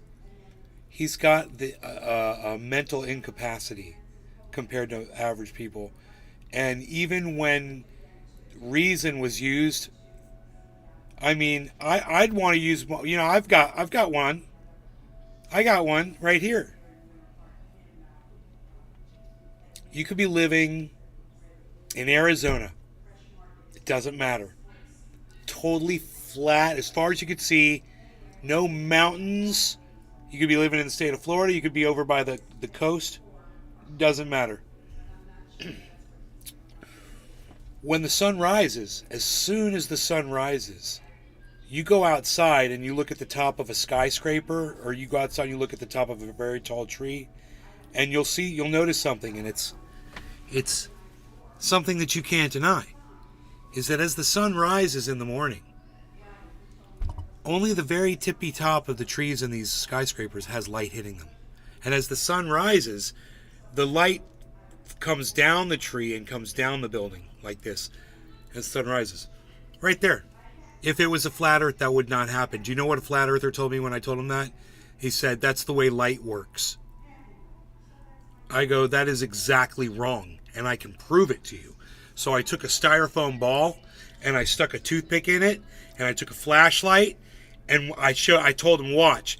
And I lifted the flashlight up really slowly over the backside, and the toothpick was sticking out over here, and I lifted the flashlight up real slowly, and as you look, the flashlight only hits the top of the toothpick.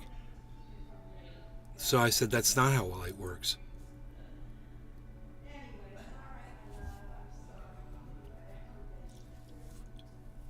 $9.91, 27,989. Let's look in on our Harmony. It's at 9507, guys, looking great. 9507.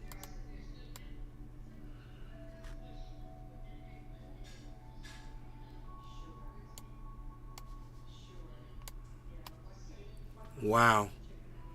I said 9507, it went to 94. Okay, 9495. Look at that peak, guys.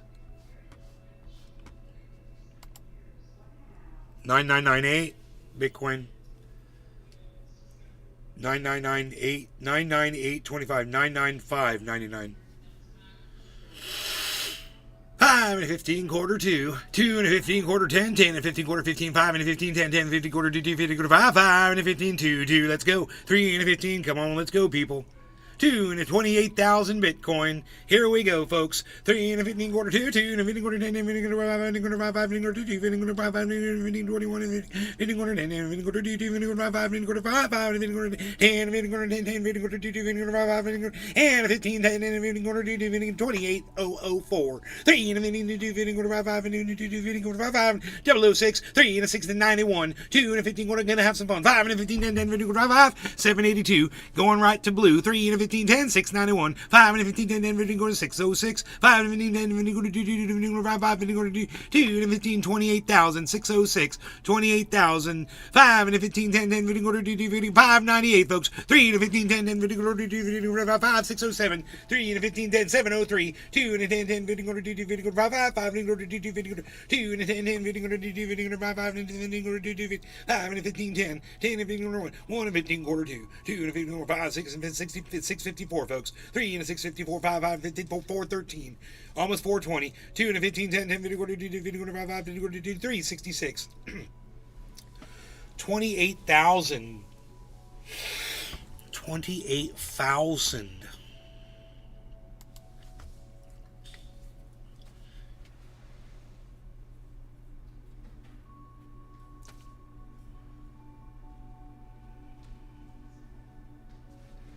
Let's go back to this. 3 and 15, 10. Yeah, well, And I just did it twice. 10 and 15 quarter And you have no 2. way to combat anything I just said, so that's why you say that thing over Can I just again. interrupt here? Flat Earth Dave, what would it take? Because I think Dave is saying that people live in Ushuaia and Flat Earth Dave and Professor Dave. I love it. What would it take to The two convince you? Daves. How important is it? Why is it important to you to hold this belief? What does it mean? It's not important to hold the belief. I'm looking for the truth. And if the globe He is offers true, you the truth then and when ways to Antarctica prove it, in and you ignore it. You should be able to see the sun circle all the way around without dropping. And you do. You can. Dave, I've seen loads of documentaries where that happens. You can't. You cannot see it. It's absolutely untrue. And we show the best one that they have. They show it 24 hours of the sun going around, and when it comes around, not only is it seeing clouds, the sun is in a completely different position, like months different position. So it's all camera trickery, and it's provable. It's not just us saying it. So when you watch No, it, it you're is like, just oh, you saying it. Yeah, well, not true. And do some research, Yeah. Dave, and then get out of your little ball model, and you'll see. We don't live upside down on a space ball flying through an Down is towards the center of the earth. Nobody is upside down. That's one of the dumbest things you morons say. Down is towards the center of the earth. Nobody is upside So down. on your world, there's people upside down relative to me. And you're upside down relative to them. It's a sphere. Who cares? Good luck with that. Your response to basic shapes is good luck with that. Are you 5 years old? That's You're what I like said. I said he's like a You can't little understand, 7-year-old. He goes little 5. kids understand this stuff. I was off by 2 years, guys. You're more of a condescending prick than I thought. I wouldn't say you're more than anything I thought. I know what you are, but I'm sorry, again, to reiterate for the third time, your entire identity is based on the idea that all the scientists in the entire world are lying deceivers, so you're a condescending douchebag. Me calling you stupid, which you are, does not hold a candle to what you are. That's what he claims. I don't believe that. And Right, that's what I've got another question for other Dave, Professor Dave. Just so obviously I can see. I mean, it means a lot to you as on the other side, of course. Why does it annoy you so much, the flat Earth stuff? Because it's so. I mean, first of all, a lot of what I do. I do mainly academic tutorials, but I also address misinformation. I'm very passionate about public science literacy and science denial. And flat Earth is the bottom of the barrel. So I go after like anti-vaxxers No, it's and not. stuff like that, and that is a little more No, sophisticated. Flat Earth is not the bottom of the barrel. Anti-vaxxers are the fucking bottom of the barrel because their lies result in the deaths of their babies and their loved ones, and and themselves. And that's the bottom of the barrel. And you have to actually understand a little bit of biochemistry, a little bit in 53. Let's go 5320. barrel. So Let's go 5310. 5304. On the other side, of course. Why does 53. That's good. This is from a year ago, but I don't care.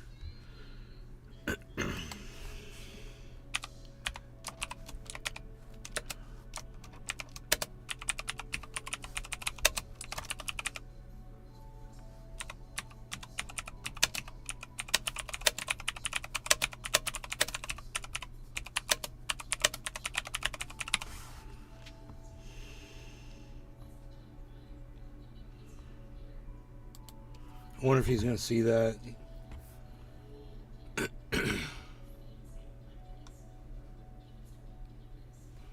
He says flat earthers are the bottom of the barrel. I say no, anti-vaxxers are. does it annoy you so much? Like I said, 50. What is it? Because Five, it's so- I mean, five first and a of half all, billion a lot of what I vaxxers. do, I 5.5 do billion mainly people academic tutorials, vaxxed. but I also address misinformation. That's Very the passionate biggest about, science experiment I've ever heard of. literacy and science denial. And flat Earth is the bottom of the barrel. So I go after like anti-vaxxers and stuff like that. Oh, that's funny. That is a little more sophisticated. And He you just have said to actually anti-vaxxers. My understand bad. A little bit of biochemistry, a little bit of immunology. Okay, my bad. Holy shit, I spoke too soon.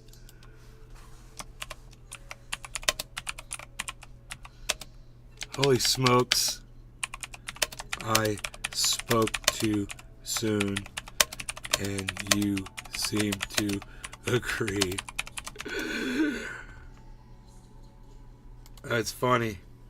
So, Yeah, I jumped the gun on that. There he went right into it. Things like that. Flat Earth is the only one. I just proved the Earth is a sphere multiple times in this exchange based on looking at things in the sky and thinking.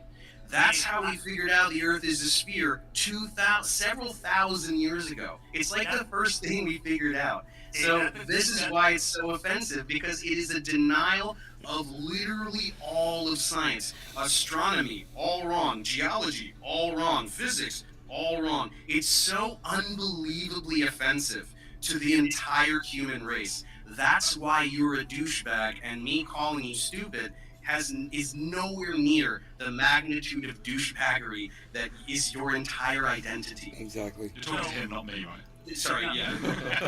He knows who he's talking to, he believes motherfucker. that scientists that he never met 2,000 years ago proved that the Earth is a globe, when in reality, in the 1940s and 50s and up to the early 60s, they were still teaching flat Earth in full here. No, they weren't. That's just the thing you're saying. That's an There's globes from hundreds and hundreds thing of you're years ago. saying. You can't just say that. Like, you should show me You something. make it up. Show me a textbook. You can't just say, oh, this thing I made up is true. You're an idiot. What are you talking about? We've known the Ptolemaic model, which was reigned supreme from 100 or whatever, to the Copernican model, used a spherical Earth. Geocentrism used a spherical Earth. And then Copernicus and Kepler happened, and they wrote books, by the way. They wrote books, and you can read them, that they exist. And we've known about heliocentrism for 500 years since, so I don't know what you're talking about. You are completely pulling that out of your ass. Nobody taught a flat Earth anywhere for any measurable amount of time.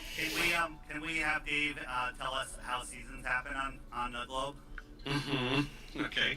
So I wish I had the graphic, because it really works really well. So there's a tilt in Earth's rotational axis, right? It's tilted like this. So one of the hemispheres is exposing more of itself to the sun, right? And so you get more direct light versus, so let's say this is the northern hemisphere, this is the southern hemisphere. More of the northern hemisphere is exposed to direct sunlight, so you have longer daylight, right? So it's so hard to just do with my hand like this. No, I get it. I understand. You get when we're tilted towards it, the sunlight's hitting direct, and it's more intensified here, and down here it's spread out more. Makes sense. Yeah, because of the curvature, so it has to spread out around a greater area. But isn't the sun so large that all of the rays leaving the sun are parallel? And why wouldn't the parallel rays that are a little off to the left, hit us direct? Are the rays leaving the sun parallel, or are they leaving not parallel? Okay, when you have a certain, here's a lateral distance. If the sun is directly hitting the part of the Earth is directly facing it, that's a certain area. Then if you move this way, we have the same lateral distance, but there's a lot of curvature here.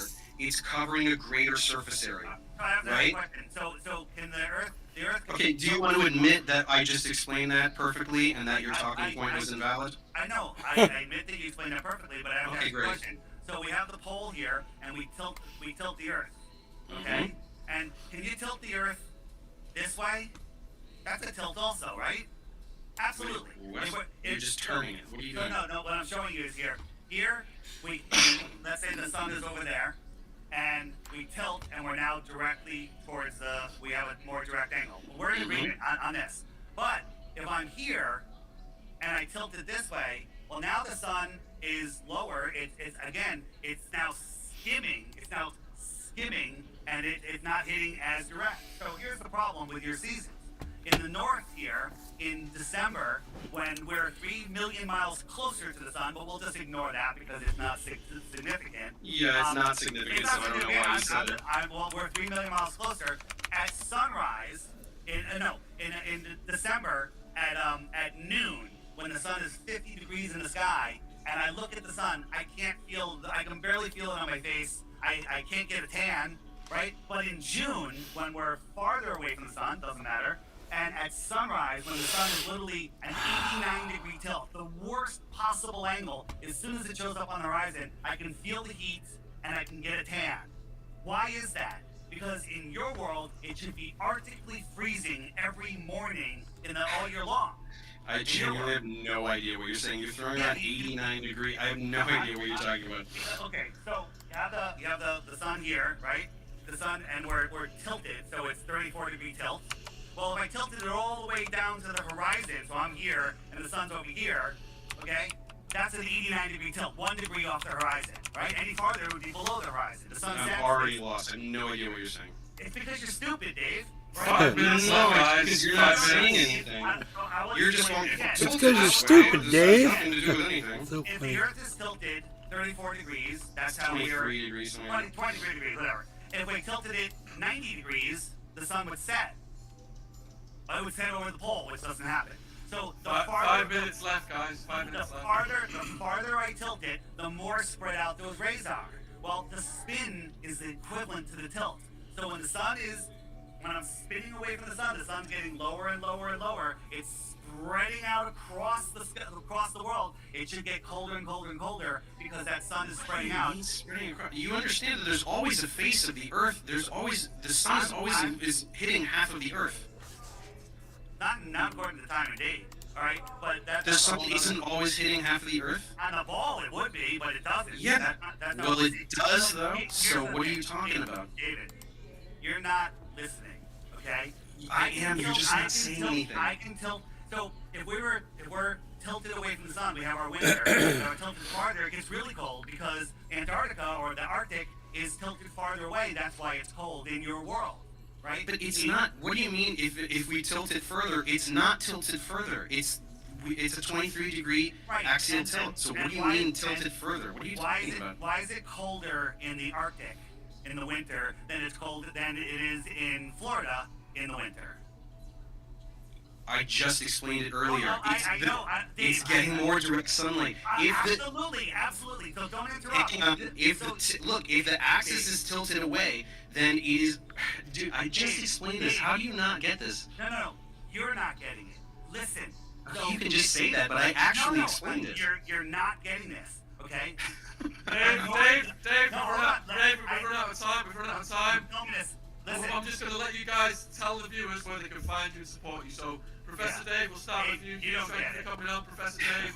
Thank you. Can you tell the viewers where they can find and support you, please? Professor Dave explains. Oh, sorry. So, Professor Dave wants, what socials do you want, Professor Dave? Just YouTube channel, Professor Dave explains. Alright, so Professor Dave's YouTube channel link will be in the description box below this video if you want to subscribe, if you want to check his stuff out. Huge thank you for coming on. Flat Earth Dave, do you want to tell the viewers where they can find you? You can find me at flatearthdave.com, but I'm thinking of making it professorflatearthdave.com. We get to make up to being professors. That's always nice. Yeah, I actually taught at an accredited university, though, so it's not that weird. Thank you. I have multiple degrees. I have a master's degree. Dave, can I get those bitcoins? Can I get those bitcoins? We've got another debate coming up. So huge thank you guys. Yeah.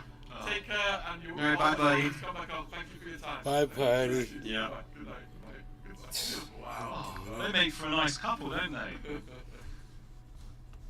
That was hilarious, dude. You guys are awesome for hanging out through all that.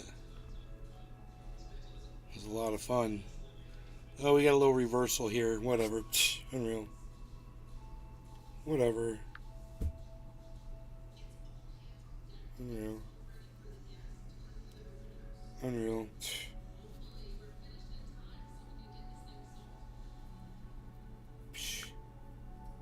Unreal.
Unreal.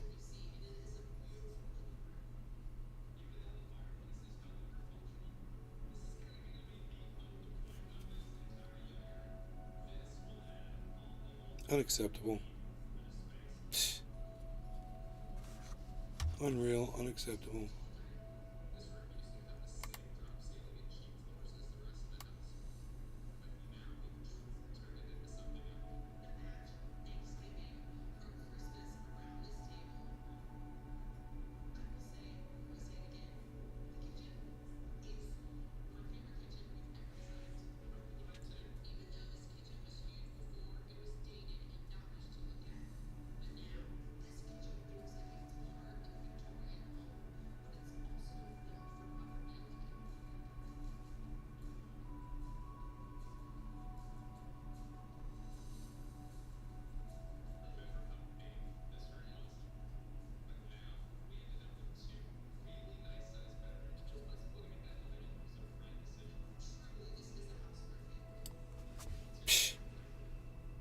Unreal.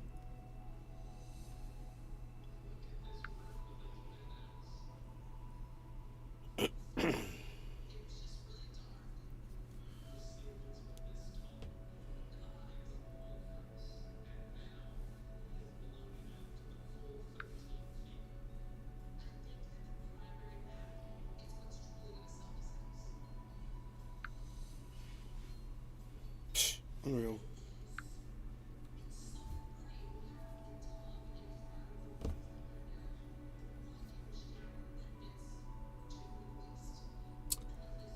Oh.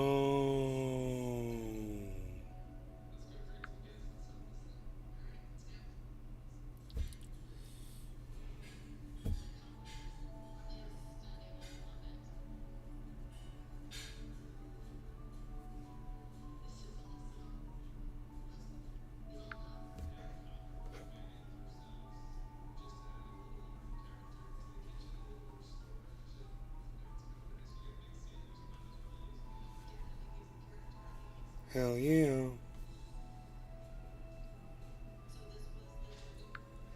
Alright, so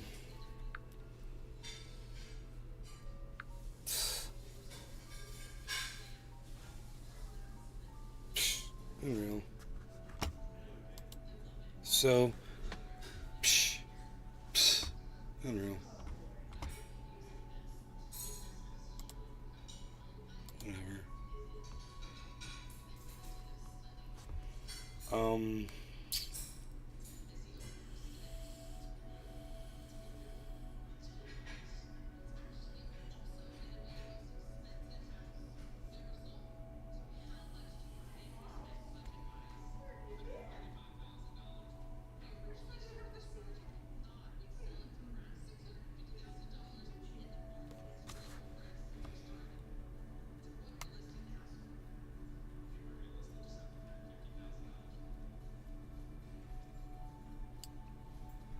Yeah, it's flying through space, man.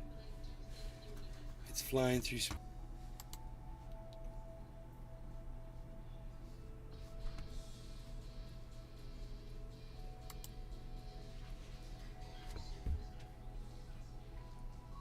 Oh, a double bottom just formed, guys.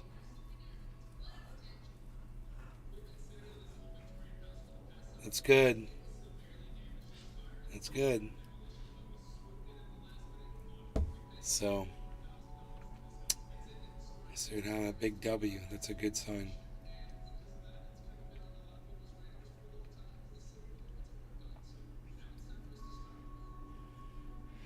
Man, I wish we were still using that other software. I can't get it back on.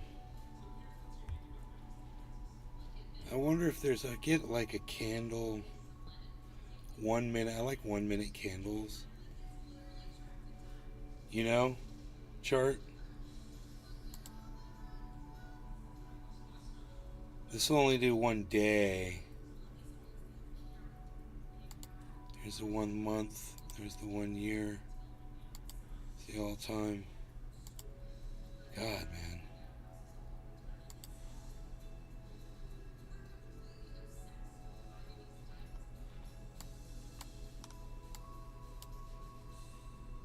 So,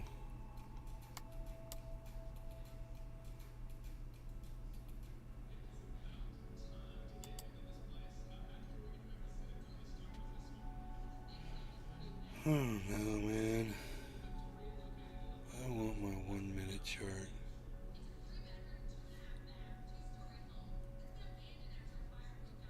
One-minute candles. I can't remember the name of that other crypto monitoring website I used to use, but it would have it, I think. This only goes down to 1 day.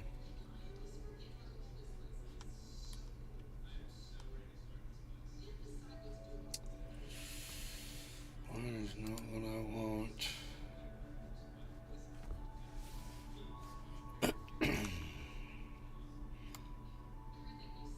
I mean, we can watch from here.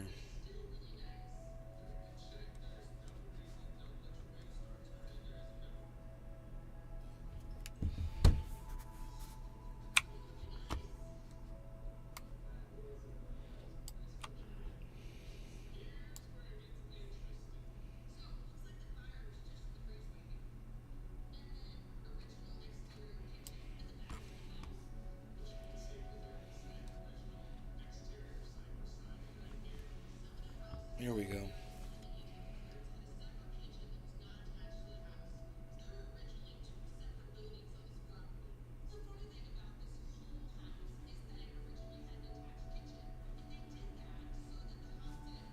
This is a very exciting time, man.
What's America?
4 hours. Holy shit. I think we've had enough of this today.